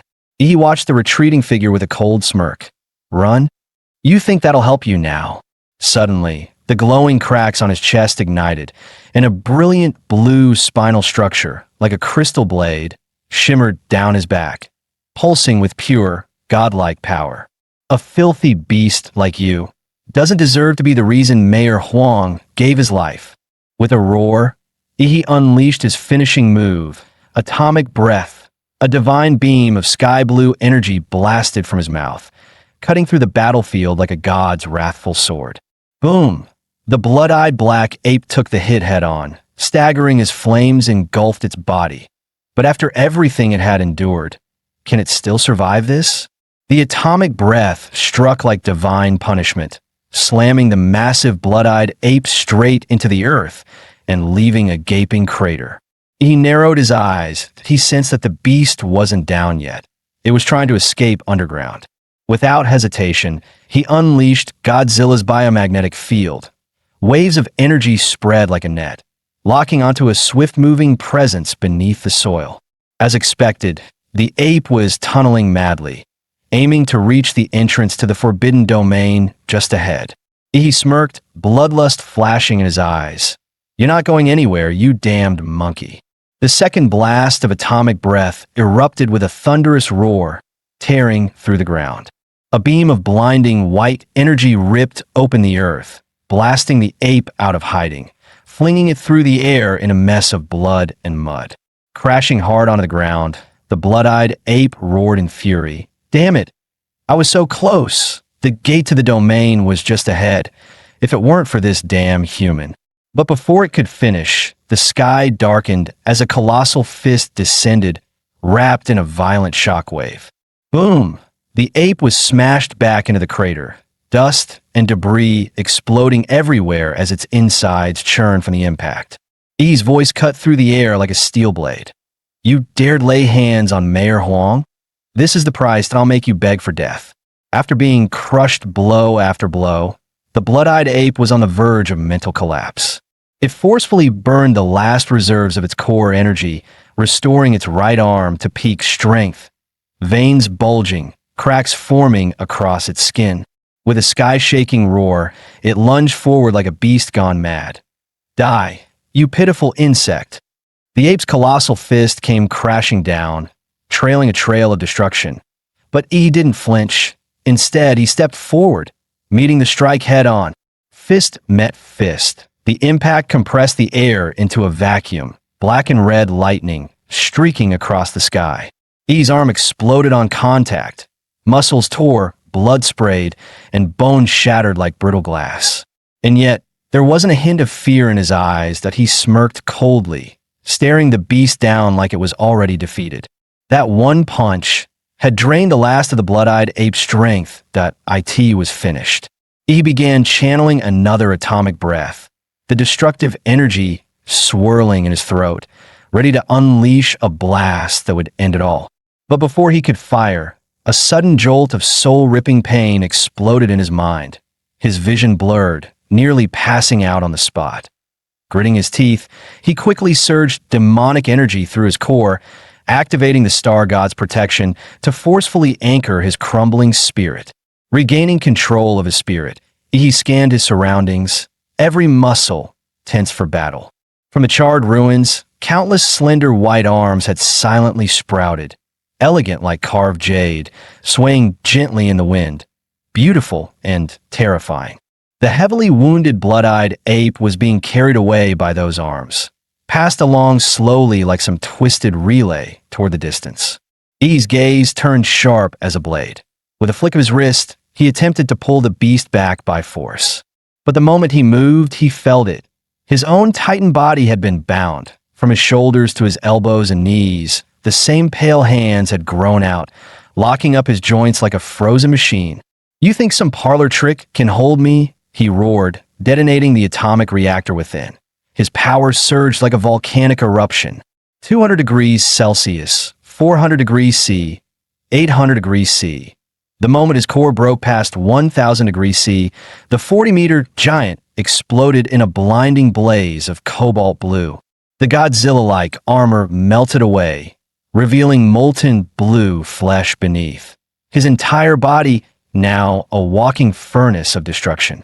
The ground beneath him boiled and cracked under the heat, and all the jade hands binding him were instantly reduced to ash. Meanwhile, the crippled, blood-eyed ape had been carried by the sea of hands to within 50 meters of the rift to the secret realm. As it looked back at the towering titan, closing in like a wrathful god, for the first time, it felt the chilling grip of death. Nothing was left but pure, primal fear. E crushed the charred earth beneath his steps, each footfall scorching away entire fields of ghostly arms. With a furious roar, he extended his blazing hand, about to snatch the beast back from the brink of escape. But at that very instant, an eerie woman's laughter echoed from within the towering rift. It was sharp, chilling like nails clawing at the soul. Then, pale arms surged out like a tidal wave, pouring from the crack in endless waves.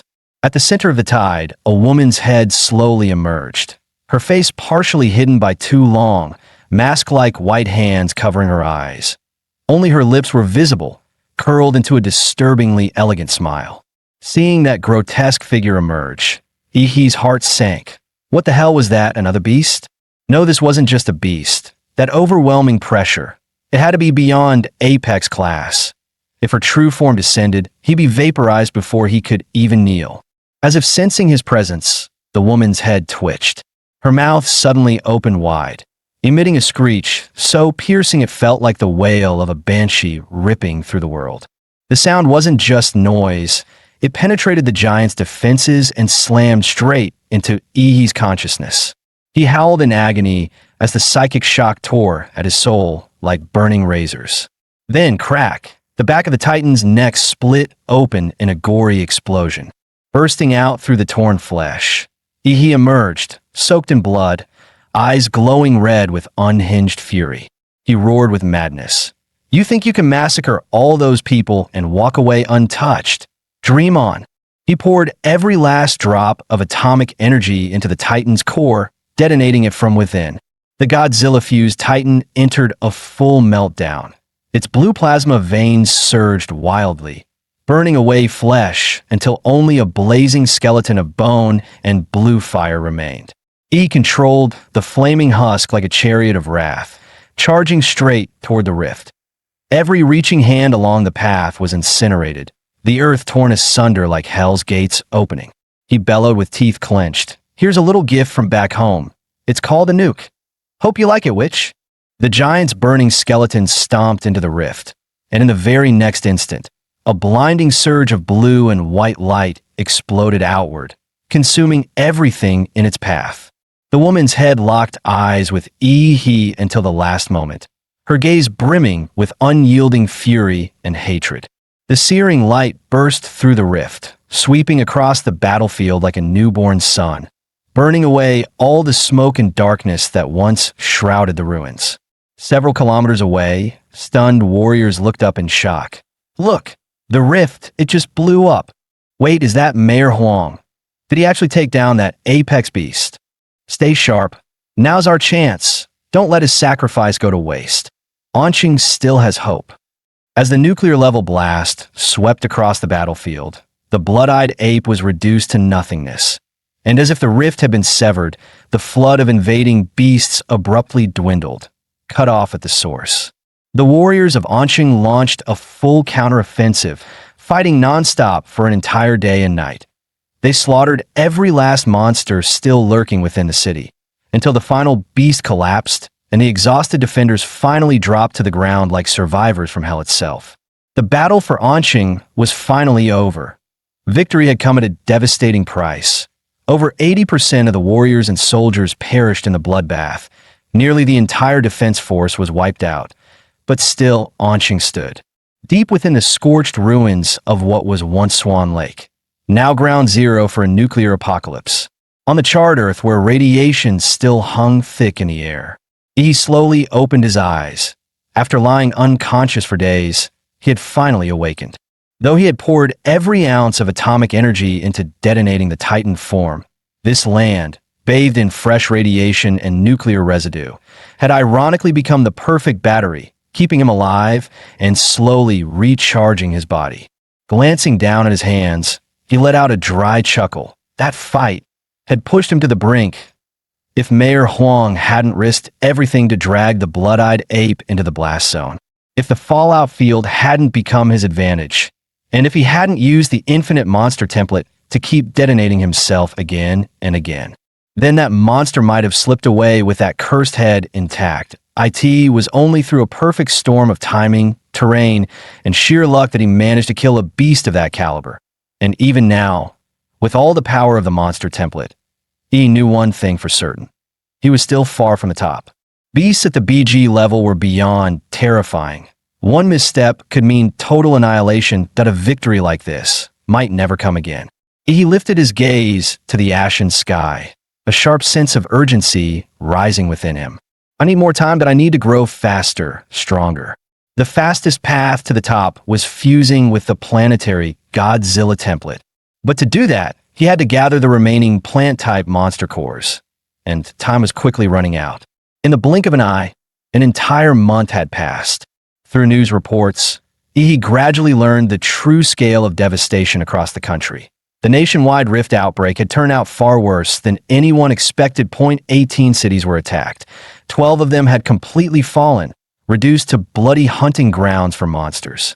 The worst case was Guanshan City. After an unexpected S-class rift erupted, the entire city was swallowed by a mysterious gray fog, and all contact with the outside world was lost. In response, the National Martial Authority dispatched an elite strike team. 30 Shwama-ranked warriors, and 5 grandmasters, led by the great master Du Jingming himself. But even they vanished. When all rescue efforts failed, the nation's strongest shield, Patriot-class warrior Fu Hongsheng, entered the rift personally.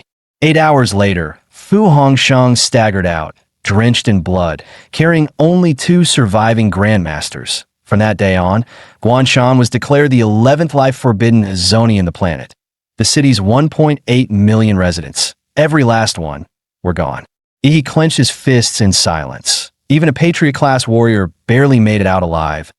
An entire city turned into a dead zone that humanity's survival was now hanging by a thread. He abruptly stood up, determination blazing in his eyes. Closing the news feed, he immediately dialed Qinlan's number. The familiar lazy voice answered. "What is it this time? Want me to teach you the other 2 incomplete martial arts from the Liu family?" He shook his head firmly. "This isn't about martial arts. That I need your help to acquire high-quality plant-type monster cores, preferably blue tier or even purple tier Lord grade cores." There was a brief silence on the other end. Then came a soft chuckle, laced with amusement. "Your appetite's really growing? Huh.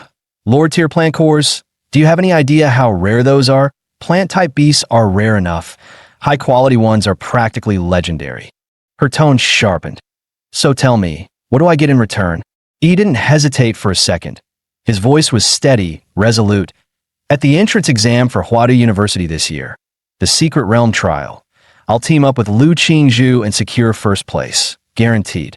Qinlan let out a soft chuckle, her red lips curling slightly.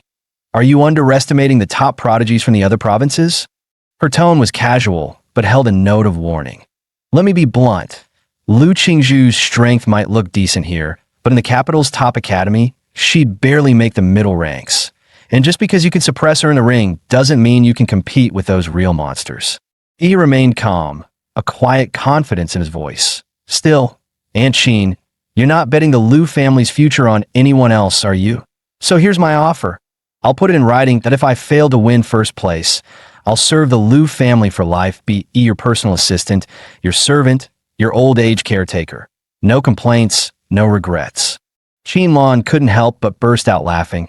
Her tone was equal parts exasperated and amused. "Huh. Serve me for life. You're really good at making bold promises, aren't you, little brat?" She exhaled softly, her voice sultry but resolute through the phone. "Fine, I'll help you, just this once. But remember, this chance only comes once." Outside Anqing First People's Hospital, a sleek black and gold motorcycle screeched to a stop. He hopped off, riding his generously gifted brother-in-law's prized machine. "Whoa, that's Ihi, the top martial candidate himself. We're all busted up in here, and he looks untouched. I heard he took down a whole horde of monsters. Ihi, I'm your fan. Can I get your autograph? Can I add you on Qping?" The crowd swarmed with excitement, and Ihi barely managed to wave them off. He never expected to be this popular in Anqing. He made his way to room 6, where Chu Zhou and Luo Xian were both recovering. The moment Ihi stepped inside, he nearly burst out laughing. Chu Zhou, usually the city's poster boy for charm, was now wrapped head to toe in bandages, leaving only one eye visible. "Ha ha! Is that our pretty boy Chu Zhou? Look at you now. This is gold, absolute gold." Chu rolled his eye. "You here to check on the wounded or just to laugh at us? And what's with all the stuff you're carrying?" He shrugged innocently. "Fan gifts got mobbed on the way in." Just then, another voice chimed in. Well, if it isn't he. Sorry you are? Luo Xian, that I was your first opponent in the qualifier. What, already forgot me?" He blinked, but then caught sight of Luo Xian's injured leg, and his tone shifted. Yeah, Luo Xian might have been weak on the battlefield, but his spirit, that was a real warrior's heart. Luo Xian noticed both Yi and Chu Zhou giving his injured leg that awkwardly respectful, pitying look that he rolled his eyes. Guys, seriously? Don't look at me like I'm already dead. The leg's not gone. Worst case, I'll get a limb repair surgery. And if that doesn't cut it, I'll slap on one of those new laser bird combat prosthetics. They come with built-in cannons now, you know. Just then, Yi's phone started ringing from inside his pocket. He glanced at the screen, unknown number. Without a second thought, he hit decline, flagged it as spam, and blocked it. Smooth, efficient, brutal. But 10 seconds later, BZZ, the phone buzzed again. Same desperate tone, different number. Someone really wasn't taking the hint. This time, the call was from his high school principal. Did you seriously block that bigwig from the Capitol? Unblock him now. Froze. Oh no, he just pulled the ultimate career suicide move.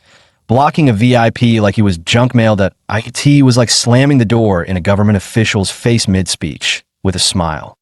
Silently pulled the block number out of phone jail, removed the spam label, and answered, hoping this social damage could still be salvaged. Hello, This is Wang Tao, head of admissions from Huadu University. We're calling to inform you that the Capital University will begin the semester 1 month early. A private train will pick you up in 3 days. Oh, you have any questions? Inner voice. What the hell could I possibly say? Ask for a delay, a summer break extension, but on the outside, he answered smoothly, understood that I'll follow the university's arrangements. Meanwhile, Chuzhou also received a call from the same university. Hello, Chuzhou. This is Director Liu from the Huadu University admissions team. I understand that I'll be there on time. Thank you, Director Liu. Chu ended the call like a model student, calm and polite. 2 future Capital University elites lying in the same hospital room. The place might as well be renamed the Top Score Suite. Gonna have to raise the price on this room, 0.5 grand per night, minimum. Luo Xin looked left, looked right, then slowly pulled the covers over his face. Yeah, he thought that he didn't belong on the bed. He should probably be under it. Still, before he reported in, there was one more important thing he had to take care of. Days later, the skies above the Swan Lake blast zone were still blanketed by thick gray clouds. Hundreds of tons of debris from the nuclear explosion had been hurled into the atmosphere, turning the entire region into a land of eternal twilight. And there, in the heart of the irradiated wasteland, sat cross-legged in meditation. The ground beneath him, scorched by unimaginable heat, had melted into a glassy surface, gleaming like warped crystal. Entering his Damanra state, he began channeling the lingering radiation from the air into his body. Jagged, obsidian-like skin coated his frame, while the crystalline spine on his back pulsed with blue light. Misty energy circled him, making him look like some celestial immortal. If that immortal were breathing in toxic nuclear gas instead of spiritual essence. His muscles, broad and powerful like an eagle mid-flight, slowly relaxed, and his pores released thick steam like a living pressure engine. His eyes snapped open, a sharp flash of blue cutting through his pupils that he pulled up his status panel to see the results of his 3-day training. Infinite Monster Template Host, overall physique, 27.4 active template. Berserker Damanra template sync rate, 38.9% Titan form sync rate, 90%. After the battle against the blood-eyed ape, his Damanra sync had jumped by 1.5%, a massive leap at this level. And with 3 days of exposure to pure radiation and atomic decay energy, he'd gained another solid 6%. This wasteland wasn't just a battlefield. It was a training paradise. But time was up. He had to leave. He bent his knees, gathering atomic energy beneath his feet like a coiled spring. With a flash of blinding blue light, he launched upward, but a thunderous boom followed as a shockwave burst behind him, splitting the air like a sonic cannon. At Anqing's bullet train station, the PA echoed calmly. Attention, passengers. Train G6666 to Huadu West will depart in 5 minutes. Please proceed to ticket check-in if you haven't done so. Inside the station, Chuzhou stood with his suitcase, calm as ever, waiting near the platform. His eyes twitched as he looked to the sky, and a faint smirk crossed his lips. He's here. Boom! Boom! Explosive shockwaves ripped through the sky. All across the station, martial artists instantly went on high alert, hairs standing on end. That pressure. Is it another high-level beast? We just survived one invasion. Don't tell me there's another. Still reeling from the recent chaos, fighters instinctively entered combat mode. Some had even drawn their weapons. Relax, it's me. A familiar voice echoed from above. That a split second later, a figure dropped from the sky and landed perfectly. No cracks on the pavement, no shockwave, just heat hissing from his glowing legs. Blue halos flickered around his calves as steam curled up. He brushed off his pants with a grin. Made it just in time. Holy crap, that's Ihi.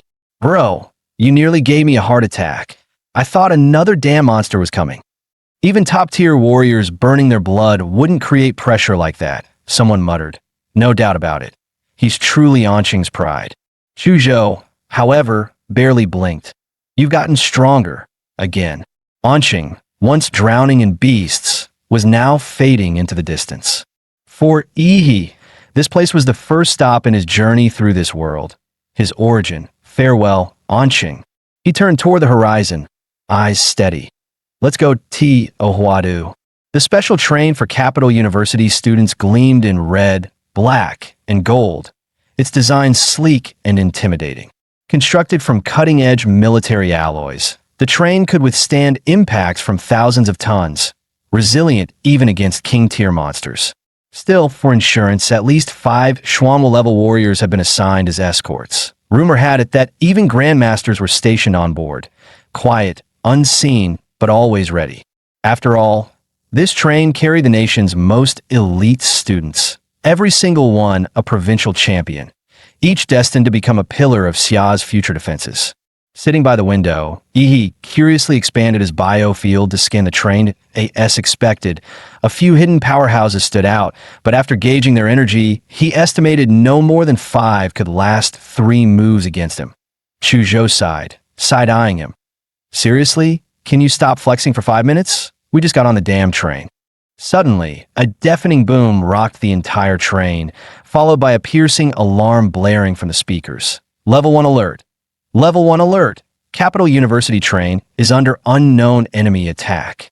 The announcement continued. Professors and security staff are assessing the situation up front. All students must evacuate their carriages immediately. Don't engage with the enemy under any circumstance. The cabin, which had been calm seconds ago, erupted into chaos. No way. Who dare attack this train? Could this be a simulation? A test for us freshmen? Not necessarily. Xia's national defense is at its weakest point right now. Our Patrioteer warriors are still in recovery. Grandmaster Du Jingming is missing.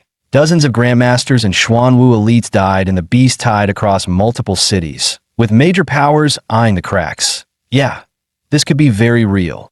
What do we do? Evacuate or stay put? Tension filled the cabin as the nation's top freshmen debated their next move. Chuzhou turned to Ihi with a sharp gaze. What's your take? Yi groaned from his seat, rubbing his temples. So annoying. I just wanted a nap after 3 days of non-stop training. But before the words fully left his mouth, he was already on his feet. Screw it, let's go check it out. Action always spoke louder than waiting. Their carriage was located near the rear. Ihi and Chuzhou moved forward, alert and silent, eyes scanning for clues. When they reached the 5th car, a blood-covered freshman stumbled toward them. Pale and shaking, Ihi rushed forward, catching him before he collapsed. Hey, hold on. What happened up there? The blood-covered freshman panted heavily, eyes wide with fear. They've already taken the first 3 cars. The enemy uses some kind of domain ability, pulls people into a separate space where no one outside could detect the battle. Our Xuanwu-level escorts, they're almost all dead. They joined forces to push me out of that space, told me to warn the rest. This isn't a drill, it's real. My name's Zhou Jingxian. I'm a freshman, just like you. Please, you have to run. His desperate warning sent a shockwave through the students. Many who had been preparing to move forward immediately froze. Uncertainty, fear, and doubt crept across their faces. Then, a loud and impatient voice broke the silence. Danger, prove it. A burly student with a wild lion-like mane stepped forward. His gaze was sharp, domineering, like a walking tank. Where's the token your teachers supposedly gave you? Where are the other survivors? Why is it just you who made it out? His eyes narrowed. I've got a friend in those front cars. He's strong enough to be the freshman top rank. And you expect me to believe he escaped and hadn't? With that, he turned and marched toward the front of the train.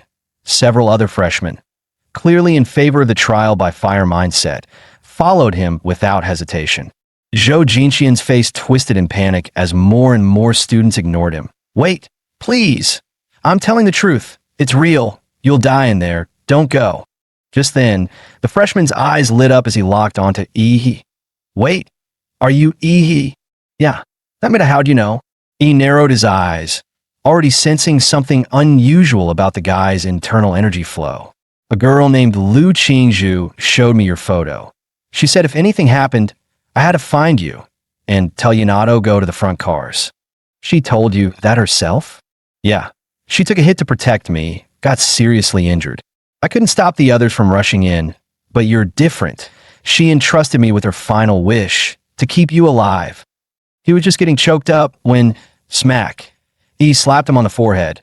Bro, seriously? She's not even dead yet, and you're already doing the last wish speech? With a sigh, he patted Chu Zhou's shoulder. Let's go check it out. You're actually going? Chu asked. Of course that I promised Aunt Sheen. But Zhou Jingxian suddenly stepped in front of them.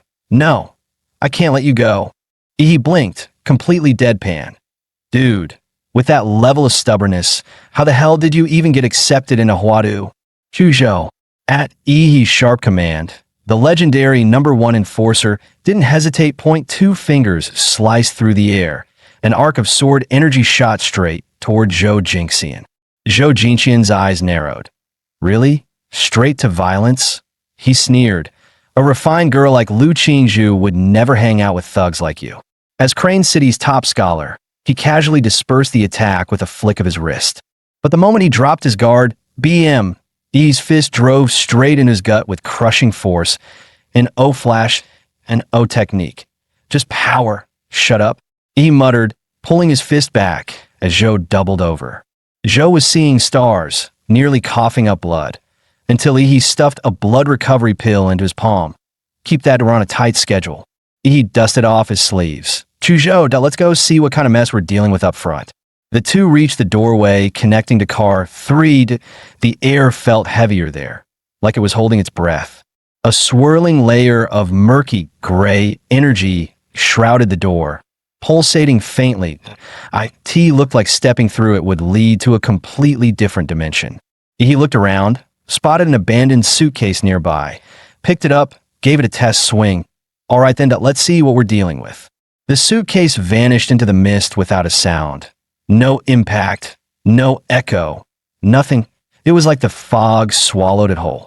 Even Yi's life force detection completely failed to penetrate the haze. He squinted. Plenty of freshmen walked this way earlier. Looks like they all went in. His eyes gleamed with interest. Fine, let's follow the crowd.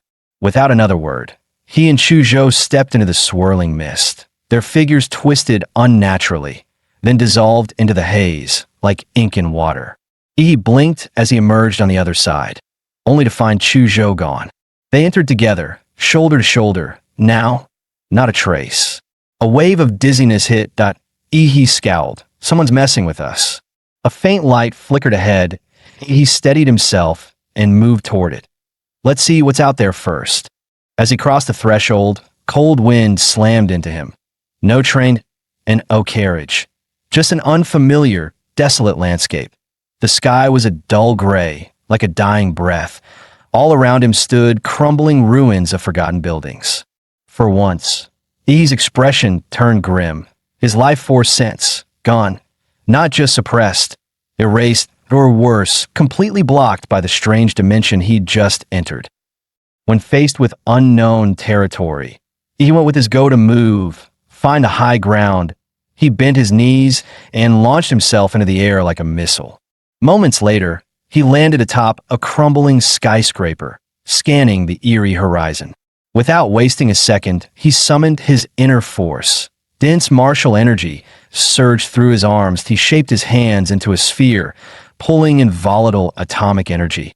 Even though his life force sense was jammed, he could still feel it. A hostile gaze, watching him like prey. He sneered. You think hiding makes you safe? Boom! A deafening explosion erupted from his hands, blasting searing heat into the air. The gray cloud shattered, and the still, silent city was finally jolted awake by the thunderous blast. He hurled the energy sphere high into the sky. A heartbeat later, a terrifying blast erupted among the clouds, its blinding light and searing heat ripping the gray mist apart. The deafening shockwave shattered the silence of the entire city. Across the city, freshman who had been scrambling to escape some unknown threat froze in place, staring wide-eyed at the massive explosion overhead. What the hell? Another huge blast. Damn, which powerhouse is this? Making an entrance this flashy. Some looked on without a shred of worry about the trouble it might bring. Some shouted in admiration, and others remained cold and indifferent. But to Chu Zhou, this was unmistakably Yi's signal. Sword in hand, he surged forward, racing toward the source of the explosion. In a high rise elsewhere, Lu Qingzhu's pale face reflected the blue-tinged light flashing through the window. She knew instantly. It was Yi. He had told her not to let him come. Standing atop a rooftop, Yi scanned the restless city below. He knew this move had drawn in both allies and enemies alike. Then came the heavy thud of footsteps behind him. From the silhouette alone, he could tell it wasn't human. It was a bizarre figure clad in black, wearing a white pig-headed mask. In its hand, a rusty chain dragged along the ground, the other end bound to a blood-stained dagger. One look at the bizarre outfit, and Yi knew this guy was trouble and testing the waters. Blue flames erupted under his feet, scorching a deep mark into the ground as he shot forward, swinging a fist straight at the pig mask.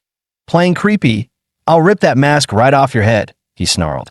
But just as his punch was about to land, the pig-headed man's dagger shot out like lightning, even faster, completely bypassing Yi's protective energy field. The blade pierced through his defenses like a demon scalpel, stabbing deep into Yi's abdomen and Kati the same moment. Yi's fist slammed square into the pig-headed man's skull. Heat intense enough to melt steel erupted instantly, a torrent of blue energy engulfing the pig-headed man's head. Yet, even after taking Yi's nuclear punch head-on, the guy's skull remained completely intact. The pig-headed man tightened his grip on the dagger buried in Yi's gut, muscles straining as he tried to split Yi open in one savage pull. But no matter how hard he yanked, the blade wouldn't budge, locked in place. The realization flickered across his eyes. Yi grinned, his voice low and taunting. Didn't expect my regeneration to be this fast, huh? My muscles alone can clamp your blade that you're not that strong, but this weapon of yours, it can bypass defenses. What the hell are you? He clamped both hands on the pig-headed man's mask, prying open those snarling jaws with a wicked grin. Open wide, pal. Time for a little dental work. Mouth-to-mouth atomic breath. Boom! A blazing blue beam roared forth, flooding straight into the pig's gaping maw. The scent of charred flesh filled the air as the pig-headed man's struggle ceased. His mouth blown clean through, his neck severed by the searing heat. Yi hoisted the severed pig head, locking eyes with the hollow mask in a silent stare down. He smirked. Told you I'd rip it off. Guess I'm a man of my word, huh? What's this inside?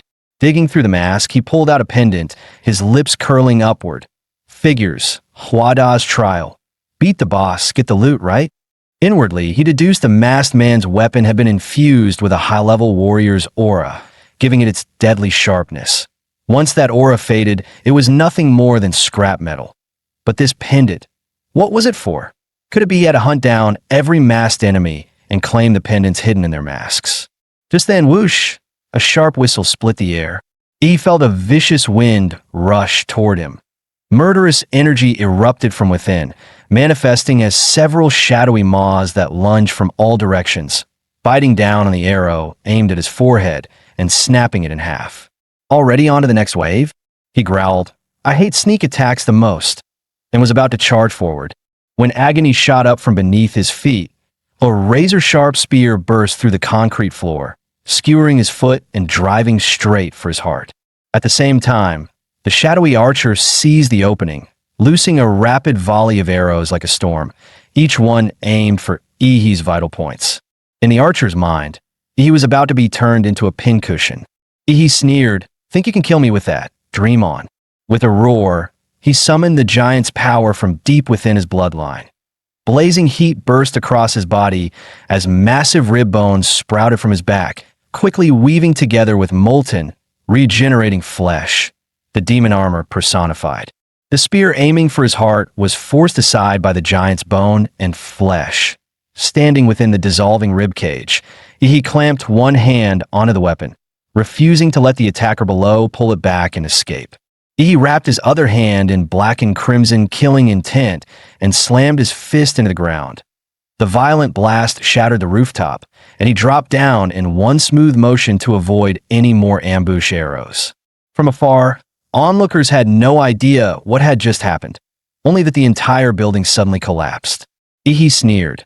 Time to see who just tried to turn him into grilled meat on a stick. What he didn't expect was a rabbit's head. Sure enough, one of the Zodiac, a short figure in a black suit, wearing a red-eyed rabbit mask, stood before him, clutching a pristine spear. Apparently, as long as these masked fighters weren't killed, their weapons could regenerate endlessly. The figure bent his legs, and his calf muscles bulged to the size of basketballs. In the next instant, he launched forward with explosive force, shooting through the air like a cannonball. He twisted his waist and swung his leg in a horizontal kick, striking the rabbit-headed man in the torso. But the enemy's body was unervingly flexible. He spun several times midair, effortlessly dispersing the force of the blow. What the hell? He knows martial arts. A flash of cold steel followed, thrusting straight at Ihida. He frowned. This one was going to be tricky. At that moment, a familiar chill swept across the battlefield. An ice wall. The rabbit-headed man's thrusting spear froze mid-motion, locked in place by solid frost. Chuzhou's sudden arrival not only broke Ihi free from danger, but also trapped the rabbit-headed man within an ever-tightening maze of ice walls. That was close. This rabbit's mine, Chuzhou called, leaping forward with his sword. His blade sliced straight for the rabbit-headed man's neck, but the nimble opponent twisted away in an instant. The masked fighter was clearly annoyed now. Sword and spear clashed in a blur, sparks flaring with every strike in mere seconds, they traded dozens of blows. Even with the spear's reach advantage, the rabbit-headed man found no opening against Chuzhou's relentless swordplay. In one fierce bind, Chuzhou suddenly unleashed a burst of icy power, freezing the spear solid in the rabbit-headed man's grip. The instant the weapon was sealed, Chuzhou drove his palm hard into the rabbit-headed man's chest. Fortunately for the masked fighter, he managed to bring his spear up just in time to absorb most of the impact. But the next moment, a wave of dread hit him. Two massive hands, lying in wait all along, suddenly lunged out from the darkness. They clamped around him with crushing force, a mocking voice rumbling, "Finally caught you, little cutie." At the same instant, a massive stream of blue energy ripped through the sky, cleaving the gray heavens clean in two. A few minutes earlier, inside an abandoned high-rise, why is it still dead quiet over there? That loudmouth who barged in. You think he's already dead? He has to be. Those masked fighters can take on more than a dozen of us without a scratch. Their weapons can cut through any defense, way beyond what we can handle at our level. The voices belonged to a man and a woman. The woman sneered. That guy who came in blasting the sky was way too full of himself. Probably just some small-town kid who lucked his way in a Huada, frog in a well, thinking he's all that. Honestly, the top scorers from big cities aren't even on the same playing field as those from small towns that I've heard that Yin Zhengxiong and Ouyang Zhe from Magic City, Wan Yusi from Deep City, and Xian Shun from Lily Island have already started hunting mass fighters, and no idea how they're managing it. That's strong. Then the freshman champion has to be one of them, right? No. Almost every freshman champion comes from Huadu itself. Against those monsters from Huadu, students from the rest of Xi'an Nation can't compare. The martial training resources they've had since childhood are worlds apart. Another boom split the air. The two of them instinctively looked up, their faces frozen in shock. They exchanged glances, both stunned. What the hell was that massive beam just now? A railgun. But how could there be a railgun here? Elsewhere in the city, freshmen actively hunting animal mass fighters also paused mid-chase, silently watching the blinding beam in the sky. Yin Zhengxiong planted his massive broadsword into the ground, its sheer weight driving the blade deep into the earth. The tip rested on the corpse of a horse-headed fighter. Zhe, what do you think? The jacket-clad Ouyang Zhe, also a freshman, replied in a low voice, that kind of attack doesn't match the masked fighter style. Most likely, it's the work of another freshman. Aside from the few in Huadu, how could anyone else have power that insane? Yin Jingxiong muttered, disbelief flickering in his eyes. We have to go, Ouyang Zhe said grimly. We've already collected the rat, dog, monkey, and horse pendants. Lan Yusi from Deep City has at least the sheep pendant. Xian Shun from Liuli Island holds the snake, and a girl named Lu Qingzhu apparently killed the minotaur and took the ox.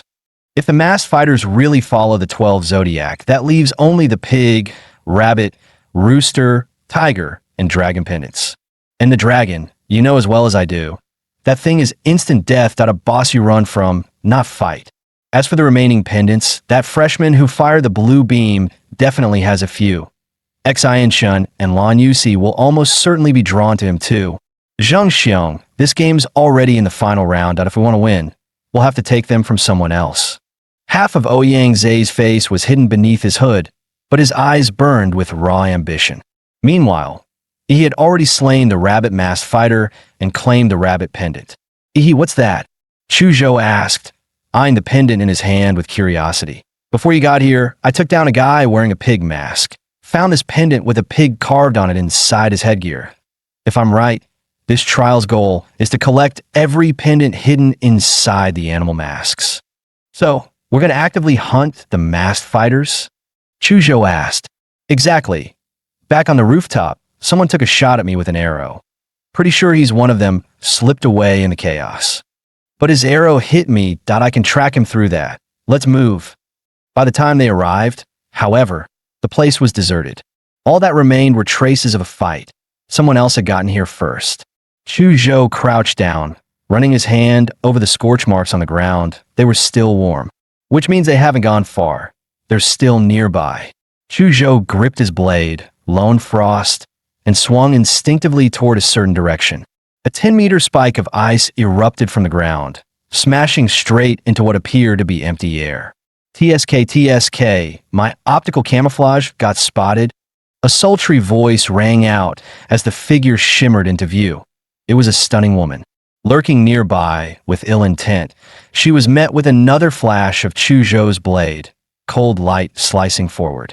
But in the next instant, a sharply dressed man appeared out of thin air. The moment he materialized, the air temperature spiked, and his palm glowed red-hot like a branding iron. Lan Xiyu darted aside. Genetic art, flame demon battle form. Xian Shen's palm slammed into the incoming ice spike, fire bursting within the ice, sending a billowing cloud of steam across the rooftop. Busted. Huh. Lan Xiyu, your optical stealth is pathetic. As if you're the one whose powers clash with this tall, cold, pretty boy. You exposed us, don't pin it on me. Lan Xiyu shot back with a glare. He stepped toward them, cutting straight to the point. Were you lying in ambush for us? You've got it wrong. Handsome, Lan Xiyu said innocently. We just took out a guy with a chicken mask. We were hiding to lure out more masked fighters. Beside her, Xian Shen casually clamped a cigarette between his lips, flicked his fingers, and lit it with a tiny spark. He clearly didn't buy their story. Oh yeah, then what's this supposed to be? He asked coldly. In a flash, his hand shot out, grabbing something out of thin air. A woman identical to Lan Xiyu materialized, choking and struggling in his grip. Lan Xiyu bit her finger in mild frustration. Even my clone got spotted. Looks like these two boys have some skill. Xian Shun smirked. I never expected you to pull off that sneak attack anyway. That would have been boring if you had. Time for me to step in. He flicked his cigarette to the ground, his cheeks swelling up like two oversized balloons. Then he spewed a massive cloud of black smoke toward He and Chu Zhou. He crushed the clone's neck in his hand and pulled back alongside Chu Zhou. But before they could retreat far, Lan Xiyu whipped out a yellow folding fan etched with glowing runes. Sneering, trying to run? Lan Xiyu lifted her fan and gave the black smoke a graceful flick. Wind rise. A violent gust surged forth, propelling the smoke until it swallowed He and Chu Zhou whole. Xian Shen rolled a fireball between his fingers, smirking. Not done yet. Let's add some heat. Boom! The black smoke ignited instantly, blooming into a blazing fire cloud so hot it warped the air around it. Skill means nothing if you still lose to us, Xin Chen boasted, shooting Lan Siyu a smug eyebrow raise. But the next instant, a thunderous clap echoed like a cannon blast. He emerged from within the burning cloud, slamming his palms together. The resulting shockwave snuffed out the entire firestorm in an instant. "The hell are you laughing at?" he snarled. Xin Chen's worldview crumbled, snuffing out his flames with a single clap. That kind of power was unreal. Before he could dwell on the shock, Yi's fist was already in his face. Mountain-crushing fist overdrive. Xin Chen tried to block or dodge, but compared to that punch, he was painfully slow. In an instant, he was sent flying in a straight line, blasted away by Yi's strike. Lan Siyu hadn't expected Yi's speed and strength to be so overwhelming.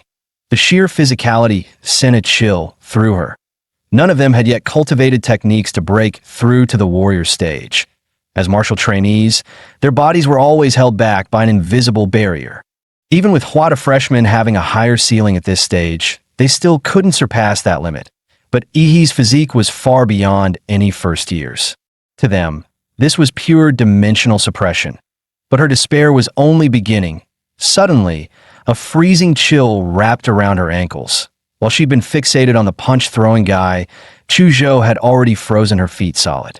"Damn it, I was so focused on the fists, I forgot about the ice guy." Even working together, Xin Chen and I can't beat them. They're monsters. Continuing this fight, there's no chance of winning. At that moment, Lan Siyu's mind held only one thought. Run. She let out a sharp cry, swinging her magic weapon with all her strength as currents of air swirled violently around her, forming a hurricane-like barrier. The ice at her feet shattered under the slicing wind, and her light frame was lifted into the air by the gale. "No, I have to get out of here," she thought in panic and rage. But Yi's hand shot out, seizing her slender ankle. The shock nearly made her lose control. "Get down here!" Yi roared, slamming her into the ground. Dust and debris exploded upward as the impact carved a crater into the earth. He raised his fist again, ready to unleash another brutal strike. Gritting her teeth, Lan Siyu burned through a massive amount of martial energy, determined to break free. "Xianhuang martial art, shapeless shadow scatter," she shouted as thick smoke erupted around her. Countless duplicates of Lan Siyu burst from the haze, scattering in every direction. Yi grinned darkly. "Run, Xianhuang martial art, flesh prison, demon veil illusion, activate." From Yi's body burst a swarm of black and crimson demonic shadows, outnumbering Lan Siyu's clones several times over. They morphed into countless monstrous beasts, swarming in to tear her illusions apart. In Xianhuang martial arts, there were clear gaps in power, and her clones couldn't match Yi's shadows in either numbers or strength. Outmatched and unable to run, Lan Siyu felt a wave of despair crash over her. She realized, to her horror, that she couldn't even move. What are these things? Yi's grin was equal parts lecherous and menacing. "Can't beat me. Can't run. So just accept your fate." One look at that expression, and Lan Siyu caved instantly. I surrender. Take my pendants." In moments, 2 more pendants fell into Yi's hands. "See? Would have been easier if you'd done that sooner. Now, tell me everything you know." Without hesitation, Lan Siyu sold out her ally Xin Chen, spilling every detail about the snake and tiger pendants he held, along with the abilities he'd shown in battle. She also confirmed what he had already suspected. Winning this trial required gathering all 12 pendants at this late stage. Even if you didn't hunt others, they'd come hunting for you. Ouyang Zhe and Yin Zhongxiong from Evil City are among the top freshmen, and I bet they've already snatched plenty of pendants. Want to take you to them? Lan Siyu batted her eyes, her blue-violet eyeshadow glinting. "I've got no hope of winning anyway. So why not stir the pot? Pit you all against each other. Let the tigers fight while I watch." Unfortunately for her, Yi just chuckled. "You don't need to worry about that. But I do like your fan." At those words, a bad premonition surged through Lan Siyu's mind. Meanwhile, on another deserted street, Yin Zhongxiong and Ouyang Zhe were leaping swiftly through the steel jungle. By now, Xin Chen and Lan Siyu have probably already made their move, Yang, Zay said coldly. Doesn't matter who wins. Once it's over, we'll just take the pendants from them. All they're doing is holding on to them for us for a while. Yin Zhengxiong didn't seem surprised. To him, it was simply the truth. Suddenly, his pupils shrank. Zay, look at that body, he said sharply. Yang Zay halted, narrowing his eyes toward the grisly sight ahead. A corpse cleanly severed at the waist, tossed carelessly into the middle of the street like a dead dog. The face still bore an expression of anger, frozen in time. As if the killing blade had been so fast, Exenshin never even had the chance to feel fear before death claimed him. Minutes earlier, sent flying by a single punch, Xian Chun tumbled dozens of meters before crashing into a street. That guy's a monster. Lan Siyu's probably done for two. Feels like he marked me. I'm sure he'll come after me. He thought bitterly. He hadn't expected to meet such an absurdly strong opponent so early. Maybe it was time to join forces with Ouyang Zay and those two from Magic City. Then it came, a piercing screech of metal dragging across pavement. The sound made his skin crawl. He turned and saw, some 30 meters away, a figure advancing with a long tang blade in hand. The man wore a dragon mask forged from cold, black steel. Majestic yet hideous, he stood over 2 meters tall, his frame gaunt and wiry. But what drew the eye and chilled the soul were his pupils. Double pupils, both blood red, squeezed into a single eyeball. That it was a sight both otherworldly and deeply unsettling. Xian Chen's face twisted in terror. Hey, it's the dragon. SEST. The streetlights between them flickered erratically, as if the current was being disrupted. Xian Chun blinked, and in that instant, the dragon-masked swordsman seemed to vanish. Reappearing past him, he strode forward another dozen meters, and every streetlight behind him went black. Once the lights went out, everything vanished into darkness. When the lamps flared back to life, a corpse lay in the street, severed cleanly in two. The dragon-masked man scooped up a snake pendant, then melted into the misty streets. Why would Xian die here? In this cut, Ouyang Zay knelt to inspect the wound. This was the work of the Qianlong .1 strike, clean and fatal, absolute dominance. The only one capable of that is the dragon among the 12 zodiac masks. Yin Zhengxiong frowned. But wasn't the dragon supposed to be confined to that underground parking garage? I even led over 20 followers there to find you. And we ran straight into him. Only the two of us made it out alive. That I still can't believe. That thing actually kills people. I thought this was supposed to be a trial, but that boiling hot blood? That was no illusion. At those words, cold sweat ran down Ouyang Zay's back. The memory it dredged up was one he'd rather forget. So what now? Looks like Xian Chen's pendants are gone too. Yin Zhengxiong's voice snapped Ouyang Zay back to reality. The reason the Qianlong left the underground garage, Ouyang Zay said gravely, might be that we freshmen triggered some condition, like eliminating all the other mass fighters, that would free the final boss from its restrictions, letting it roam freely. Just like the other Zodiac mass hunt freshmen on their own, the Qianlong may now actively target those of us holding pendants. There's no way to fight the Qianlong head-on that we have to move before he does. Take the remaining pendants from everyone else and make sure none of them fall into his hands. Determination hardened Ouyang Zay's tone. He would broadcast a signal, draw all the pendant holders to him, and settle this in one decisive battle. Bloodline Awakening, Golden-Winged Dragon Rock, 4th tier, King-class bloodline. With a sharp cry, golden radiance erupted from Ouyang Zay's body. Feathers sprouted along his cheeks, platinum dragon horns curled from his brow, and a pair of massive golden wings, over 4 meters wide and laced with dragon scales, unfurled with domineering force. Ouyang Zay's golden wings beat once, launching him high into the air as a sharp, taunting cry tore from his throat. Wrapped in golden martial energy, the cry echoed across the entire city, a clear summons for challengers. Elsewhere in the dead city, Lu Qingzhu sat slumped amid the ruins. She'd only been on her way to Huada when she was inexplicably dragged into this eerie, lifeless place where countless freshmen had already been slain by the man in the dragon mask. I was with another survivor when we met a teacher. He said he could only take one of us out. I couldn't go. Not yet. In that moment of crisis, Only one thought filled her mind. She had to warn that fool, Ihi, not to get involved. She didn't know if the classmate who escaped had reached him, but when she saw the blue explosion burst in the sky, she knew Ihi had come anyway. Unfortunately, she didn't have the strength to go to him. With his brute force, as long as he didn't face the dragon mass head-on, he shouldn't come to harm. Lu Qingzhu focused on healing until she could at least move again.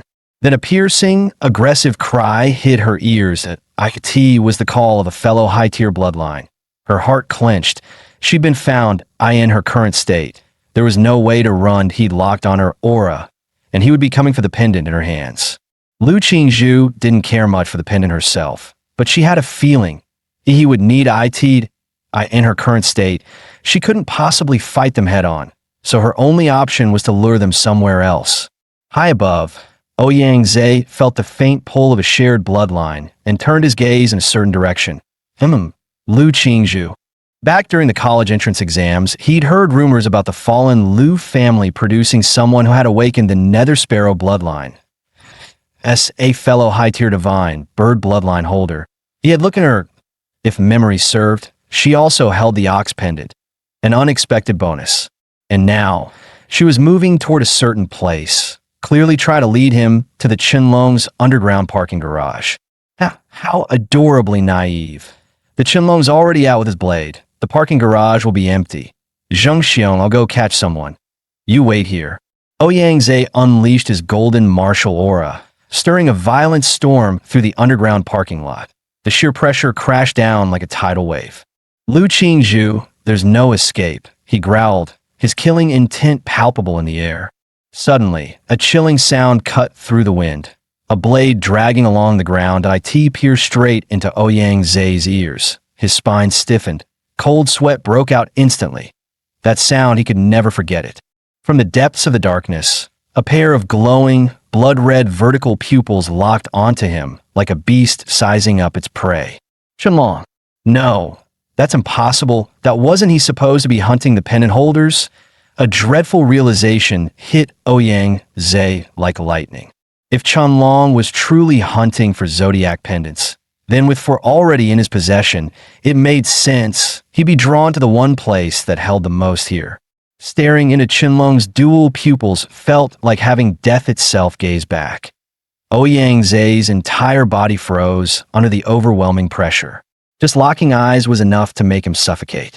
He wanted to run, but his legs felt like they were made of lead, and no matter how hard he tried, he couldn't move an inch. Ouyang Zhe suspected that Qinlong possessed something terrifying, an aura field that activated during one-on-one encounters. The moment their eyes met, he was forcefully pulled into it.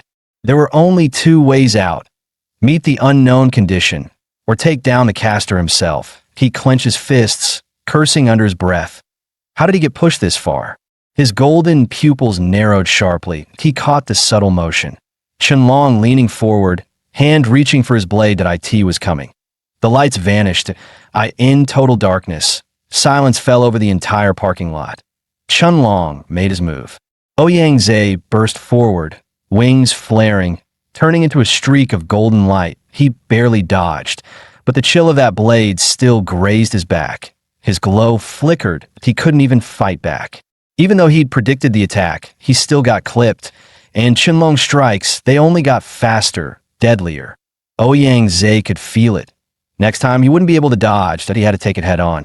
Yin Jingxiong had never met anyone more arrogant than himself. But today, fate threw two of them at him, back to back. He looked down at Yin Jingxiong with the swagger of a man who ruled the world. Seriously? You really had the nerve to open global chat just to trash talk?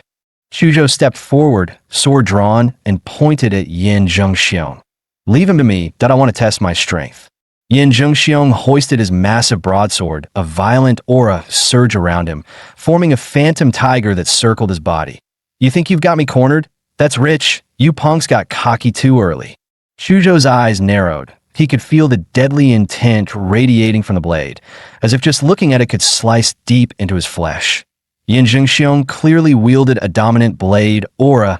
In that case, Suzhou had no choice but to go all out. Ice Vein, activate. The broadsword slashed through the air like a vicious crescent moon. Chuzhou moved like a slippery spirit fish, gliding across the frozen ground and narrowly dodging the blow. But Yin Jingxiong wasn't just a brute. Midair, he shifted weight with surprising finesse, arms flexing, and launched another slash from a new angle. The blade came crashing down like a mountain, but Chuzhou didn't dodge. He wanted to find out, between his sword intent and his opponent's blade aura, which one truly reigned supreme. Chuzhou instantly shut off all five senses, stepping into a trance-like state where man and sword became one. Soul-cutting sword intent. Compared to the college entrance exam a month ago, his intent now was far purer, sharper. He'd even begun to infuse his sword with his own elemental traits. Within the blade's glow, a faint dragon's cry rang out. The broadsword, roaring with tiger's fury, clashed violently with the dragon's song of the longsword. Blade chi and sword chi twisted and tore at each other, their roars echoing across half the street. Dragon versus tiger. He sat casually on his massive golden blade. Watching from the sidelines, he knew a warrior like Chuzhou had his own pride. Some battles had to be fought alone. Suddenly, Yin Jingxiong's brows twitched mid-duel that he sensed it. Ouyang Zai's aura did a distress signal. Exploding with martial force, he tried to force Chuzhou back and retreat. But Chuzhou wasn't about to let him go. This opponent, he couldn't afford to lose. Yin Jingxiong snorted coldly. If I wasn't in a rush today, I'd make sure to break at least 8 of your bones. Just then, Yi's voice cut through the air. Talk tough and think you can walk away? Did I say you could leave?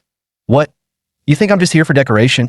His fist surged with power and flew straight at him. What the? Yin Jingxiong barely saw a shadow before the impact hit him like a truck. His body shot through the air like a rag doll, smashing through 3 streetlights before crashing to the ground in a wild roll. Gritting his teeth in pain, he tried to sit up. What the hell, did a magical beast just swat me? That was me, he said casually. Your battle cry was just way too awful. Maybe I went a little overboard. You sucker punched me. Yin Jingxiong shouted in disbelief. He shrugged. Nah, that wasn't a sneak attack. You were just too slowed and my fist came, and your brain didn't keep up. Yin Jingxiong roared with fury. You arrogant punk, I'm gonna end you. In that moment, he completely forgot about Ouyang Zai's cry for help. 3 minutes later, he lay sprawled out on the ground. Lifeless eyes, motionless body. He spun the massive broadsword in his hand. Nice weight on this thing, I think I'll borrow it for a while. Don't mind, right? Yin Jingxiong stayed silent, utterly broken. Just remembering how he kept slamming him into the ground like a basketball made his body twitch. He gave a rare smirk. Come on, don't be so down. Lasting 3 minutes against me is already impressive. Xian Shun, that guy got one punched. He examined the blade and muttered, but this weapon still needs some upgrades. With a simple motion, the blade began to morph, its shape twisting into something resembling a demon shark weapon. Just then, Chuzhou walked over. There was no pendant in his storage ring, but I did find this. He handed over a jade token with the word Ouyang carved on it. It was pulsing faintly, as if transmitting a signal. At this point, Ouyang Zai had already lasted 5 full minutes against Qianlong. But the price was steep. Both his golden wings had been severed, and every life-saving trick he had was spent.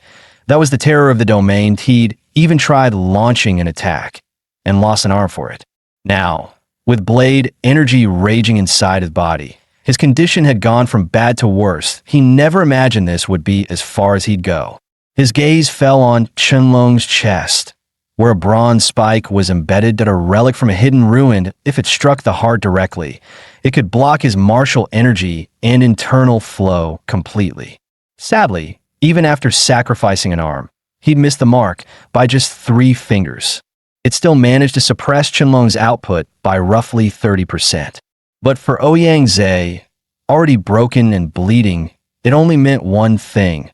What should have been a killing blow now required a second strike, a second he no longer had. His only chance to win was gone. Moments later, the lights flickered back on in the underground lot. With his wings shattered, Ouyang Zai was pinned to the wall. Qianlong's blade driven straight through his heart, a brutal, eerie image, frozen in time. Lu Qingzhu's heart trembled as she watched the darkness around Chunlong devour Ouyangze.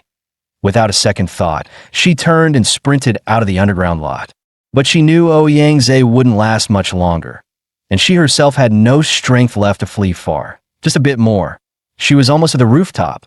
That monster Chunlong was terrifying. Compared to him, that ox brute was nothing. She was next, his next target, that if she wanted to survive, her only chance was to somehow draw Yi to her and escape together.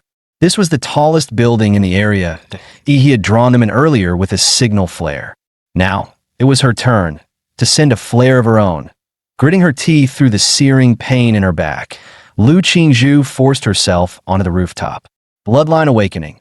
Nether sparrow, strange, glowing markings crawled across her face as violet black tail feathers spread out around her like a fan. Mustering the last of her strength, she let out a piercing cry. Then, with a heavy thud, she collapsed. The pain almost made her black out. Sweat beaded on her forehead as she silently begged, please get the signal. But just then, her eyes flew open in shock. She heard it. That unmistakable, chilling sound of blades scraping slowly across the ground. Lu Qingzhu stared down from the rooftop in disbelief, only to see Chunlong already making his way up the stairs. She hadn't expected him to find her so fast, and yet her first instinct wasn't fear for her own life. It was dread. She had to send the signal. He had to get away. But in that exact moment, Chunlong's domain activated. The instant her eyes locked with those blood-red pupils, she was already caught inside. A one-on-one domain closed in around her. The world dimmed, like someone had turned down the brightness of reality itself. The grinding sound of the blade against the concrete grew louder and louder, until Chunlong stepped into view, sword raised. As he slowly lifted the blade, time itself seemed to slow. All she could see was the gleaming edge of that weapon, drawing closer and closer to her eyes. Death was now only inches away. But in the very next instant, a sharp crystal-like shatter echoed through the air. The domain cracked. A figure bathed in blazing blue light burst in like a battering ram. I promise your parents I protect you, and I keep my word. Chunlong was stunned, completely blindsided. Tears welled up in Lu Qingzhu's eyes. He roared, fury in his voice. You dare lay a hand on my woman? You tired of living? What even are you? He raised the broadsword high, dark energy and atom-powered martial force flooding the blade. A massive black-red arc burst out like a moon slash, over 10 meters wide. He didn't know a thing about blade intent or sword principles. But with enough raw power and energy, the result spoke for itself. Chunlong tried to block it, but the impact force of the moon slash was overwhelming. He was sent flying off the rooftop, forced down by sheer power. The building beneath them cracked and split in half, collapsing in a thunderous roar. Qingzhu, Chuzhou, and my new recruit are waiting in an alley to the east. Go find them. I've still got unfinished business with Dragon Face over here. He didn't wait for a reply. He launched himself like a blue meteor, crashing down toward Chunlong's position, leaving Lu Qingzhu no time to speak. 1781. He landed with explosive force, sending waves of dust and debris flying in all directions. 1782. The sound of a blade scraping against the ground echoed once again. 1783. He turned his head. There he was, a shadowy figure holding a blade stepped out of the dust, barely scratched. Chunlong stood shirtless now, his clothes shredded by the earlier moon slash. And once again, that same cursed domain surrounded them. He narrowed his eyes. So this is your little game, huh? Is this all you've got? Hiding your fancy domain? You seriously think you're untouchable? Then Yi's sharp gaze locked onto something. Protruding from Chunlong's chest was a bronze spike. Could that be it? The same relic Yin Zhengxiong mentioned, the key to taking Chunlong down? But before he could finish the thought, Chunlong blurred forward, covering 20 meters in a flash. No, it wasn't teleportation, that he was just that fast, too fast for the eye to track. Yi's instinct screamed. All those sparring matches with Chuzhou had sharpened his senses. He knew that bone-deep chill when a cold weapon was closing in. Instantly, he raised his broadsword to block left. Sparks exploded as the blades clashed, glowing red from the sheer friction. The impact surged through Ihi's arms, forcing his brows to lift. That scrawny body could produce this kind of power. He grinned. Good. That'll make beating you down even more satisfying. Their battle tore through everything in their path. One towering skyscraper was sliced clean into pieces, crashing down in a thunderous collapse. As the debris rained below, Ihi and Qianlong launched back into the air, clashing once more mid-sky. Dozens of fierce exchanges followed, each one faster and heavier than the last. Frustrated by his failure to break through, Qianlong let out a roar that shook the sky. Ihi stared at the massive arc of blade, energy sweeping over dozens of meters. Even he had to admit, it was impressive. No wonder they call you the toughest boss yet. The force behind the strike sent Ihi crashing to the ground like a meteor. But in that very moment, his Damanra armor snapped into place. His atomic core ignited. Blue light exploded outward, piercing through the dust like a rising star. The entire battlefield turned blue. Even Qianlong's face reflected the chilling glow. This was the first time since arriving here that Ihi entered his true Damanra state. After all, no one else had been strong enough to force him into Phase 2. A blue blur shot upward like a beam of light, tearing through several buildings on its way into the sky. Its target clear, Qianlong. He's strong, a worthy opponent, Ihi muttered, and I know he won't go down that easy. Just as expected, a withered arm pushed aside chunks of rubble and broken stone. Qianlong emerged, his dragon mask partially shattered, exposing those strange, piercing dual pupils. Blood streamed down his arm. He chuckled coldly. Now that's more like it. The unbeatable boss, taken down that easily. Please. Qianlong's body blurred, leaving several afterimages as he charged forward again. He braced himself, no longer underestimating the threat. He couldn't afford to slip up now. Blades collided once more, sending out a shower of sparks as power clashed against power. Faster, Ihi thought. With that mask broken, Qianlong wasn't just quicker, he was stronger too. Qianlong's dual pupils flared open, scarlet light burst from his eyes. In that instant, Ihi's broadsword snapped in half with a loud crack. The sudden break caught Ihi completely off guard.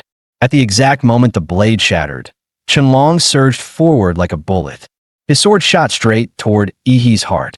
But Ihi reacted with pure instinct. His jaw clamped down and bit the blade midair. With the sword between his teeth, he smirked. Got you. A heavy black and blue claw shot out and clamped around Qianlong's wrist like a vice. The sudden grab startled Qianlong. His expression shifted for the first time. Then came the blow. A thunderous uppercut surged with black-red lightning, slamming straight into Qianlong's jaw. The air cracked with arcs of killing intent and energy. Qianlong's body was launched into the air, his mask shattering completely, revealing a grotesque face with no lips, no nose, only eyes. He didn't give Qianlong even a second to recover. One hand clamped onto Qianlong's sword arm, locking it down completely. His other fist blurred into motion. Technician number 23, at your service, he muttered with a wicked grin. Like a hurricane of steel, his punches rained down. Temple, throat, heart, spleen, kidneys, groin. Every vital point was struck with terrifying precision. Each blow carried condensed killing aura, drilling deep into Qianlong's pressure points and meridians, wreaking havoc from within.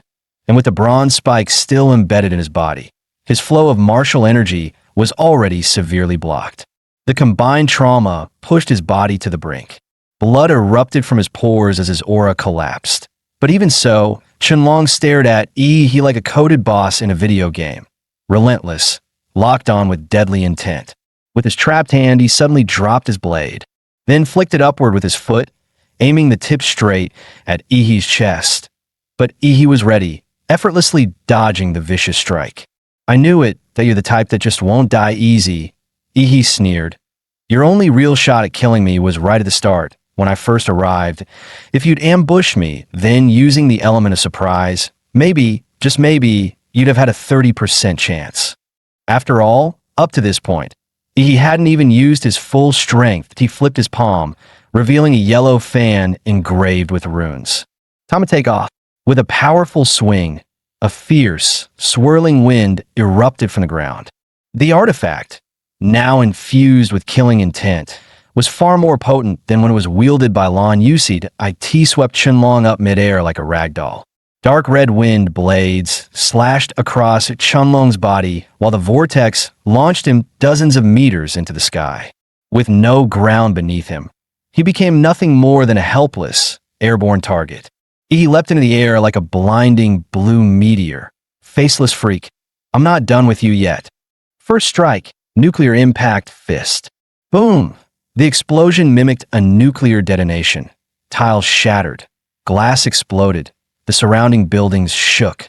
Caught in the blast, Qianlong was violently launched backward, swallowed by fire and smoke. Blue flames burst from Yi's feet, giving him a midair boost as he rocketed forward again. Second strike, mountain-splitting fist. Black flash. From across the city, every new student looked skyward to witness the chaos. A glowing blue figure repeatedly pummeling some poor soul through the sky. Blow after blow, like playing cosmic ping pong, he drove Qianlong from the eastern district all the way to the western edge. With a final devastating punch, he smashed Qianlong into the city's outer barrier. So hard, the air itself rippled like water. Staring at the bloodied, broken mess that was Qianlong, Yi scoffed. A dragon? Pleased I thought you'd be something you're just a bug with an ego. Once seen as invincible and suffocatingly powerful, Qianlong now lay like a busted blood sack, his bones shattered, his strength gone. But even now, his body clung to one final command, kill. He stepped in front of him, lifted his broken blade, and delivered mercy the only way he knew how. Qianlong's head fell to the ground with a dull thud. He reached down and plucked the dragon pendant from his body. With this, he had collected every zodiac pendant, except the ox. The game was finally coming to an end. Yin Jingxiong couldn't believe it, that he had done it. And not just one, but crushed his way from the eastern district to the west. Every new student in the city had witnessed his overwhelming strength. When Yi stood before him, Yin Jingxiong couldn't even make eye contact. He didn't dare mention the broadsword Yi had broken. Lu Qingzhu finally exhaled in relief at seeing him safe, but her anger simmered beneath the surface. You shouldn't have fought that dragon-masked freak alone. Thankfully, Chuzhou had more sense. Let's be honest. If anyone but Yi had gone up there, we'd just be corpses on the floor right now. Lu Qingzhu fell silent. Chuzhou was right. She was too injured to even use martial arts. If she'd joined the fight, she would have just been a liability, forcing Yi to protect her. For the first time, she realized it wasn't orders from Qianlong or pressure from her clan that drove her. Now, for once, she truly wanted to become stronger, because she didn't want to be the one holding Yi back anymore. Yi waved a hand in front of her face. Hey, Earth to Qingzhu, you zoning out on me? Her long lashes fluttered. Yi sighed. The ox pendant? Don't tell me I have to beat you up to take it. Snapping out of it, Lu Qingzhu's cheeks turned a soft pink. She quickly pulled out the ox pendant and handed it over. Let's try placing them in zodiac order, Yi muttered, rat to pig. Maybe that triggers something. He arranged them accordingly, but nothing happened. Everyone frowned, unsure what they'd done wrong. Yin Jingxiong chimed in. From what I know, Qianlong wasn't meant to be a boss you hunt down. He's a programmed hunter, built specifically to track and kill pendant holders under normal conditions. You're not even supposed to collect the dragon pendant to clear the game. Hearing that, Yi took out the dragon pendant and rearranged all 12 according to the proper zodiac order. Rat to pig. Instantly, the entire city trembled violently. Yin Jingxiong's face paled. What was that? Did we trigger something? Above them, the ever-present gray fog began to swirl, slowly twisting into a massive vortex in the sky. He felt a strange pull in his chest and looked up. Look, what is that in the sky? Emerging from the center of the swirling clouds was a massive platinum gold eyeball. The moment Yi locked eyes with it, his body was hit with an intense free-fall sensation, like skydiving without a parachute. What the hell? The world around him flipped completely upside down. Somehow, he was falling upward toward the eye in the sky. His body spun violently like being tossed into a giant washing machine. When he finally opened his eyes again, he was back on the train, seated as if none of it had ever happened, like it had all been a dream. But judging by the reactions around him, maybe it hadn't all been a dream. "Oh my God, I'm alive!" A freshman clutched his chest, gasping for breath, eyes wide with lingering terror. "I swear, I got killed by some dog-faced mascot. I was in that weird city just a second ago. How the hell am I back here?" The train car erupted in chaos. Everyone began shouting over each other, recounting the nightmare they'd just survived. Some still hadn't mentally recovered from the trauma of dying. Just then, a comm chime rang out from the overhead speakers. Ding dong. "Attention, students. Please remain calm. What you just experienced was an illusionary dreamscape constructed by the magical artifact, Mirage Eye. This was part of Imperial University's annual freshman trial. Take a deep breath and welcome back." The announcement continued. Special bulletin.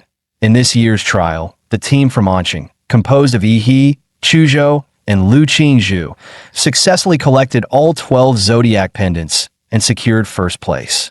Among them, Yi showed exceptional performance. His grand reward will be distributed after official enrollment. After the announcement ended, silence fell across the train car. Brief, stunned silence. Then chaos erupted. "E? Who the hell is Yi? I died early. I didn't see anything that happened after. Wait, didn't Ouyang Zhe from Moda win? Where even is Anqing? How did a no-name city's freshman beat out all the elites? Collected all 12 pendants? No way. I couldn't even beat a single mask." And yet the center of all this chatter, Yi, simply sat there calm and quiet, as if none of it had anything to do with him. But at that moment, every freshman on the train had the same thought. We have to meet this guy. This wasn't just a top scorer. He was a walking legend. Meanwhile, the system's reward finally dropped frowny face congratulations. In the Mirage Eye trial, you surpassed all other freshmen. Reward, template draw ×1. He casually asked Chuzhou for a tissue and wiped his hands that in his mind, he muttered, "This time, no trash luck, please. Begin draw." The interface began to spin, faster and faster. Inside, the shrieks of countless, unnameable monsters echoed like a twisted symphony. Then came the sound, one mad, domineering laugh that drowned out all else. Draw complete. Template acquired. Grade 3D plus vampire. Raked. 1874. Bloodline abilities. Corpse infection, blood manipulation, immortality compatibility. 1% evolution form. Raked. Zerudo. At that moment, the Huada train rumbled steadily onward. When he first saw the words D-rank template, his heart sank. But the moment his eyes landed on the name Raked, they lit up. Inside, he grinned. He'd pulled an SR gold card. The bloodline itself wasn't much, but its advanced form had a time-stop ability that was broken beyond belief. Just then, a voice came from behind him. "You're Yi, right?"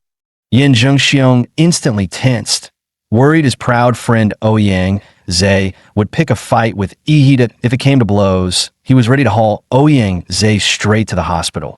Except there was no hospital on this train. Ouyang Zhe asked bluntly, "You beat the Qinlong?" He turned his head toward him and corrected flatly, "Not beat, killed." At the word killed, a bead of cold sweat slid down Ouyang Zhe's face. Beating and killing were two entirely different levels, and having faced the Qinlong twice himself, he understood exactly how much weight that word carried. He drew in a deep breath and looked at Yi seriously. "I'm planning to start a new club at Huada. One completely separate from the student council that I want you to join, and I'll make you the president. For years, the freshman champion and the council president have always been locked down by Huadu locals. Yi, your strength shows me a real chance to break that tradition. Join us." Ouyang Zhe's voice was firm, his gaze earnest as he extended his hand. The entire carriage erupted in chatter. Many felt they were witnessing the birth of a legendary organization at Huada, a historic moment. The famously proud Ouyang Zhe, inviting Yi and even offering him the position of president. But Yi simply shook his head. "Sorry, I'm not interested in fighting for power with the student council or building organizations that I prefer to act alone." He turned him down. Gasps rippled through the crowd. Who is this Yi to reject Ouyang Zhe? What a waste. Yi's refusal didn't draw the slightest displeasure from Ouyang Zhe. Instead, he smiled and handed over a business card. That's fine, here's my card. We'll always be looking forward to working with you. The train rolled on, the rest of the journey passing without incident until they reached their destination safely. Night had already fallen when Chu Zhou spoke up. We're here. He glanced out the window and froze in awe. A futuristic cityscape unfurled before his eyes like a living painting. Neon lights wove a kaleidoscope of colors, while skyscrapers stood sharp and three-dimensional under the glow. This is Huadu, truly a big city. The Huada train pulled smoothly into Huadu high-speed rail station. A guide stepped forward. All new students of Huada University, please proceed through this passage to the campus. For many, it was their first time in Huadu, and they couldn't help but be awestruck by the city's dazzling prosperity and advanced technology. The sound of people swallowing in amazement rippled through the crowd. Led by Huada's staff, they arrived at a helipad. Please board in an orderly fashion. Your seat number corresponds to the one you had on the Huada train, the staff reminded them. Yi stepped up behind Lu Qingzhu and poked her in the lower back. The unexpected touch made her jolt, her ears turning visibly red. Xiao Zhuzhu, what are you doing? We're in public, she blurted, her mind flashing back to Qinlan's warning. Qingzhu, remember, even though you and Yi are engaged in name, you're not married yet.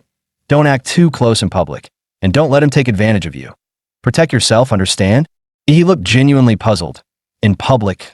What are you talking about? I just wanted to ask. Why are we taking a plane? Lu Qingzhu couldn't help feeling a little cheated. How could Mama promise me to this country bumpkin? Because Huada's in the sky. In the sky, Yi tilted his head upward. Just then, a patch of clouds drifted apart, revealing the tip of a colossal structure. The Sky City that on Blue Star, technology in many fields was at least a generation ahead of Earth's. The Huada aircraft they were riding, for instance, could lift off vertically without a runway. A marvel of engineering.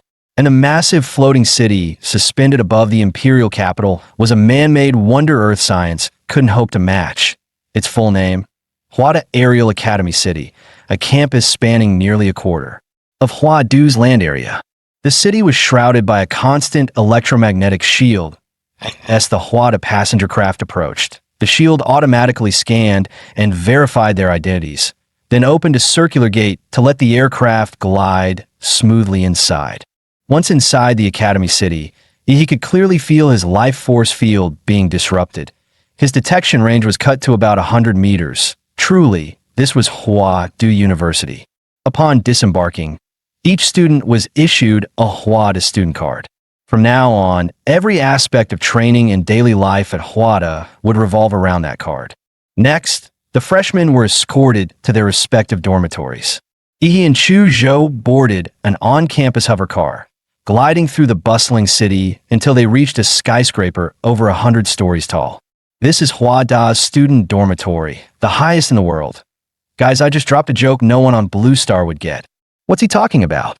Who's this idiot? Must be something wrong with his head. Yi's dorm was on the 42nd floor, Unit A3, while Chu Zhou's was on the 45th floor, Unit B7. They parted ways at the 42nd floor. 100 square meters single dorm. Huada really treated its students well.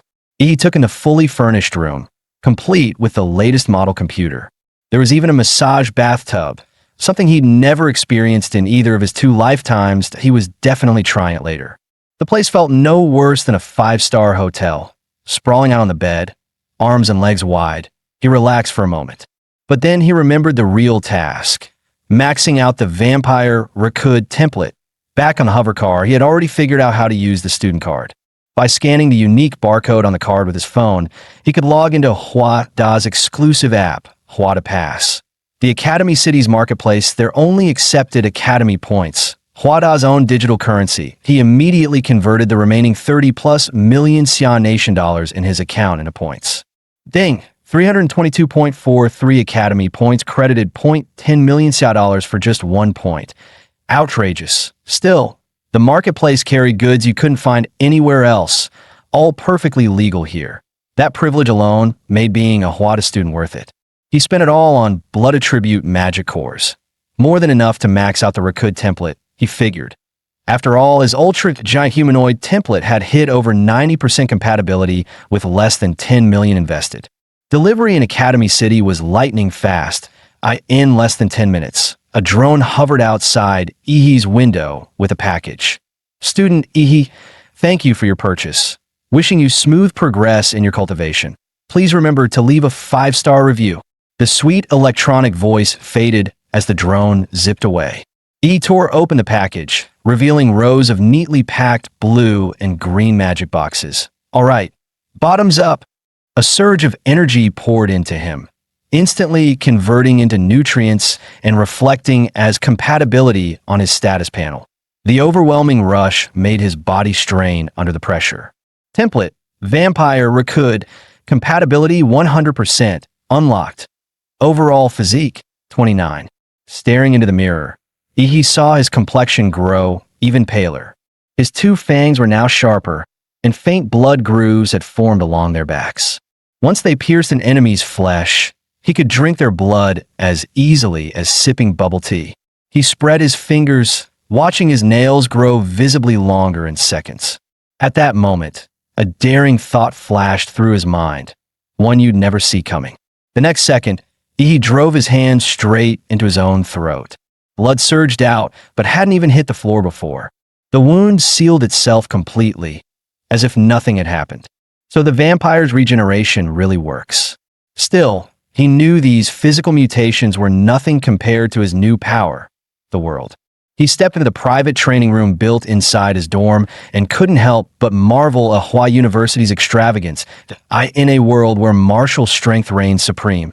Even student dorms came with training rooms reinforced to withstand a warrior's raw power, perfect for testing the world. In JoJo's Bizarre Adventure, certain unique individuals could awaken an extraordinary power. Stands. Stands are manifestations of a user's spiritual energy, each with its own unique form and reality-bending abilities. Now, Ihi was ready to summon his own. Ihi took a deep breath, focusing his mind as the outline of a stand began to take shape in the in the original world. Raikid's the world could shatter the sound barrier with a single punch. But now, his physical strength had already surpassed Raikid's. Just how powerful would his own the world be? Come on, hit me with your best shot. In the next instant, a fierce gust howled through the room, and a blur of gray streaked into view. Towering gray muscles, golden steel armor, and a cold, inhuman face. Half floating behind, Ihi like some shikigami from Japanese folklore. Before he could even finish speaking, the world's gray gauntlet fist shot forward, breaking the sound barrier as it drove straight toward him. Feeling the violent wind pressure slam against him, Ihi instinctively crossed his arms to shield himself. And with a deafening boom, crimson light erupted in all directions. Every bone in his arms snapped in an instant, and his body was sent hurtling back, smashing into the wall with brutal force. He coughed up several mouthfuls of blood and shook his limp, noodle-like arms. In the next moment, his blood slithered like living serpents, weaving bone and flesh back together until his limbs were fully restored. He licked the blood from the corner of his mouth and grinned. Good. Fierce enough. Now it's time to test. Time stop. The world stopped time. A gray spherical field burst outward from him, draining all color from everything it touched, turning the world into black and white. Even the flow of light itself seemed to freeze. 1 second, 2 seconds. By the time it reached the 5th second, fine cracks began to spread across the surface of the gray domain. Only 5 seconds? Not good enough, he snarled, forcing the breaking field to hold together. His temples bulged, pain surging through his skull like fired. To shatter the template's limits. He had to pit his body against itself, just as an Olympic runner would risk it all for a fraction of a second more. At 5.1 seconds, sweat poured down his face, his eyes bloodshot. At 5.3 seconds, blood trickled from his nose, and vessels in his eyes burst under the pressure. At 5.5 seconds, the stand behind him began to fade and flicker, the gray domain trembling on the verge of collapse. Still, He clenched his teeth and held on. Finally, at 5.7 seconds, the black and white world crumbled apart, dissolving into nothingness. He knelt on one knee, wiping the blood from his nose before curling his lips into a smirk. 5 seconds might have been the original owner's limit, but it was far from his limit. The next morning, he walked alongside Chu Zhou on the campus path, noticing how the latter's gaze lingered on him more than usual. The sunlight's a bit harsh today. Is it? Yeah, a little. Ever since merging with the vampire template, he had developed an odd aversion to sunlight. IT wasn't lethal like in the legends, but compared to the immense power he'd gained, this minor side effect was barely worth mentioning. Chu Zhou suddenly asked, "Have you read about Huadu University's new academic reforms this year?" Nope, what? He had spent the entire night sparring with the world and hadn't paid attention to anything else. They've scrapped the old class-based system and switched to a mentor group model. Basically, each academic year you follow a main instructor, and you can also take on secondary mentors if you wish. So, we're going to pick a mentor? Chu Zhou shook his head. Not we. I need to pick one that you don't. He raised a brow. And what's that supposed to mean? The freshman group announced it last night. You, as the collector of all 12 zodiac pendants, have a right to choose any mentor you want, and they can't refuse. Chu Zhou paused, smirking. They even made a special post about it in the group. Don't you think that's a bit high profile? The two walked together to the gymnasium, where a long line of students was already waiting outside. Normally, groups of 3 would enter the gym for testing, after which the mentors would light up a panel to select their candidates. You go ahead, Chu Zhou, I'll wander around. Since I can pick any mentor I want, it doesn't matter when I go in. He waved him off casually.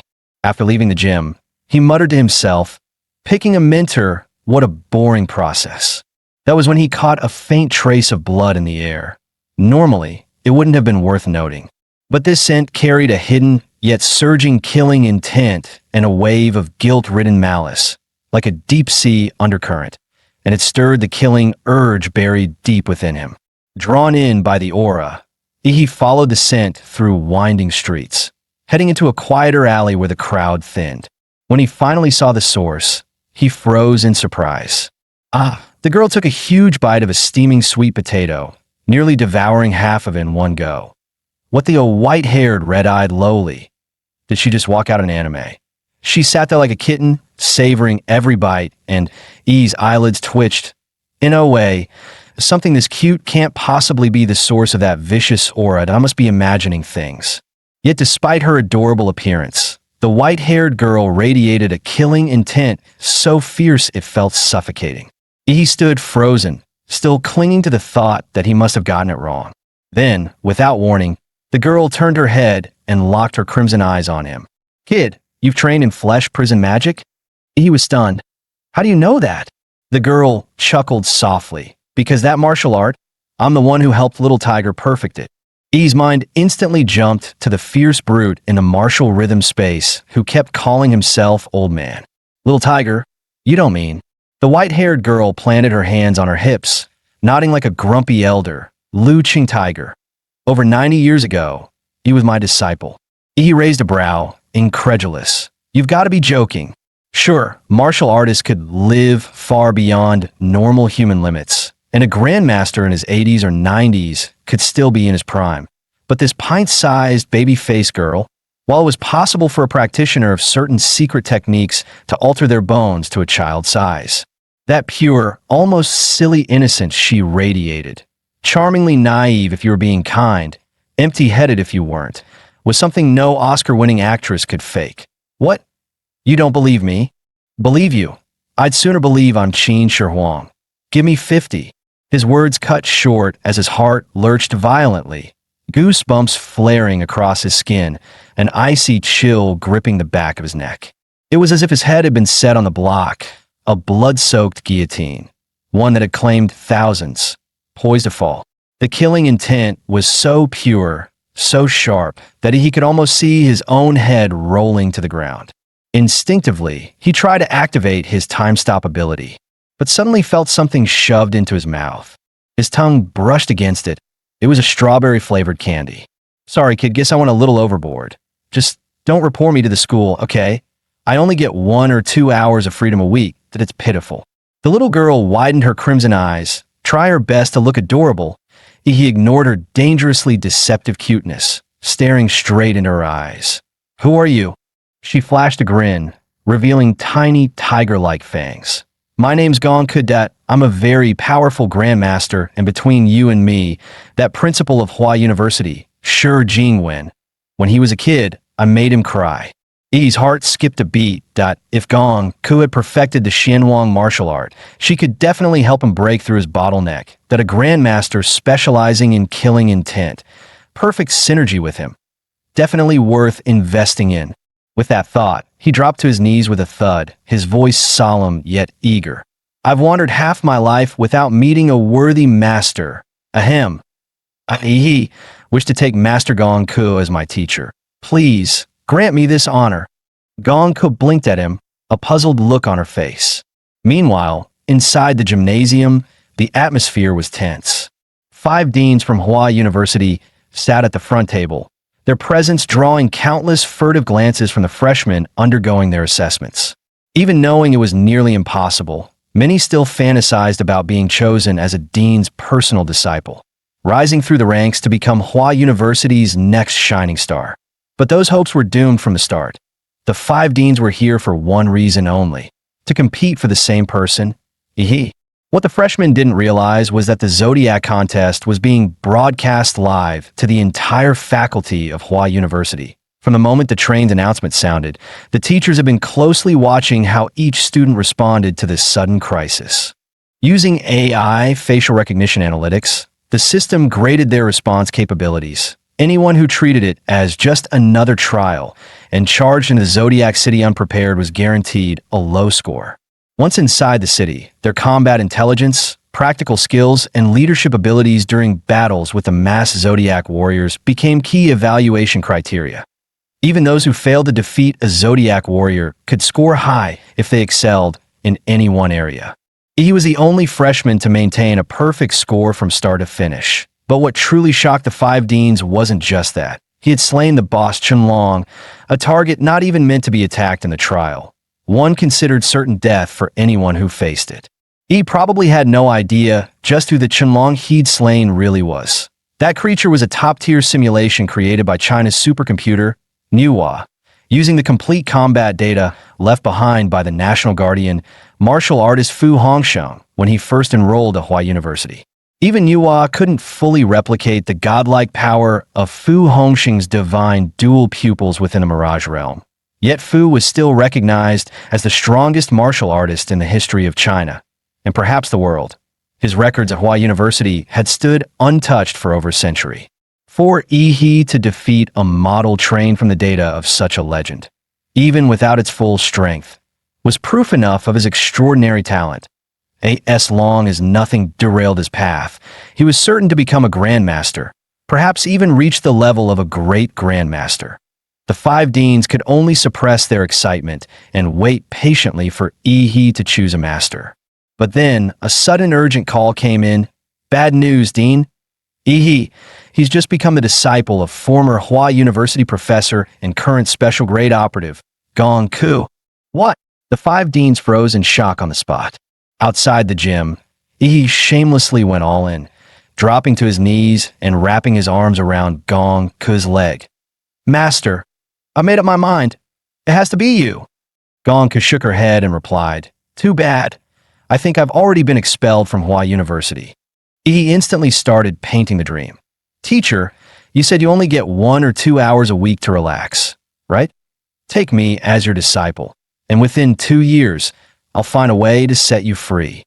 Gong Ku's eyes lit up at once. Really? Fine, I accept. Just as he had successfully talked her into it. 5 powerful auras suddenly closed in at high speed. Hold on, Senior Gong Ku. Didn't you agree not to interact with students during your leave time? And in your current mental state, you're not suited to teach anyone. That's right, Senior Gong Ku. Please head back home. Gong Ku's expression darkened slightly. She turned to Yi. Go home. Sure, what's your name? Yi immediately replied with full respect. Yi. Gong Ku gave a small nod, ignoring the 5 deans entirely as she turned toward the campus. All right then, Come home with me. Soon after, Gonka led all the way to Huada's Research Institute. She swiped her card and stepped into an elevator that descended deep underground. As the elevator dropped, asked curiously, "Teacher, why do you live so far out of the way?" Gonka raised an eyebrow, her lips twitching into a wry smile. "For decades, I had episodes and people got hurt that relocated me to the underground levels of the Institute. Luckily, in recent years, I've been able to control myself, so I finally get a little time outside. So, I'm your first student in all these decades." Gonka glanced up at him. "You have a strange way of thinking. That shouldn't you be afraid?" Sweat beaded on Ihi's forehead. "Afraid you'll chop me up, teacher?" As they spoke, the elevator arrived at level 666. Before he was a narrow passage barely wide enough for one person.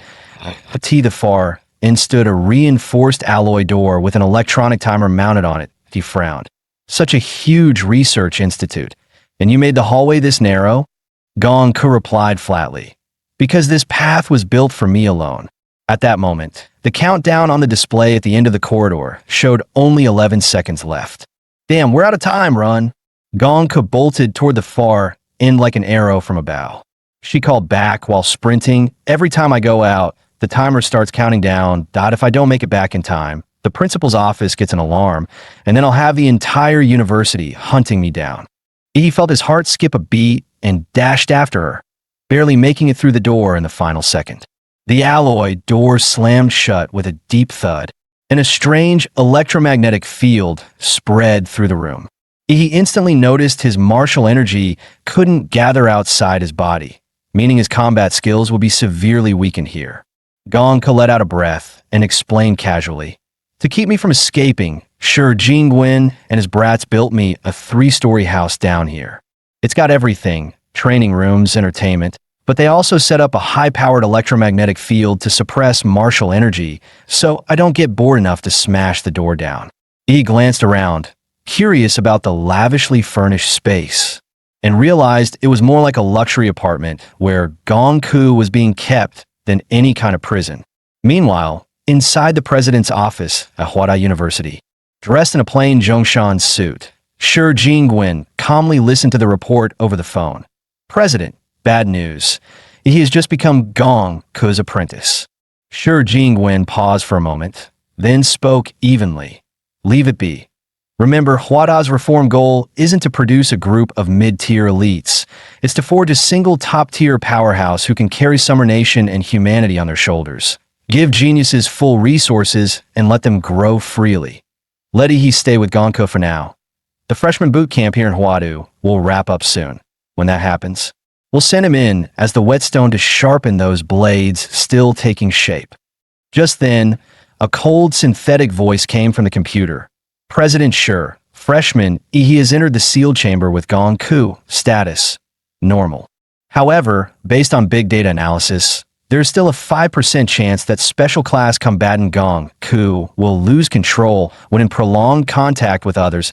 He has an 89.7% probability of not surviving until the Imperial University rescue, and even if rescued, a 95.3% chance he won't make it.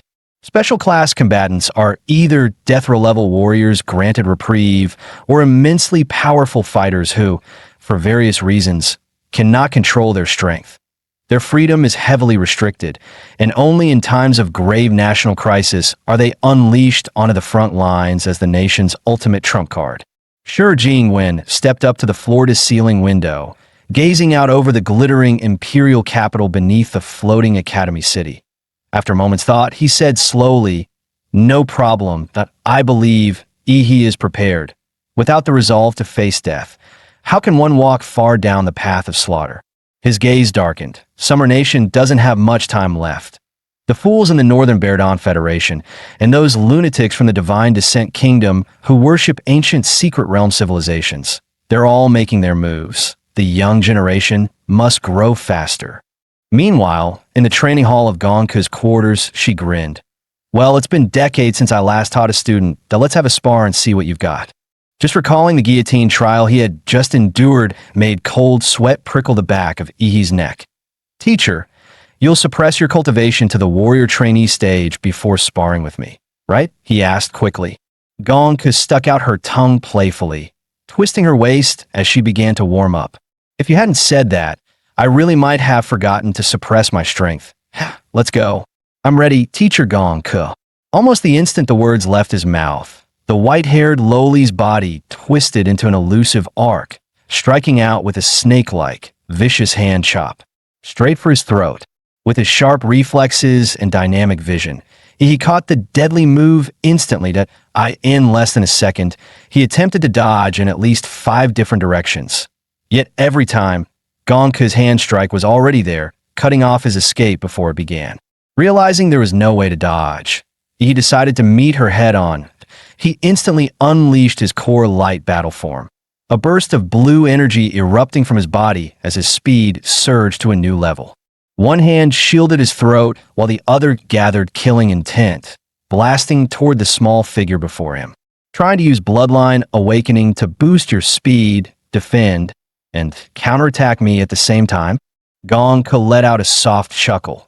The hand chop aimed at his throat withdrew almost without pause, and then she did something he never expected.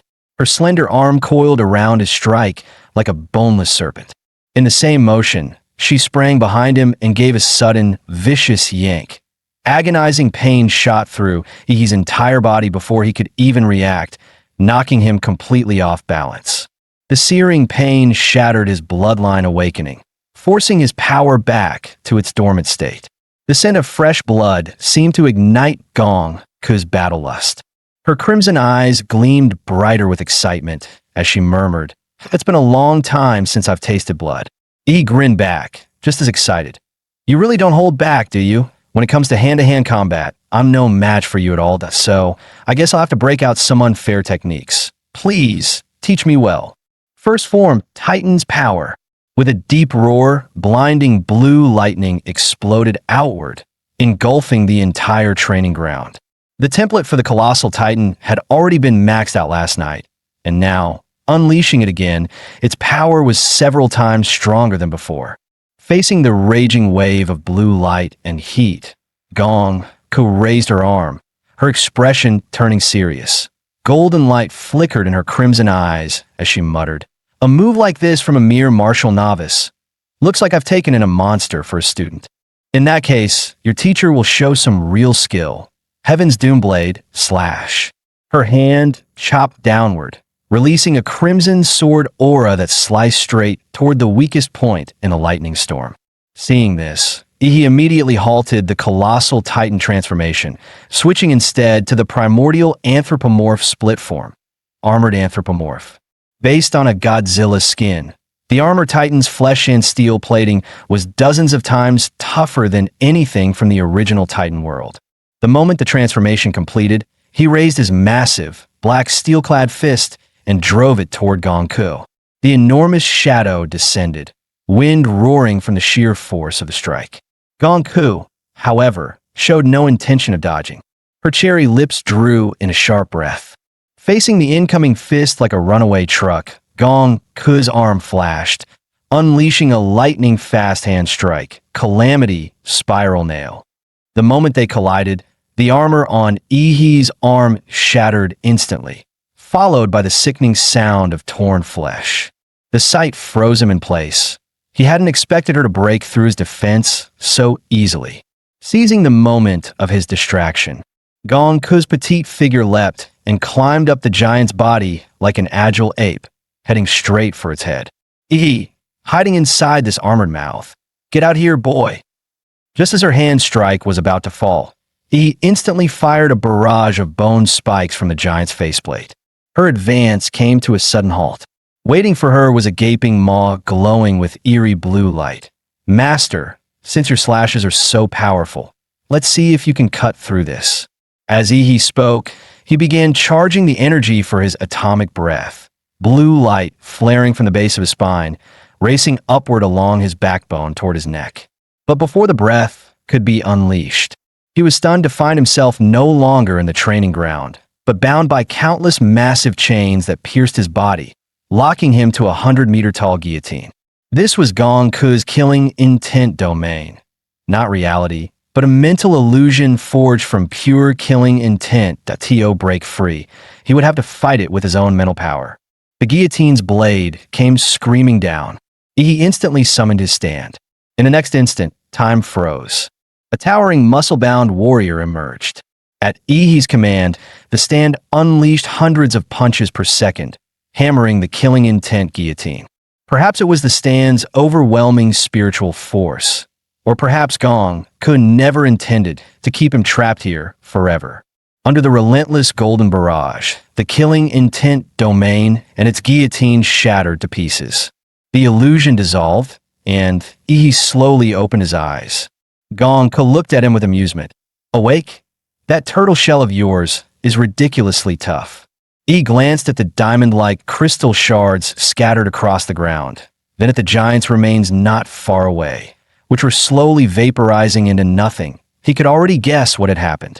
He'd probably been violently yanked out from the nape of the giant's neck, and the hardened crystal armor he'd formed to protect his real body had been shattered in the process. That's not something a martial novice should be able to pull off. Teacher, you cheated, didn't you? Gong could turn her head away, feigning innocence. Cheated? Pleased that I beat you fair and square. No cheating involved. He raised an eyebrow, his tone dry. Really?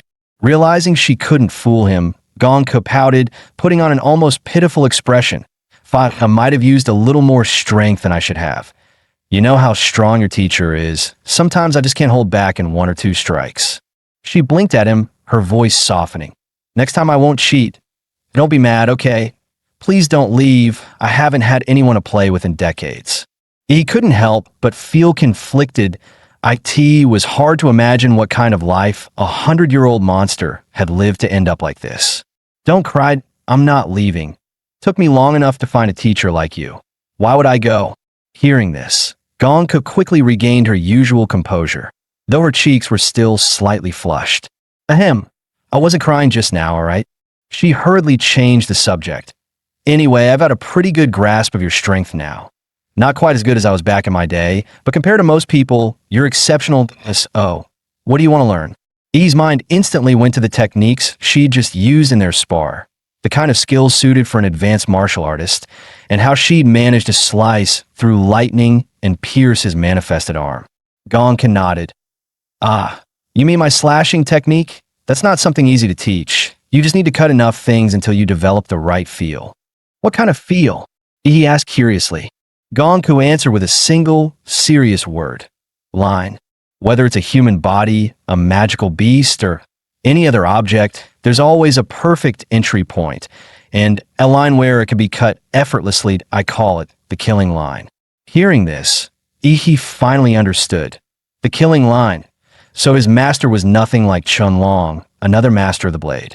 If Chun Long's slashes were all about overwhelming force and razor-sharp power, then his master's cuts were the precision of a butcher carving meat, every strike guided by flawless technique. Gong continued.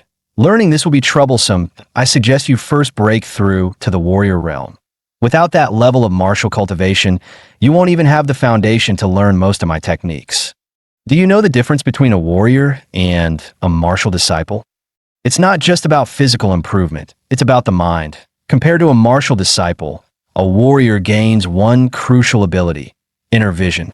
With inner vision, a warrior shifts from training on a broad, external level to refining their body on a microscopic scale. They can see their own meridians, acupoints, and even their internal organs, reinforcing them with martial energy to push the limits of the body to, in other words, strengthen the mind first, then the body.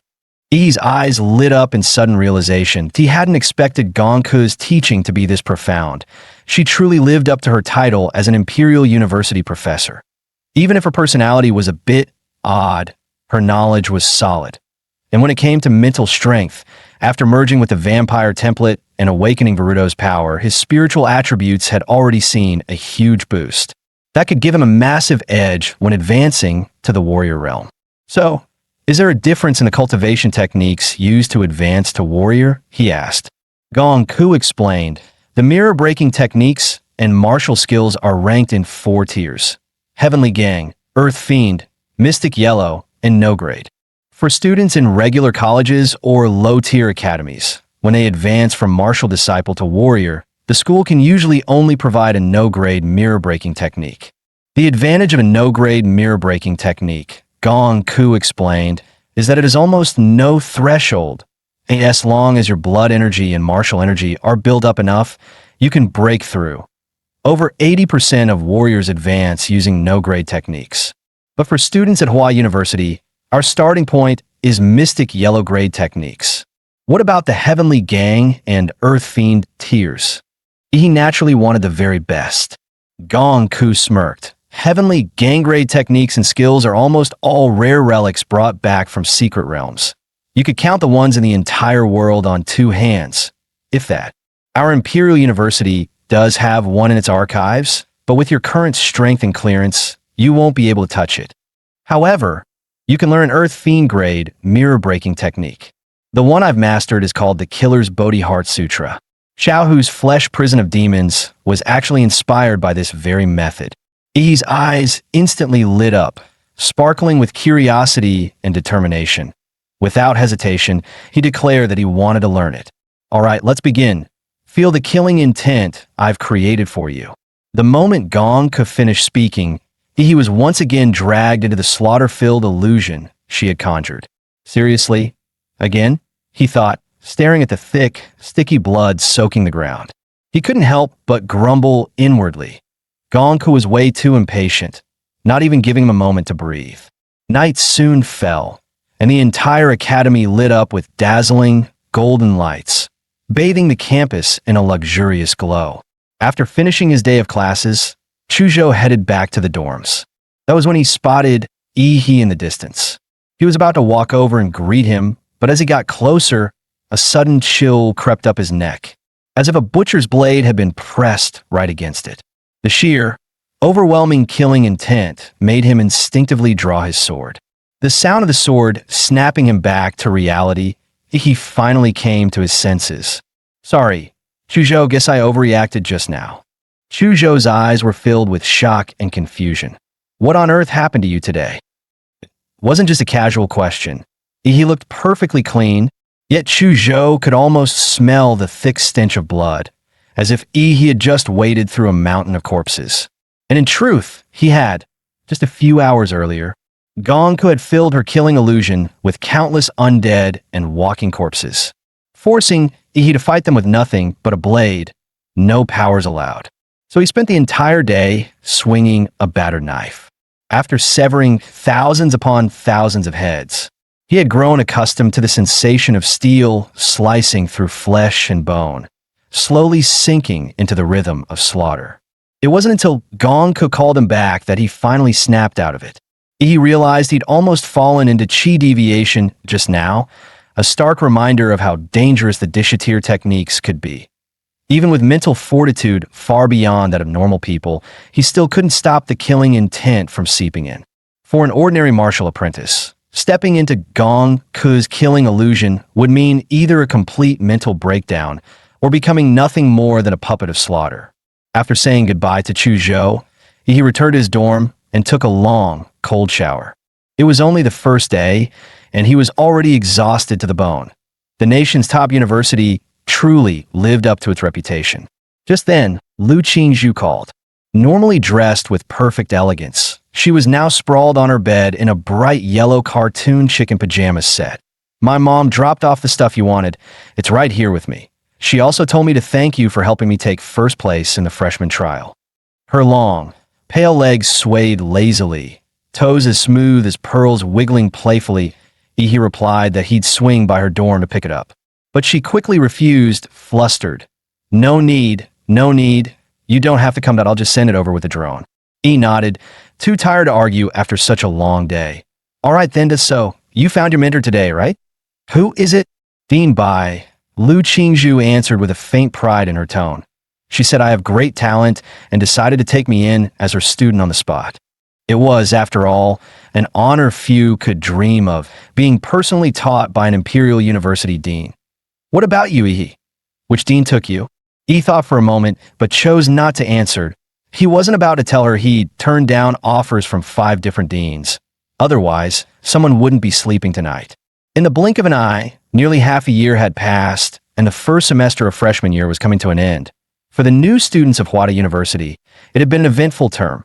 Early on, Ouyang-zae had joined forces with top talent from several provinces to form the Dragon Blood Society.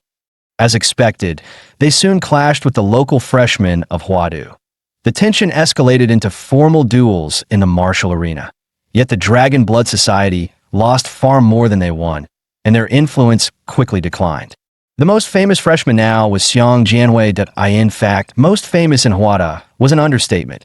His name carried weight across the entire country. After all, he was the top scorer in Hwadu's college entrance exams. During the live broadcast of the exams, viewers were awed by his strength, and rumors claimed even Fu Hongsheng had praised him as the next national guardian level warrior. As for Yi, who had once stolen the spotlight at the start of the semester, hardly anyone mentioned him anymore. He'd been absent from the public eye for over 3 months. At that moment, deep in the underground levels of Hwada's research institute, Gong-ku stood barefoot, her soft, pink toes pressing into Yi's back. Faster, come on faster, she urged. Each dainty step she took infused his body with her refined martial chi, laced with her insights into the killing heart Bodhi Sutra, reinforcing the martial realm he had just broken into. With his own martial chi sealed, he could only keep doing push-ups, feeling as though the petite lowly on his back weighed as much as a mountain. Oh, what's wrong, little minnow? Already giving up? You haven't even hit 10,000 yet, Gong-ku taunted.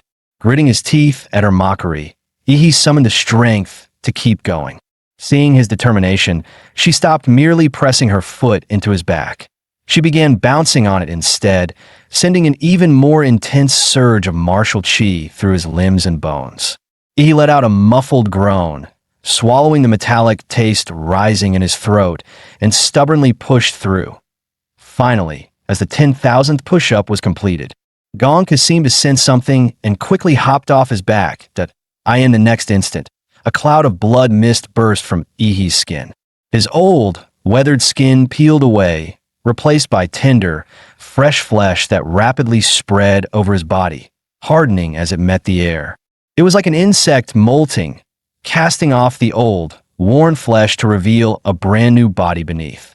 His clothes were gone in the process. Gong-ku quickly covered her eyes, flustered. Yi, exasperated, muttered, "When you cover your eyes, close your fingers too. Stop peeking." After 3 long months in seclusion, Yi decided it was time to step outside and feel the sun again. Gong-ku asked softly, "Will you come back?" Yi chuckled, "Of course that you're terrible at games. Better practice before I come back next time." After bidding Gong-ku farewell, he stepped into the elevator headed for the surface. He wasn't particularly fond of sunlight anymore, but after 3 months without it, he couldn't help but miss it. Walking along the streets gave him a strange, almost surreal feeling. He didn't linger or wander around. Instead, he headed straight for the Student Activity Center at Hwada University. One of the most critical parts of a student semester grade, there was the off-campus mission. Tasks ranging from hunting down wanted martial criminals, investigating secret realms, and aiding in beast-tide defenses, to striking at illegal organizations or even foreign forces. This time, his sole purpose for leaving seclusion was to complete his mission for the semester. When he arrived at the center, Chu Zhou was already waiting, dressed casually. Upon seeing him, Chu Zhou smiled. Finally, you've been keeping me waiting forever. Hey Chu Zhou, how's it going? How much stronger have you gotten? Broke through to the warrior level 2 months ago, Chu Zhou replied. When his eyes landed on Yi, he paused. Yi's aura and physique didn't seem much different, yet Chu Zhou could feel a far stronger pressure radiating from him. 2 months earlier, after his breakthrough, Chu Zhou had been invited to watch a private duel between Seong Janwei, the star freshman of the imperial capital, and Ouyang-zae, vice president of the Dragon Blood Society. That fight lasted only 10 minutes before Ouyang-zae admitted defeat. Chu Zhou was certain Seong Janwei hadn't fought seriously, yet even so, he still believed Yi's strength surpassed his. He had no idea about his friend's fanboy thoughts. His gaze drifted toward the street as he waited for another teammate to arrive. Moments later, Lu Qingzhu came into view.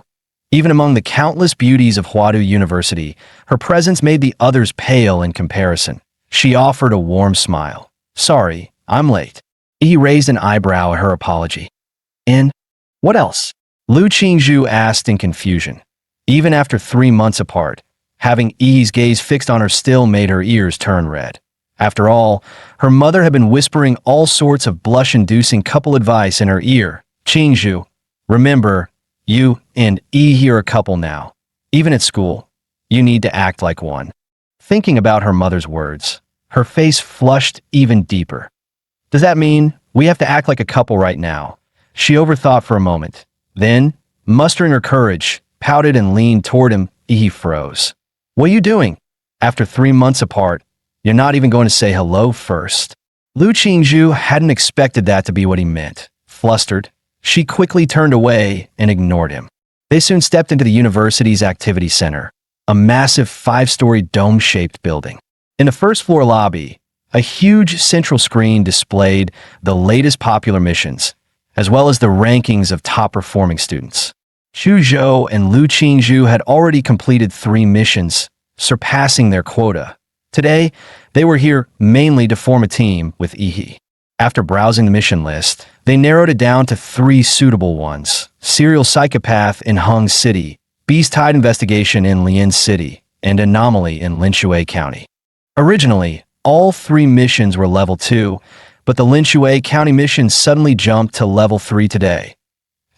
The university's off-campus missions are ranked from level 1 to level 5, with difficulty increasing by rank. Freshmen can usually only take level 1 missions. The only level 2 mission Chu Zhou and Lu Qingzhu had ever joined was a 10-person team job. Getting approval for a 3-person freshman squad to take a level 2 mission was already rare. Yi, however, had a special privilege card from Gong Ku, handed to him right before she left.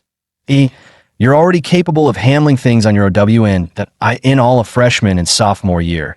There are only a handful who can spar with you. You need high difficulty missions to sharpen yourself. With this card, you can accept any mission on campus, regardless of rank. Just don't mess with level 4 or 5 missions. They're too unpredictable. Even Xuanwu level warriors have died on those. Truth be told, Yi didn't want to try a level 4 or 5 mission, but out of consideration for his teammates' limits, he held back. Chu Zhou asked, "Which one are we taking?" Yi thought for a moment before replying, "Risk and reward go hand in hand. The first mission is pure pursuit. It'll be inefficient if the criminal investigation unit couldn't catch this rat in months. The challenge is in tracking, not in the kill. The second mission is auxiliary investigation. With the Great Xia Dragon Sparrow Division involved, we'd be relegated to trivial tasks. Neither the main fight nor the real investigation would fall to us. The third mission, on the other hand, would be entirely in our hands and no safety net. Yes, but the bigger the risk, the greater the reward. That if we're too scared to face danger and just grow in a greenhouse, then why call ourselves warriors?" Yi's stance was firm. Chu Zhou nodded in agreement, and Lu Qingzhu felt the same way. Seeing both of them agree, Yi handed the mission registration form to the receptionist. The receptionist's eyes widened in disbelief. An all-freshman team daring to take on a level 3 mission. This was madness. Didn't they know a sophomore squad had already been wiped out in Linshui County? Before she could refuse, Yi flashed his privilege card. Her expression immediately turned serious, and she called the Student Activity Center's director to confirm. Once verified, her tone shifted to respectful as she processed their registration. "May fortune favor your blades," she wished sincerely. Leaving the activity center, Yi said he needed to pick something up before heading to Linshui County. The first place prize in the Zodiac Pendant Tournament was either a dish-level martial art or a weapon forged from special grade alloy. With Gong Ku, that old monster, as his mentor, high-tier martial arts were the least of his worries. So he chose a weapon that fit his style. After all, ordinary materials couldn't withstand the sheer brutality of his fighting methods. This weapon was forged from special grade alloy, Starfall steel, a perfectly tailored war blade built to match his physique and strength. 3 months had passed. It should be ready by now. Yi rushed to the Mechanical and Magitech Academy's forge, eager to claim his weapon. The war blade measured about 1.2 meters long. Its broad, flat edge dark in color but speckled with tiny, star-like glimmers, signature markings of Starfall steel. The spine of the blade was lined with dense, serrated ridges, adding weight and impact so that each swing could unleash devastating force. The hilt was wrapped in custom black leather for grip, with fine starfall steel threads woven inside to channel martial energy directly into the weapon. When he drew the blade and swung it, the air itself seemed to split apart. Each strike came with a sharp whoosh and a flash of light that sent chills down the spine. Perfect, just the right weight in a hollow feel. Fits like a glove, he thought, impressed.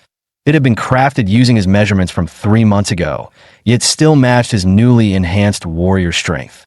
Truly, Huada's master smiths were in a league of their own. After stowing the blade, Yi set off with Chu Zhou and Lu Qingzhu toward Lingshui County, a small, unremarkable town. With no secret realms ever appearing in the area, local warriors were rare, and the place felt far more outdated and closed off compared to the outside world. Most residents still relied on old buses, tricycles, or electric scooters for transportation.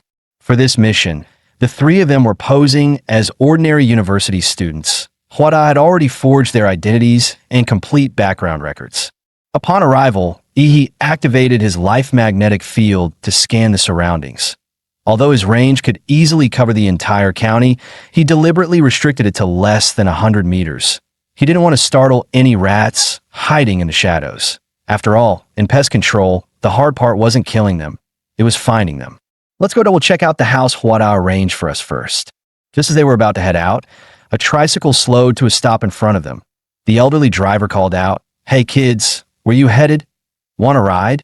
Lu Qingzhu instinctively started to wave him off, but he quickly stopped her. He had sensed something unusual in the old man's aura. Playing along, he smiled and said, "Sure, Grandpa, we're carrying luggage and could use the rest."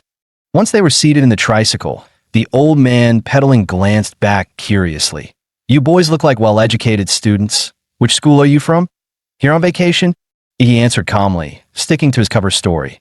"I'm a local from Lingshui County, just bringing 2 classmates over to visit. I'm studying in Yinqing now." The old man's brows rose. "A local? Huh. Who are your folks? Can't seem to recall you." He chuckled. "My grandfather was Ishorong. He passed away a few years back. I moved away after that." He was glad he'd practiced some Lingshui dialect on the plane, and that the ID Huada prepared for him matched a real, verifiable person. Turned out the old man really did know Ishorong. His suspicion eased, and he grinned. Good, good. You still remember your roots. A man like that's bound to have blessings." He dragged out the last word, eyes glinting with a strange excitement. Soon, they arrived at the old house Huada had arranged for them. Once Ishorong's home, he thanked the old man, got off with a suitcase, and stepped into the yard. Interestingly, the old man didn't take any fare. Instead, he reminded Yi, "In 2 days, we'll have Lingshui County's biggest festival, held only once every 3 years. You must come. If you're too shy to step out, I'll come fetch you myself."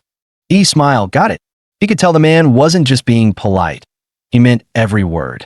The three stepped into the courtyard of the old house. Years of neglect had left the concrete ground cracked and riddled with weeds, giving the place a desolate feel. He motioned for Chu Zhou and Lu Qingzhu to step back, then slammed his foot down on the ground. In an instant, a wave of intense radiation swept through the courtyard and the entire house.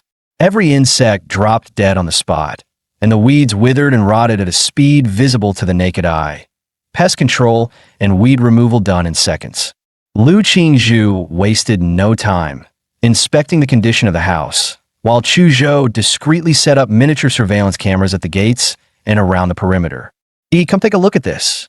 Following Lu Qingzhu's voice, Yi stepped into what had once been the owner's bedroom.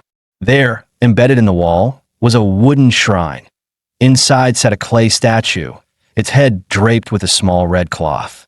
A shrine made of wood should have rotted long ago if it had been here all along. Yet despite the thick layer of dust, once it was brushed away, the shrine looked surprisingly new.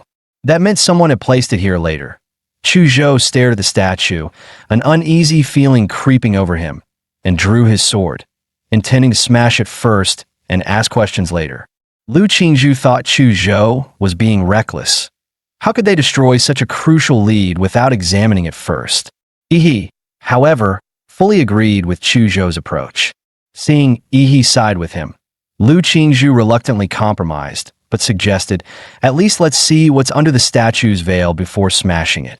As she spoke, she reached out and lifted the red cloth from the statue's head. In that instant, Yi suddenly sensed a surge of sinister energy and quickly shouted for her to stop. "Knew it! It's something filthy! Chu Zhou, smash it!"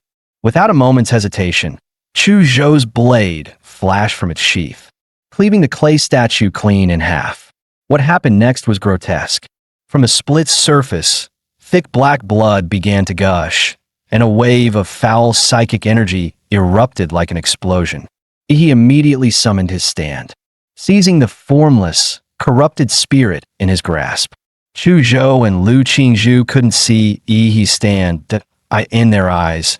What poured out of the statue was a twisted lump of flesh, still writhing, still alive. With a single sweeping motion, Chu Zhou froze the grotesque mass solid in an instant. "What the hell is that?" A chill crept up Lu Qingzhu's spine. She had never seen anything this unsettling before. It was like a human who could easily crush a cockroach, yet instinctively recoils from touching it. She knew she could destroy the thing with a flick of her hand, but the filthy, unnatural aura it radiated still made her uneasy. He stepped forward, patting her shoulder, and infused her with a surge of pure psychic energy. Warmth spread through her body, chasing away all traces of fear. It was now clear. The strange happenings in Linshui County were tied to this bizarre clay idol, and their investigation had just taken a critical step forward. Yi's lips curved into a faint smile as he told them to stay put. He had something to take care of. Earlier, he had left a radiation marker on the old tricycle driver. That be his calculation. Now was the perfect time to reel him in. "No need for you to come find me, old man. This time, I'm coming to you." Meanwhile, in Linshui County's Jinshan Buddhist Temple, a 1,000-year-old sanctuary and the most magnificent, prosperous site in the county, nearly every resident was a devoted follower. Day and night, incense smoke curled into the air as worshippers came to pay their respects around the clock. Lu Jinsheng pedaled his tricycle up the mountain road, heading for the temple's rear slope. A rosy-cheeked young monk greeted him with a polite bow. "Benefactor, the abbot is waiting for you inside." "Good, good." Lu Jinsheng rubbed his calloused hands together, unable to hide his excitement at the thought of the blessing he was about to receive. The two entered a hidden passage carved into the rock wall. After a series of twists and turns through the winding tunnel, they finally arrived at their destination. Towering before them stood two 20-meter-tall, wrath-faced bodhisattvas, their four arms wielding demon-subduing staffs, swords, and great blades. One guarded each side of a crimson gate, its surface engraved with intricate golden Buddhist patterns. The young monk stepped forward, bowing deeply. "Abbot, the benefactor Lu Jinsheng, who has met the blessing standard, has been brought. He also says there's a matter he wishes to report." The young monk was about to push the door open when he suddenly froze, his brows knitting tightly as he glared into the void behind him. "Stranger, what brings you here at this hour? What's your true intent?" Before his words could settle, black muscles surged across his body, shredding his robe apart. The fair and handsome face twisted, replaced by a hideous lizard-like visage. Lu Jinsheng was so horrified he collapsed to his knees, trembling as he cried out, "A living god!" But in the next instant, he dropped from the sky, stomping directly onto the monster's skull. The head, harder than a steel helmet, collapsed instantly, and the neck shattered into fragments under the crushing force. In one continuous motion, he stomped the creature from head to toe into pulp. Blood and gore exploded outward, yet all of it was blocked by the protective barrier. He sneered in disgust, shaking his foot. "Filthy. Good thing my stand keeps this trash out. If it got on my clothes, cleaning it off would have been a nightmare." The moment Lu Jinsheng recognized Yi, his whole body trembled uncontrollably. Yi, however, had no time to spare him a glance. For in front of him, the two wrath-faced bodhisattvas began to move. Their eyes blazed red, and their towering, gold-painted bodies started to stir. One brandished a demon-subduing cudgel, the other a demon-slaying sword, both charging at Yi with overwhelming fury. Yet, He stood his ground, motionless. Behind him, his stand raised its massive, muscular hands, catching both strikes that carried the weight of dozens of tons. Each bodhisattva had an arm seized, held so tightly that escape was impossible. Abandoning the struggle, they made a ruthless choice. 6 remaining arms swung at once, bringing down 6 colossal weapons, all aimed straight at Ihi.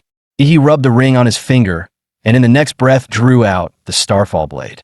A crescent-shaped flash of icy light burst forth in his hand, with just a single casual swing. All 6 colossal weapons shattered on contact, their edges crumpling and breaking apart. The strike carried through into the Bodhisattva's arms, exploding joint by joint like firecrackers, reducing both weapons and bones to fragments. Their crimson eyes blazed brighter, warping the very air around them. From within burst forth scarlet beams saturated with destructive power, all aiming to annihilate Ihi. But Ihi moved faster than their laser eyes. In the blink of an eye, his figure soared above the 2 statues. A flash of cold steel, and both wrath-faced bodhisattvas were decapitated. Their scarlet beams spiraled wildly out of control in midair. Lu Jinsheng hadn't even reacted before one of the stray beams sliced him clean in half. Boom! The 2 massive bodhisattvas collapsed, exposing sparking cables and mechanical structures within. So they weren't living beings after all, Ihi thought. From the start, he hadn't sensed a single trace of life force within them. But how could a backward little town like Linshui County possess such advanced technology? Was the answer waiting behind that door? Ihi gave a command, and his stand unleashed its full might, slamming straight into the gate. Golden fists rained down like a meteor shower, hundreds of blows landing within just 3 seconds. The vermilion gate warped and buckled under the onslaught. At last, it exploded apart, reduced to a heap of twisted scrap iron. He stepped through the vermilion gate and found himself inside a vast underground palace. Crimson pillars held up the chamber, while lotus lamps lined the walls, flooding the space with light. At the center towered a colossal golden Buddha, 70 to 80 meters high. The sheer size of it inspired instinctive awe and reverence. But he was unmoved. His cold voice echoed through the cavernous hall. "Since the guest has already arrived, little rat, how long do you plan on hiding?" Moments later, a monk draped in a purple gold kasaya slowly stepped out from behind the giant Buddha. With a weary sigh, he said, "Our temple bears no grudge against you, traveler. Why come here to bring offense?" He sneered, drawing the Starfall blade. In an instant, his slash split the monk clean in half. He spat in disgust.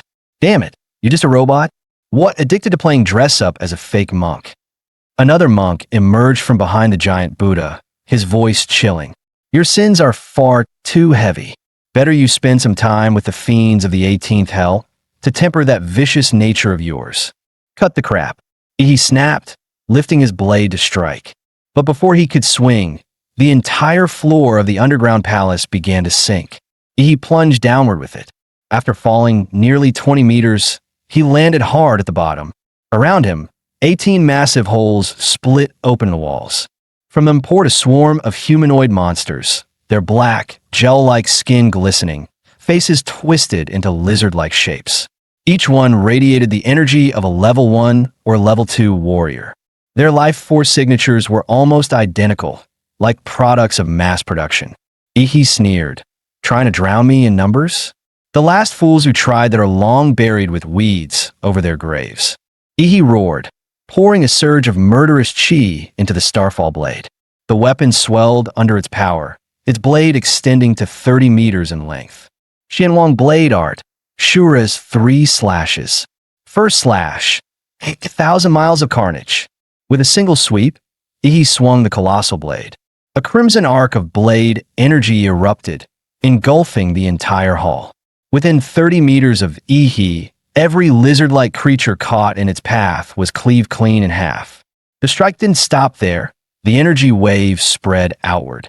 Though slower in speed, the swarm of bioengineered soldiers packed like ants had no room to escape. They were cut down like fields of grass, harvested in one brutal sweep. even as the 18 tunnels kept spewing more creatures. Ihi's slaughter made their numbers meaningless. 10 minutes later, only corpses and rivers of blood remained at his feet. Not a single living thing was left. Standing atop the mountain of bodies, Ihi climbed out of the pit. With one casual stroke, he severed the head of the monk from earlier. Even decapitated, the synthetic husk still repeated its pre-recorded line. "Your sins are too heavy." He narrowed his eyes at the glowing red optics, his voice cold. "I'm already tired of killing. Stop hiding, get out here." No sooner had Ihi spoken than laughter echoed through the vast hall. "So, we've drawn the attention of a formidable foe. Impressive, but that's all you are." As the voice resonated, the giant Buddha seated in the center suddenly began to move. The grinding roar of gears thundered from within its body. The prayer beads hanging from its neck floated upward, transforming into hovering cannons. Its shoulders split open, revealing rocket thrusters within. In the blink of an eye, the golden Buddha had reconfigured itself into a towering mecha. "Sinner, your fate is sealed. Return to the cycle of rebirth." The massive Buddha hand rose, descending like a mountain to crush Ihi beneath it. Turbines at its joints roared to full throttle, driving the strike with overwhelming force, intent on grinding Ihi in a paste. Yet instead of fear, Ihi's fighting spirit ignited, his gaze burning with defiance. As the colossal palm fell, he unleashed his transformation, awakening his titan form. Godzilla! In the next instant, the temperature in the chamber spiked to terrifying levels. Thick steam spread rapidly, shrouding the entire hall. The operator behind the giant Buddha hadn't even figured out what was happening when a towering black-armored titan, even larger than before, loomed into view. No chance was given to react. "Amit Ba," Ihi sneered, mockingly chanting the Buddha's name before using his biological body's superior agility to hurl a massive punch straight into its face. Immediately after, Ihi seized the Buddha's head with one hand and drove his iron-hard knee upward in a brutal strike. The impact shattered the mecha's facial armor, tearing open a gaping crack. Sparks erupted from its steel skeleton within, accompanied by a harsh mechanical alarm. Critical warning. Multiple damages detected in head unit. The Mecha Buddha staggered, its massive body tilting backward. The floating prayer bead cannons crossed their fire, unleashing a torrential rain of lasers that hammered into Ihi's titan form. Yet the beams, powerful enough to pierce military-grade armored vehicles, left nothing but a few scorch marks on the black-armored titan. Not a scratch beyond that. The next moment, the Buddha's chest split open, revealing a cluster of crimson-tipped missiles.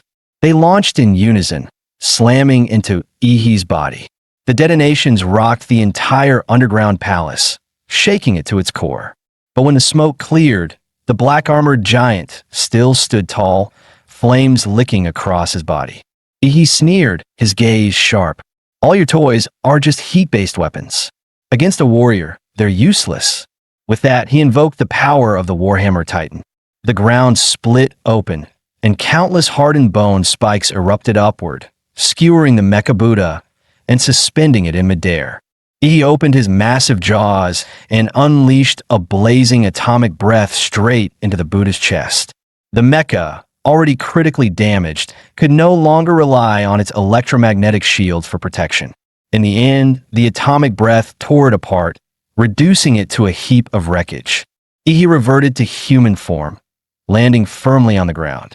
There, beneath the lotus throne where the Buddha once sat, he spotted a hidden passage leading deep underground. Half an hour earlier, inside a pristine, futuristic research facility, a researcher, eyes fixed on the surveillance feed of Ihi, spoke confidently to the elderly man beside him. "Doctor, the man has taken down the mechanical bodhisattvas. But rest assured, the gate built with our newest materials and structural designs is unbreakable." Moments later, on the screen, he didn't even raise his hand.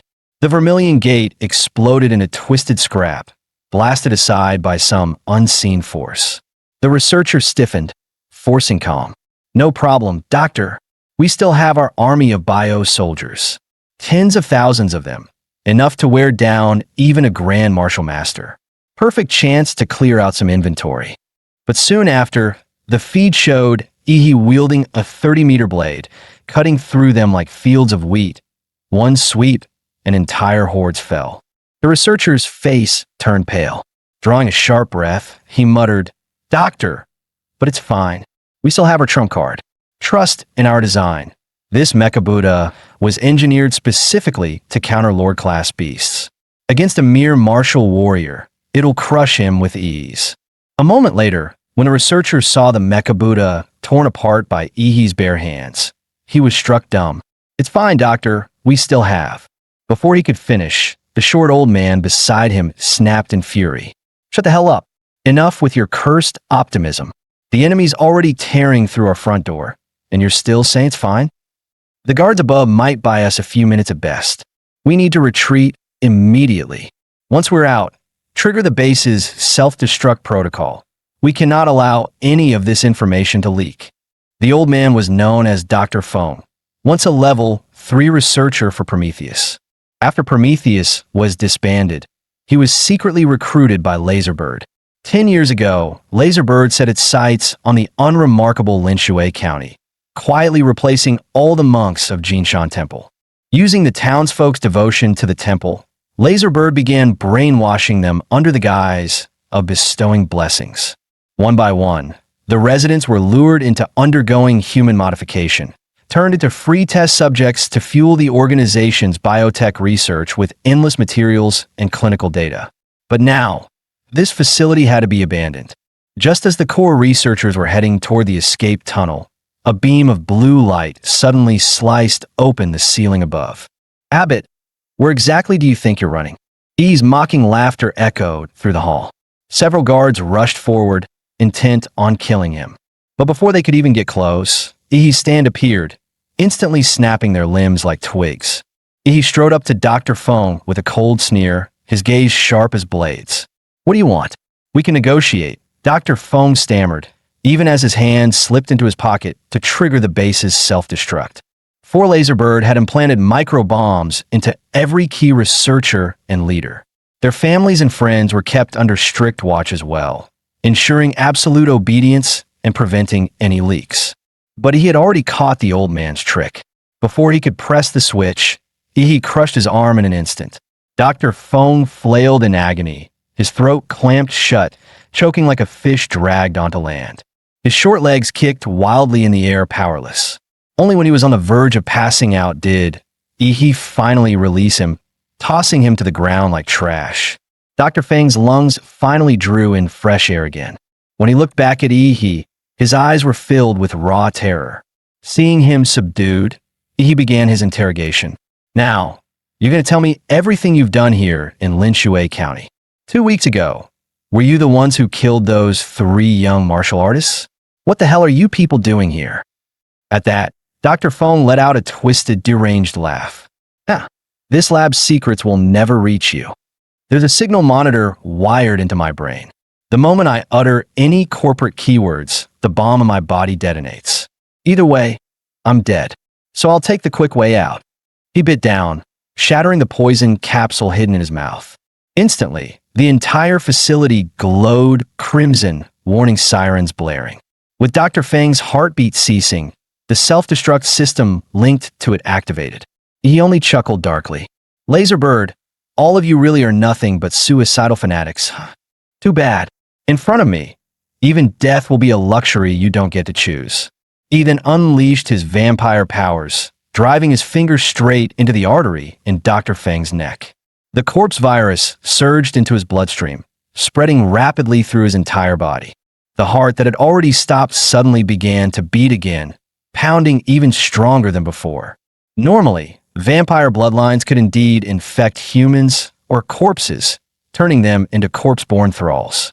But most would degrade into mindless zombies, without healing ability, losing intelligence, and rotting away, save for a rare few with innate talent. E's virus, however, had been modified with the power of the founding Titan. That power could transform ordinary humans into Titans, and grant him absolute control over them. Over the past 3 months, beyond honing his martial arts, He had delved into his template powers, experimenting with their chemical-like interactions. He discovered that when combined, their effects were far greater than the sum of their parts. For instance, by fusing Titan power into the vampire virus, he could now create perfect thralls, retaining their memories and talents, immune to sunlight, gifted with powerful regeneration, and bound in both body and soul to his command. As Dr. Fang's heart restarted, the base's self-destruct sequence immediately shut down. His body surged with vitality. Thin, sparse hair thickened once more. His frail frame bulked out, transforming him into a fit, broad-shouldered man in his 40s. Overwhelmed, he dropped to his knees, unable to meet the gaze of the youth who stood before him like a god. "My lord," he nodded in satisfaction. "This is the first time I've turned someone into a thrall. Looks like the experiment was a success. From now on, you'll be called Mad Doctor. Your past is irrelevant. The only thing left for you," his eyes gleamed coldly, "is to serve me." At that moment, a psychic link formed between He and the newly made Mad Doctor. This was the authority of the founding Titan, granting He, as the progenitor, the right to enter the spiritual worlds of all his bloodline subordinates. No more wasting time on surveillance. With a single thought, He broke into the Mad Doctor's mind, rifling through his memories of Linshui County to uncover when the city had first been compromised. Through those memories, He discovered that 8 years ago, Dr. Fang's team had been dispatched to Linshui by the Laserberg Corporation. There, they secretly used the villagers as subjects in experiments with biosoldiers and mechanical constructs. But just as their research began to succeed, an insidious cult called Xinjiang Heaven infiltrated the region without anyone realizing. With bizarre methods, they subtly rewrote the perceptions of the villagers, and even the research team itself. Over time, symptoms began to show: eating raw flesh, constant lethargy, worshipping clay idols, and even sleepwalking en masse. Eating raw flesh marked the first stage of corruption, physical mutation triggered by that alien will. Lethargy indicated a deeper level of spiritual distortion. Worshipping clay idols meant the mind and body had been almost completely corrupted beyond salvation. And mass sleepwalking, that was the final sign. Their souls had already become food for that twisted will. The investigation revealed that in the past 2 years, the maximum lifespan of Linshui's residents had dropped to just 50 to 55 years. Anyone older than that had already been devoured by the alien will. In the end, the entire city was destined to become its food. This organization, calling itself Xinjiang Heaven, was in truth an anti-human cult, worshipping knowledge from ancient ruins and seeking the destruction of mankind. Dr. Fong speculated that the source corrupting the minds of Linshui's people and feeding on their life force was a demon fetus brought out from a secret ruin. According to his calculations, the fetus would fully mature 2 nights from now. Having pieced together the truth, he withdrew from the mental link. He suddenly recalled the old tricycle man's words, that in 2 days, Linshui would host a so-called blooming festival. By then, the entire city's population would be gathered. He finished reading all of Mad Doctor's memories. To his surprise, he uncovered an unexpected gift. Before his death, Mad Doctor had not only taken part in the research of the Golden Gene, but also understood its usage and effects. However, that knowledge could only be put to use after the mission was complete. As for the plan of the Divine Descent Kingdom, he already had a mad solution in mind. Technically, all he needed to do was uncover the truth and claim Hua University's reward. But what he wanted now was far greater. He aimed to snatch the Divine Descent Kingdom's prize for himself. He then ordered Mad Doctor, "You'll hide inside Linshui County. I'll provide you with my blood. Find a way to release it into the county's water supply. Make sure the infection spreads to the maximum extent." Mad Doctor instantly grasped Ihi's plan, his face twisting with excitement. "My lord, you intend to fight the Divine Descent Kingdom's demon fetus for believers? Madness. This is utterly insane." He nodded and said, "By now, all the residents of Linshui County have entered the 4th stage of contamination. There's no way for them to return to normal. I admit I have my own motives in transforming them, but once this storm is over, I'll do my best to let them resume their old lives. At the very least, under my control, they won't harm society. After parting with Mad Doctor, he returned to the old residence to regroup with Chu Zhou and Lu Qingzhu. The two were eating combat rations prepared by Hua University at that moment. Clearly, they had also learned that the townsfolk were eating raw meat and even human flesh, so they dared not touch the local food. Chu Zhou then revealed what he and Lu Qingzhu had discovered. Restaurants served only raw dishes, and every household worshipped a clay idol. He suspected the entire city was enslaved by some kind of cognitive distortion. Hearing this, he couldn't help but look at Chu Zhou with newfound respect. This killer had guessed nearly spot on. He then recounted their trip to Jinshan Temple, though he deliberately left out the part about assimilating Mad Doctor and his plan to steal the Divine Descent Kingdom's prize.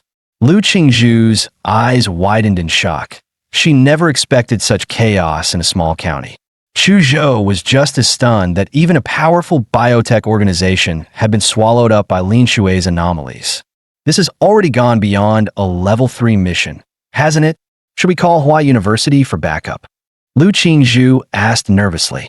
He shook his head repeatedly. Are you kidding? If Hua University steps in, how am I supposed to intercept the prize? Don't worry. This task is strange, yes, but it doesn't pose any real threat to our safety. Stop scaring yourselves. If your first thought is to run for reinforcements at the first sign of danger, what can we ever accomplish? For now, we wait until nightfall, he said firmly. So far, we've seen the anomalies of eating raw flesh and worshipping clay idols. There's still one left we haven't experienced: mass sleepwalking. Perhaps only at night will this heavily twisted city reveal its true face. Meanwhile, at Laserbird headquarters, the board of directors convened an emergency meeting to address the sudden blackout of the Jinshan Temple base. Just 30 minutes earlier, headquarters had received a signal that the base's self-destruct sequence in Linshui County had been activated, only to be aborted within seconds. This immediately raised alarms in the information department. They tried contacting the base, but no one answered. Realizing the severity, the department head escalated the matter to the board. Following their ruthless doctrine of better to kill by mistake than let one slip away, the board ordered all implanted heart bombs within the base's researchers to be detonated, ensuring no survivors. At the same time, they dispatched a special squad to Linshui County to investigate the situation firsthand. Moments later, inside Linshui's central water plant, Mad Doctor, who had been standing tall, suddenly felt his pupils contract. Without warning, he drove his hand into his chest and ripped his heart straight out. He hurled it away, and the organ exploded like fireworks, spraying blood in every direction. Even as an undead, losing such a vital organ left Mad Doctor weakened. While his heart slowly regenerated, he sent a message to Yi. My lord, Laserbird just detonated the bomb inside me. Knowing their methods, they'll send a special squad to Linshui any moment now. He read the message and calmly replied, no matter. Continue the plan. Night fell as a train slowly pulled into Linshui County Station. 5 passengers stepped off the carriage. One seemingly ordinary middle-aged man spoke up. So remote. No wonder the company chose this place for a secret base. A woman dragging a suitcase with a baby in her arms replied. The company already confirmed that Daxia's Dragon Sparrow wasn't involved with the Jinshan Temple base. So who did it? The company has far too many enemies. The man in glasses, clearly the leader, issued his command coldly. Head to the base first. Destroy every piece of equipment and data we can. This young man, who looked no different from an ordinary programmer, was in fact the captain of Laserbird's 3rd Squad, once known across the entire underworld as the King of Assassins. Their assignments were set. Golden Snake and Bluebird would investigate the state of Linshui County. Meanwhile, the programmer Captain Black Lion, along with the pot-bellied man Catfish and the woman with the baby, White Sheep, were tasked with heading to the Jinshan Temple base. Golden Snake and Bluebird, both masters of stealth, melted into the city's shadows as they quickly gathered and organized what they saw. Silently, They slipped into a residential home. The moment they entered, a nauseating stench of rotting meat hit them. After checking, they discovered the source, a severed human head placed in the kitchen. Bluebird stepped into the master bedroom, where she found a clay idol with a red veil draped over its head. Driven by curiosity, she lifted the cloth. In an instant, her consciousness was seized by the idol. Meanwhile, Golden Snake stood in the living room, listening through his earpiece to Captain Black Lion's update. They had uncovered the cause of the Jinshan Temple base's downfall. A lone warrior had single-handedly smashed through the entire facility. Tens of thousands of bioengineered corpses littered the underground palace. The fortress-class battle mech Great Buddha lay in shattered pieces, and not a single researcher survived. Even the lead scientist, Dr. Feng, was missing. At least, his body wasn't found anywhere near the temple. Just as Golden Snake finished listening to the report, his signal suddenly cut out. Looking toward the window, he froze on the spot. The once empty street outside was now packed with residents in pajamas. Their expressions were serene, eyes closed, moving forward slowly, closing in on his position. Realizing he was being surrounded by the townsfolk, Golden Snake hurried to warn Bluebird to retreat. But the moment he pushed open the bedroom door, a dagger coated in anesthetic slammed into his abdomen. As his consciousness faded, Golden Snake was horrified to see that his attacker was none other than his teammate, Bluebird. Just before blacking out, the last thing he saw was the clay idol on the bedside shrine, its red veil torn away. That idol was none other than the moon demon, Barrows, taken from the ruins of a secret realm. That night, the moon over Lin Shui loomed unnaturally large. Its cold white light bathed the city, illuminating every corner without the need for lamps. From the top of a clock tower, he stood at the spire, surveying the city. In the southeast, he spotted the outbreak of mass sleepwalking.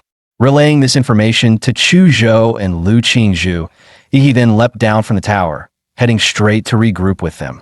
At that moment, Golden Snake slowly regained consciousness from the anesthetic haze. He and his teammate, Bluebird, were tied tightly to two massive pillars. "You're from the Divine Descent Kingdom, aren't you? We can talk this out. The organization behind me has real power," he shouted. But as he looked at the crowd surrounding him, Golden Snake tried to reason with them, yet no one responded. Every controlled villager wore the same eerie grin, their expressions deranged like lunatics. Just then, a deep tolling of bells rang out, as if proclaiming the descent of some presence. Instinctively, Golden Snake looked up to the sky. The clouds parted, and the moon grew even larger, so vast it seemed ready to descend upon the earth. The sleepwalking villagers now climbed upward like swarming ants, forming a colossal human ladder that reached into the heavens. The rest carried the two pillars bearing Golden Snake and Bluebird, ascending step by step upon the living ladder, like an ancient Mayan sacrifice climbing a pyramid. Only this time, their offering was for the moon itself. Meanwhile, inside the Jinshan Temple base, Black Lion realized Golden Snake and Bluebird had gone silent. Alarmed, he quickly rallied his two remaining teammates, suspecting that whoever had destroyed the base might have struck again. No matter what, something big must be happening in the city. We need to seize the initiative. Back to the city now. The three had barely stepped outside the temple when they caught sight of the massive full moon hanging in the night sky. At its very center, a visible beam of moonlight pierced downward. The light struck a specific point in Lin Shui County, resembling a divine miracle. Even Black Lion, a man who had seen it all, was left speechless at the sight.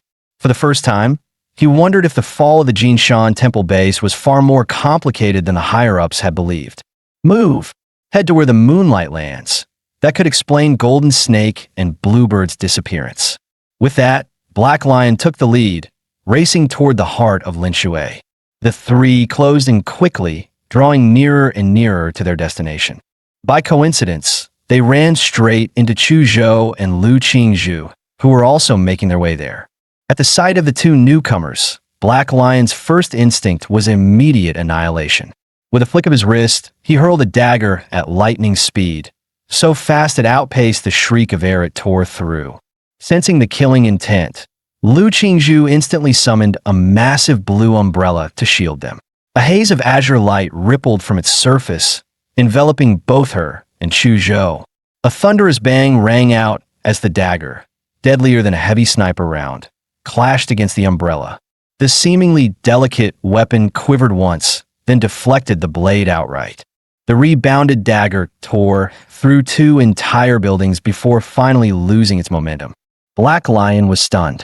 He never imagined a mere martial artist could possess such a treasure-level magi weapon. Lowering the umbrella, Lu Qingzhu fixed him with a wary gaze. She demanded coldly, "Who are you? And why did you attack us?" Black Lion sneered at her words. "Judging by your clothes, you're not locals. So you're the vermin who destroyed the Jinshan temple base." With his ambush failed, Black Lion knew his team of 3 was now fully exposed.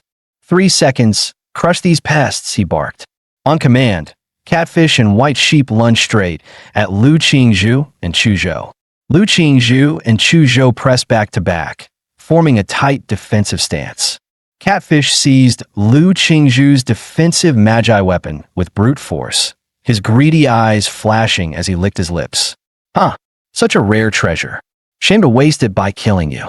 But don't worry, your corpse will do just fine. I'll savor it, ha ha ha." The sheer strength in his grip made Lu Qingzhu's arms go numb. She shouted angrily, "Get off me, freak." At that moment, Chu Zhou unleashed his full power. "Ice wall," he roared. A massive frozen barricade erupted from the ground, surging toward Black Lion and his squad. Chu Zhou knew full well that such a wide-area attack wouldn't deal much damage. But that wasn't the point. His real aim was to create enough noise to call Yi to them. That earlier strike, silent yet carrying boundless killing intent, would have left Chu Zhou's corpse on the street had it not been for Lu Qingzhu's defensive magi weapon. A seasoned veteran, Black Lion instantly recognized Chu Zhou's ploy. Not good, he thought. He's calling for reinforcements. Unleashing the full pressure of a grand warrior, he shattered the incoming ice wall with a single gesture. Chu Zhou was stunned. My ice wall, broken so easily? Neither he nor Lu Qingzhu was foolish enough to clash head-on. In a flash, Chu Zhou tossed several of Hua University's custom smoke bombs. These 3 were clearly at least high-ranking warriors. Direct combat was suicide. Retreat.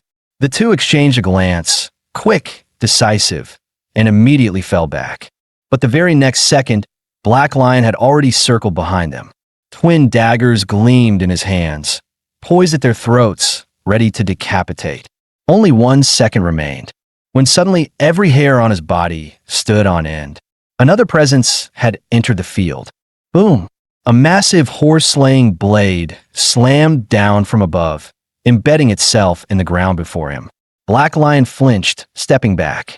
"Tisich, that was close." He glared up. "Who are you?" "One of their allies." He grinned.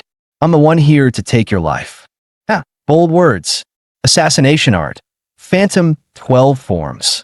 In a blur, Black Lion split into 12 afterimages, all surging at Yi as he roared, "Die, brat." Zawarudo. Time froze.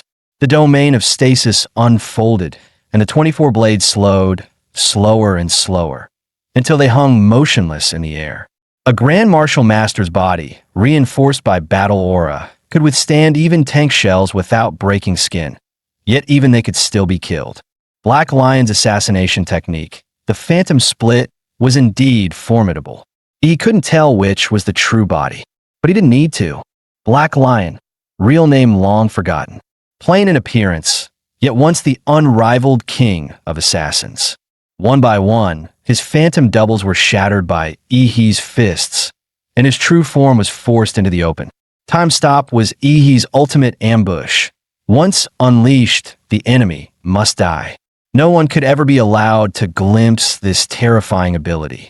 With his vampiric bloodline talent, he accelerated blood 1,000-fold, transforming it into high-pressure crimson jets, infused with the killing aura he had mastered. Killing art, heart-piercing blood fong. Time resumed. The so-called king of assassins, Black Lion, perished in an instant, his end abrupt and unceremonious. His final thought was disbelief. How had he appeared before him in a single breath? He sees Black Lion's corpse. His fingers speared into the throat as he sneered, "The body's best used warm. Your blood will help me break through from disciple to true warrior." Licking the blood from his hand, he muttered in satisfaction, "Not bad. This one had some value. I've already advanced to warrior stage 8. The battlefield fell silent. No matter how battle-hardened Catfish and White Sheep were, their minds went blank at the sight of their captain's sudden death. What the hell just happened? The captain, killed by that brat in an instant? This is insane. To leap 2 entire martial realms and kill the foe. It should have been impossible, even with a powerful artifact. A warrior simply lacks the aura to sustain such a weapon. Yet, he had done it. Worse, he drained the captain's blood dry. This thing isn't human. It's a monster. He stared at them coldly. It's not over yet. Now, let me show you something interesting. Flesh prison. Blood fiend puppet. From beneath his feet, his shadow boiled with black-red miasma. A massive, translucent hand of blood and darkness crawled forth from the abyss. As the phantom fully emerged, Catfish and White Sheep recoiled in horror. The figure looked exactly like their captain, drained to a husk just moments ago. Damn it, what kind of monsters are these? Each one's worse than the last. Is that really just a warrior? White Sheep muttered through gritted teeth. Then she said firmly, "Leave it to me." Her face hardened as she hurled the baby in her arms into the air. Before their eyes, the infant began to grow at terrifying speed, transforming in seconds into a 3-meter-tall, muscle-bound monstrosity. "My treasure, stop them. Quick, retreat," she cried, as she and Catfish fled in panic. "Chuzhou, Qingzhu, work with my shadow puppet. Take down that bioengineered beast. I'll go hunt down those 2 warriors." With that, Eve vanished from the battlefield in an instant. Chuzhou wasted no time. He unleashed his bloodline awakening, Ice Demon Dragon. The muscle monstrosity let out a furious roar. Its black muscles bulged, glowing with sinister red light, and a blazing palm strike, radiating scorching heat, came crashing down toward Chuzhou. Chuzhou responded with his profound martial art, Xianwang technique, Ice Soaring Dragon Shadow. Frost gathered on the lone cold sword, forming a dragon-shaped phantom. With a single slash, a tidal wave of icy currents surged forth, shaping into a ferocious dragon head that swallowed the bio-enhanced brute whole. The muscle monstrosity roared again, its black flesh glowing brighter with crimson light. Its burning heat clashed head-on with a freezing torrent, sending vast clouds of steam billowing into the air. Yet hidden within the icy surge was a far deadlier strike. "Taste my blade." A sword edge concealed within the icy dragon shadow suddenly cut toward the creature's throat. Startled, the muscle monstrosity jerked its head aside, narrowly evading the strike. Yet half of its face was still frozen solid, then shattered, revealing the alloy skull beneath. Chuzhou hadn't expected a creature of such massive size to react so swiftly. So this is what a bioengineered human truly is. Such speed. But Chuzhou wasn't fighting alone. The blood fiend Shadow, lying in wait, suddenly lunged forward, splitting into 12 crimson phantoms midair. Their blood-forged blades whipped into a dense storm of slashes, tearing through the bio-brute skin that was as tough as a martial master's defense. In moments, its flesh was flayed open, layer after layer. Even with its formidable regeneration, the wounds came faster than it could heal, leaving the bio-enhanced monster drenched in blood like a grotesque gourd. At the same time, Lu Qingzhu had finished gathering her power. From her back, massive violet wings spread wide. She stood aloft like a goddess, as countless violet-black feathers converged in her palms, compressing into a sphere of smoldering ash. When the ash sphere expanded to 5 meters in diameter, it suddenly ignited, blazing into a violet sun. Genetic art. Purple nether sunflame. At that instant, Chuzhou's ice bound the brute's legs, while the blood fiend Shadow locked it from the front, pinning it in place. From high above, Lu Qingzhu hurled down the violet sun in her hands. Boom! A thunderous explosion shook the city as a colossal pillar of fire erupted skyward. Its searing brilliance outshone even the frigid moonlight. The muscle monstrosity was engulfed in a sea of violet flames, its shrieks echoing through the night, until, consumed inside and out, it was reduced to nothing but ashes. The city fell into a deathly silence once more. Meanwhile, Catfish was fleeing frantically through the sewers. The last time he had run in such desperation was on the war-torn battlefields of the Black Triangle, hunted by drug lords and warlords alike. Suddenly, his eyes widened in horror. A beam of azure light, like divine judgment, carved through the stone above, letting cold moonlight pour into the foul, reeking sewer. Rats truly do love to burrow into the sewers. The mocking, taunting words echoed in the tunnels. But Catfish couldn't summon the slightest anger. His heart was filled with nothing but fear. Outside, White Sheep fled desperately, her eyes darting warily to every corner. Suddenly, she spotted a 20-meter-long crescent-shaped blade aura slicing into the sky. That killing intent was unmistakable. It could only be Yi. Her heart sank. Catfish was surely dead, and she knew she was next. Golden Snake and Bluebird went silent. The captain was slain. Even Catfish is gone. Now it's only me left. Who the hell are those 3 kids? No, I can't die. I have to survive. But where can I run? Her gaze shot upward to the human ladder reaching for the moon. The grotesque sight twisted her gut. This must be the work of the divine Descent Kingdom. At this point, the only way she could think of to shake off Ihi's pursuit was to surrender herself to that ladder. Even if it meant offering her soul to a demon, she had to live. But when she finally stood before the moonbound ladder, she couldn't help but gasp sharply. The bridge of naked, writhing human bodies stretched between earth and sky, every face frozen in a serene, unsettling smile. White Sheep shuddered. This is beyond terrifying. Just then, E's voice came from behind her. You're going up there? White Sheep's skin prickled with goosebumps. Damn it, he's caught up. She turned to see Ihi, a living Shura, one hand gripping Catfish's severed, terrified head, the other resting on the starfall blade, his gaze cold and merciless. White Sheep could no longer think rationally. She scrambled madly up the moonbound ladder. Though the ladder looked endless, once she climbed it felt terrifyingly fast. In moments, she reached what appeared to be the surface of the moon. Shock coursed through her entire being. There, she saw an ornate gate adorned with exquisite white jade carvings. In a daze, she watched as the gate slowly opened. Inside, she seemed to see her parents, standing there and waving to her. Mom, Dad, I missed you so much. White Sheep's face broke into a blissful smile. At last, the bronze gates of the divine Descent heaven creaked open. From below the lunar ladder, they watched as Ares set foot on the moon. A twisted grin curled across Ihi's lips. The next moment, his figure dissolved into a stream of air. He was never Ihi at all, but an illusion forged to force Ares onto the moon. Perhaps Catfish and Ares hadn't been so terrified at first. It was the moonlight itself that amplified their deepest fears.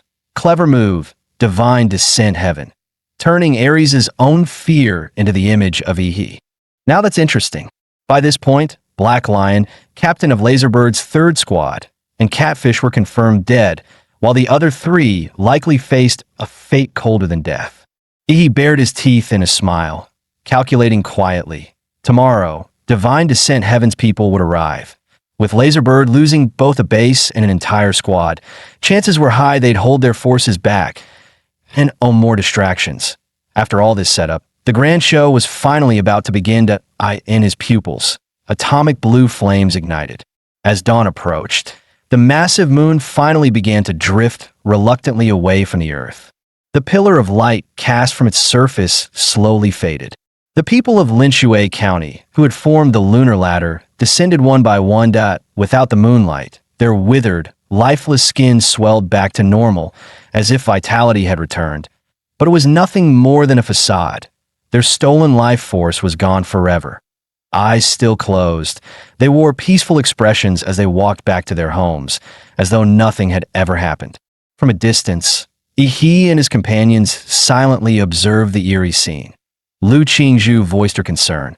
Ihi, this mission is far stranger than we imagined. Are you sure you still want to push forward? He remained calm. Relax, I've got this. Besides, it's not just the three of us, we have a powerful ally helping us from the shadows. He simply doesn't wish to show himself. An ally. Chuzhou nodded thoughtfully, eye in his eyes. He could never have been from an ordinary family as the records claimed. Among warriors, bloodlines made all the difference. Higher-tier warriors stood on an entirely different level of existence. Chuzhou's own father was proof, a powerful bastard in every sense that he speculated that he was either the illegitimate child of a mighty warrior or a young master from a great warrior clan sent to train among commoners. If it were the latter, then of course a guardian would be watching over him. That he assumed must be the ally he mentioned.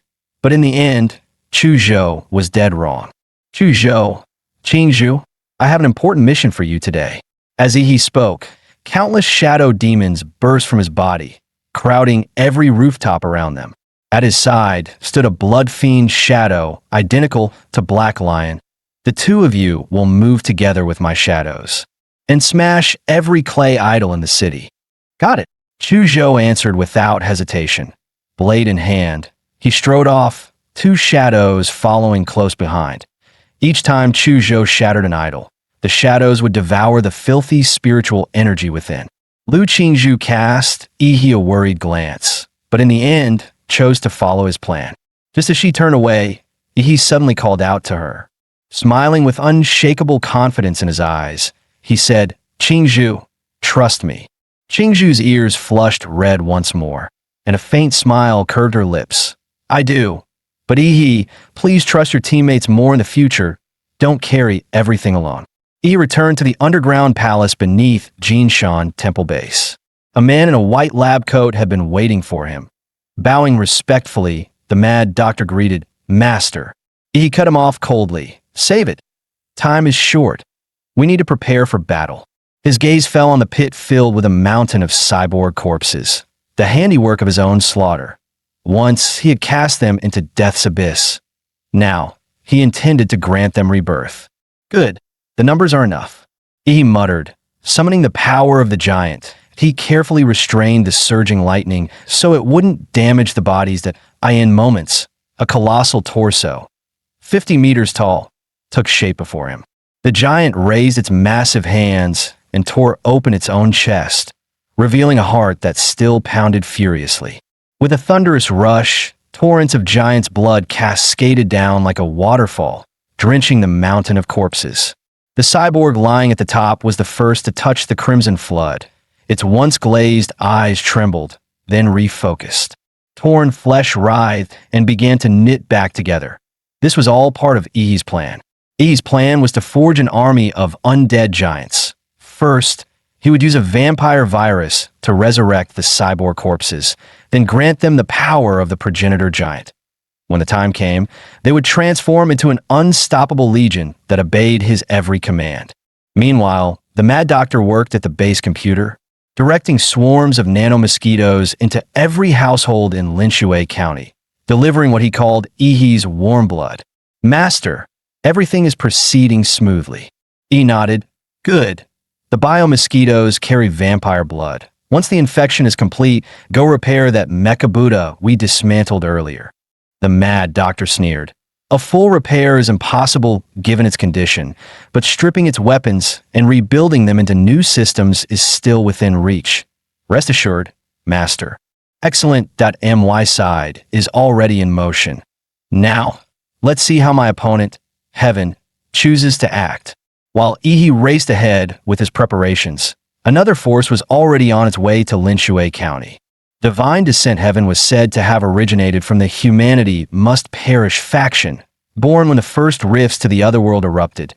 Then, a mysterious pope appeared. He wielded terrifying power drawn from ancient ruins and, with it, transformed a rabble into a force that grew at a terrifying pace. Their doctrine: bring the gods of the otherworld into the mortal realm and lead backward human civilization into a so-called true heaven.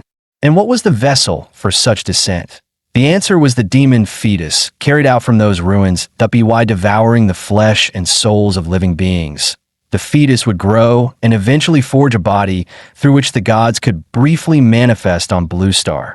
The creed was wholly anti-human, breeding demon fetuses to wreak havoc, spreading believers, and destabilizing human society.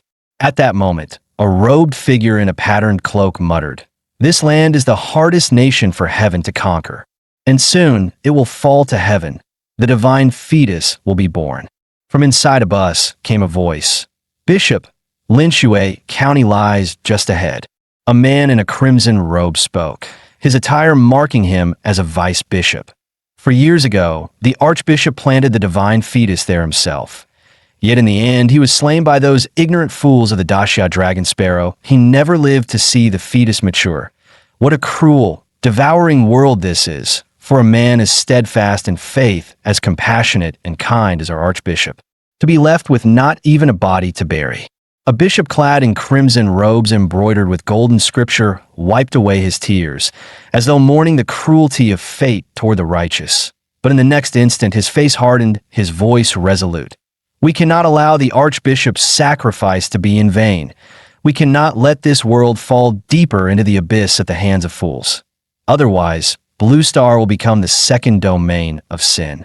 Prepare to welcome the gods. Children, this is a revolution. We are liberating humanity." The believers inside the bus were swept up in his fervor. One by one, their eyes blazed with fanatic light, veins bulging at their necks as they roared in unison. "The gods descend. Heaven on earth. The gods descend. Heaven on earth. Fight for the gods." And so, the day passed in a blurred, as dusk fell, a grotesquely large full moon rose into the sky. Its sight was unsettling. Two massive craters and a long, jagged fissure below aligned into the eerie illusion of a smiling face. The lunar ladder had already been erected, awaiting only the faithful to welcome the birth of the moon god. What a glorious moment! In the entire history of our church, only 2 divine fetuses have ever hatched successfully. The bishop's expression twisted with ecstasy. "And today I will carve my name into that history." He spoke of those 2 births. The first had thrown the world into chaos, tsunamis, volcanic eruptions, and cascading disasters that left hundreds of millions dead, wounded, or displaced. And all of it was caused by just 1 minute of a god's presence on Blue Star. When the second divine fetus descended upon the U.S. continent, the surrounding seas erupted with fog and deadly currents, sealing the entire landmass. After that, nothing. Contact with the continent was completely severed, and in satellite images, the entire region became a blank void. The allied forces of many nations paid dearly, and from then on, the dark ocean around it was classified as an S-class forbidden zone of life, never to be entered again. At that moment, the bishop cut open his own wrist, letting blood spill. A spiked crystal instantly shifted in form, ravenously drinking in the flowing blood. Now this bishop would usher the arrival of the third god, this time in the Xia kingdom. Step by step, he climbed the lunar ladder, bowing his head in solemn chant as he moved toward the twisted, ominous moon. At last, he beheld the ornate structure upon the lunar surface, the moon gate. Dropping to his knees, he poured his blood upon the ground and cried out, "O God above, accept my blood." As though acknowledging his devotion, the moon gate creaked open. A voice surged into his mind, guiding him onward. Eventually, he reached a grand altar forged from moonstone. Upon it rested a platinum coffin, engraved with the church's sigil, the platinum god coffin. Inside lay the divine fetus he had once cultivated. After 4 years of draining the lifeblood of Lin County, it was nearly ripe. True, compared to those fetuses cultivated with the life force and faith of entire nations, this one was inferior. Its capacity to embody divinity far weaker, but the very fact it existed at all was an achievement. The bishop carefully lifted the coffin, surprised at how unnaturally light it was. Still, he bent low, feigning a heavy burden as he staggered forward, perhaps believing the act itself carried greater ritual weight.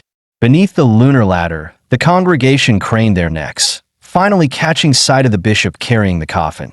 His back was bent as though crushed by its weight, sweat streaming down his face. Yet he pressed forward, chanting devoutly with every step. The believers gazed on with boundless reverence, for to them he was a father. The crowd parted, allowing the bishop to enter the center of the formation and set down the coffin. Children, let us begin welcoming the god. He lifted his voice to the heavens. O great moon! O nightmare god of the dreamscape! Your most faithful servant calls once more. Grant me leave to summon your soul. Moon Nightmare Baros. And then, including the bishop himself, from every single resident of Linshui County, white spirit forms drifted out of their bodies. These phantoms carried the weight of human faith. The sight was not majestic, but grotesque to the extreme. Hundreds of thousands of spirits surged together into a white tide, streaming toward the coffin. At that instant, a beast's roar split the air like thunder, carrying a sovereign's dominance, as though heralding a signal. Almost half of the white tide suddenly turned blue, some entirely, some half blue, others speckled with cobalt blotches. The bishop reeled in shock. What is happening? The pure white spirits have turned blue. That roar, it polluted them. Impossible! How could the divine fetus's spirits be tainted by some unknown roar? Who is meddling in the shadows? The bishop's heart sank. Yet one truth was undeniable. Their faith in the moon nightmare had been defiled. The believers were worshiping another king. No, the ritual can't be undone. These corrupted blue spirits are trying to contaminate the divine fetus.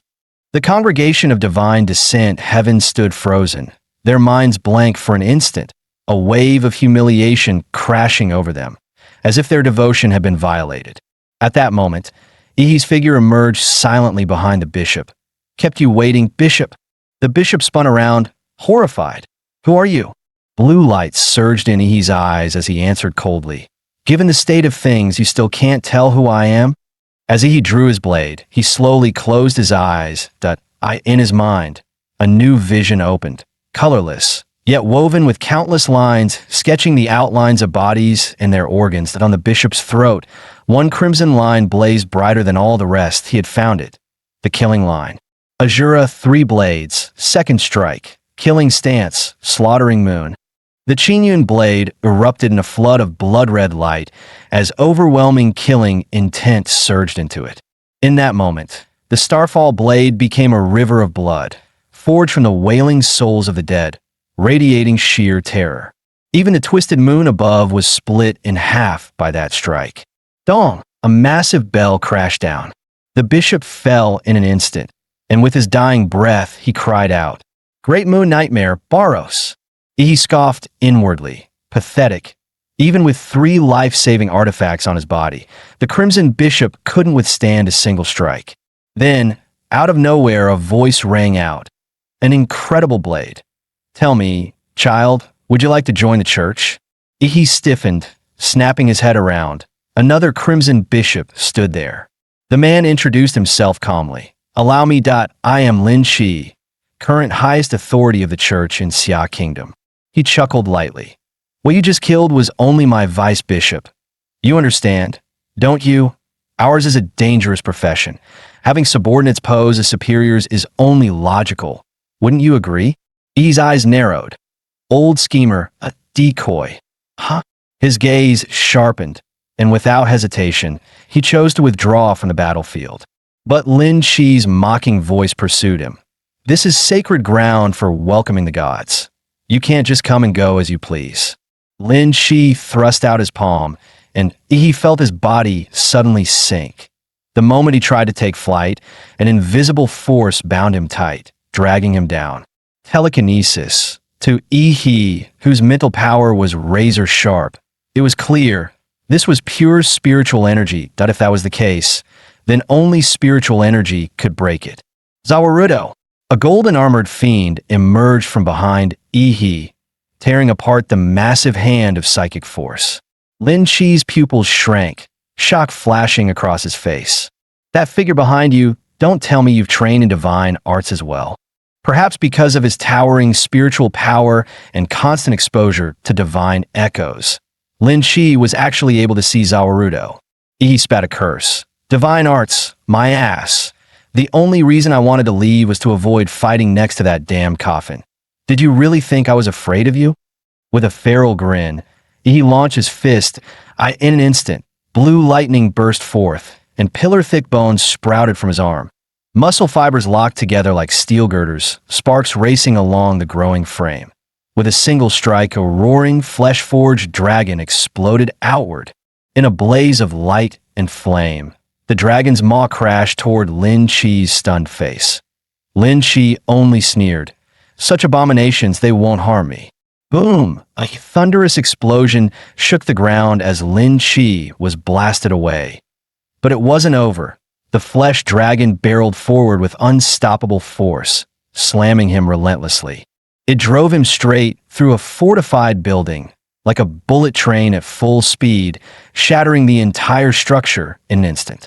The exposed muscle fibers stretched for hundreds of meters, dragging Lin Chi as they tore through countless buildings with blinding speed. The world spun violently. When Lin Chi regained his senses, he was already pinned beneath the raging flesh dragon.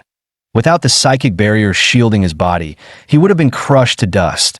His ornate robes were reduced to rags. His veins burst under the strain of overdrawn mental power, blood pouring from his organs until his whole body looked like a man made of gore. He nearly blacked out. Yet in the very next second, his wounds began to heal. I told you, you can't hurt me. I am chosen by the gods. E's face darkened. As expected, zealots of the cult were damn near impossible to kill. This was trouble. Gods descend, heaven on earth. Gods descend, heaven on earth. All around, the frenzied cultists chanted in unison. He glanced at them and sneered. Almost forgot about you lot.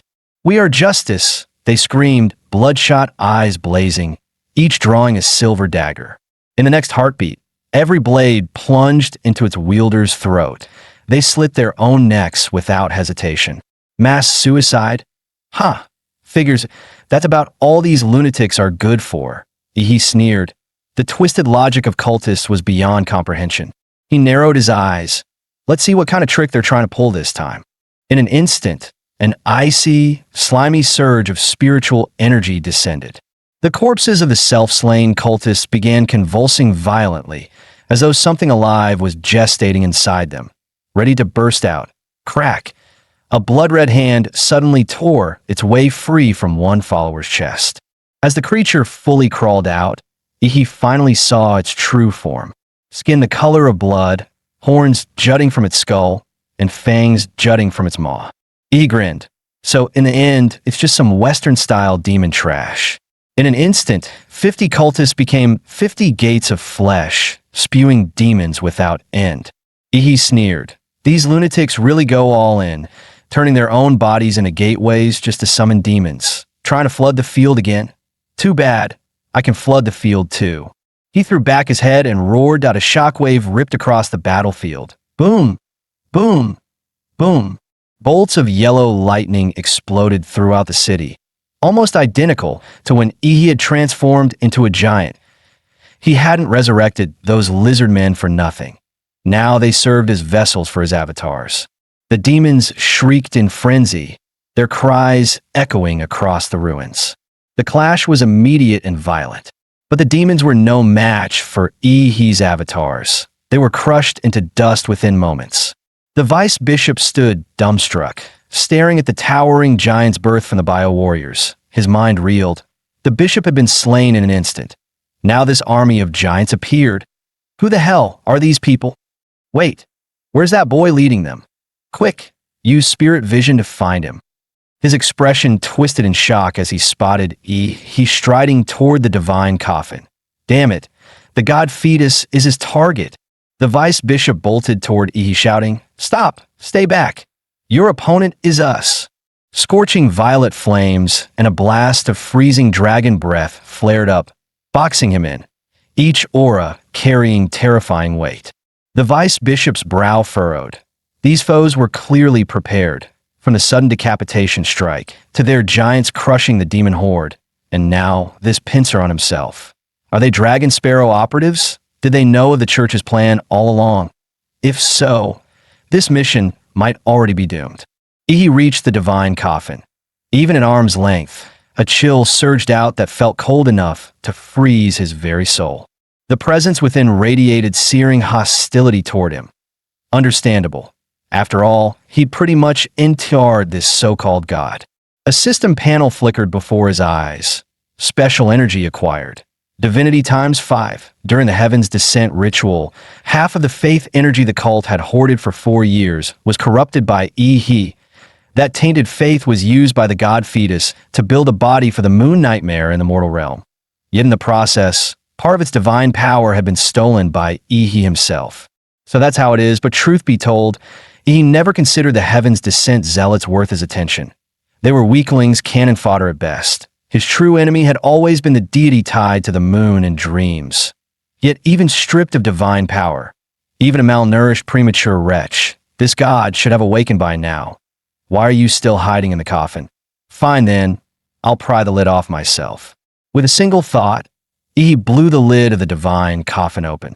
The next moment, his pupils shrank. Empty. The coffin was completely empty. What the hell? Nothing inside. Calling yourself a god and still skulking in the shadows? He tightened his grip on the starfall blade, every muscle tense. The suffocating stillness hung over the battlefield. The roars of giants and demons alike had vanished.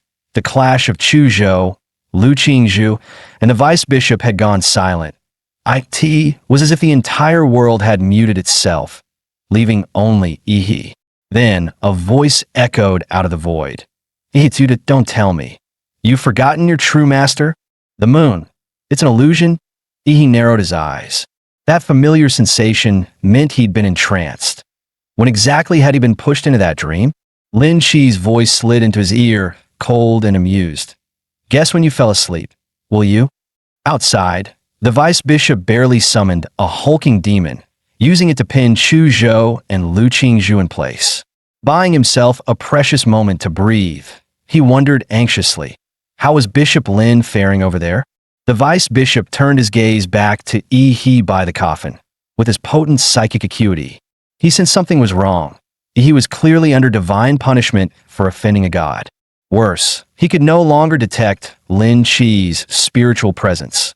The thought chilled him. He dared not imagine the rest. In O choice, he had to reach the divine fetus. He drew a short blade set with a green gem, a wooded tribute relic, the Xuanmu needle. Pierce an enemy with it and bloodthorns sprout within, growing outward until the victim is shredded to pulp. Let the gods punish this sinful soul, this tainted flesh. I will execute myself. The vice bishop intoned, his voice cutting and resolute. Chu Zhou and Lu Qingzhu, pinned by the hulking demon, watched Ihi teetering on the brink, and their faces went white with rage.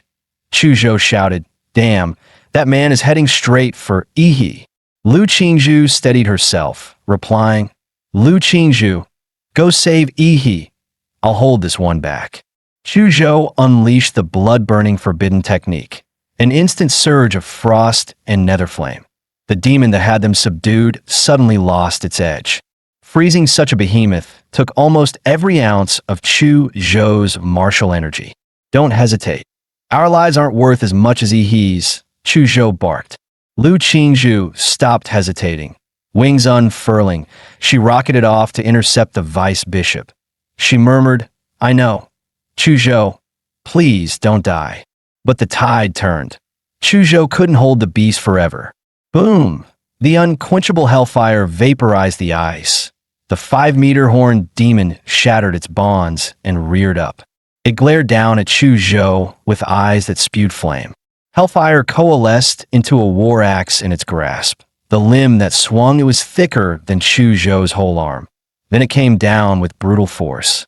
Chu Zhou's legs had already been badly burned earlier trying to reach the demon. There was no way to dodge that he braced to take it head on. He roared, You think this will kill me? My revenge isn't finished yet. Several ice needles shot into the demon's pressure points. He declared, A powerful bloodline from Huadu runs through my veins.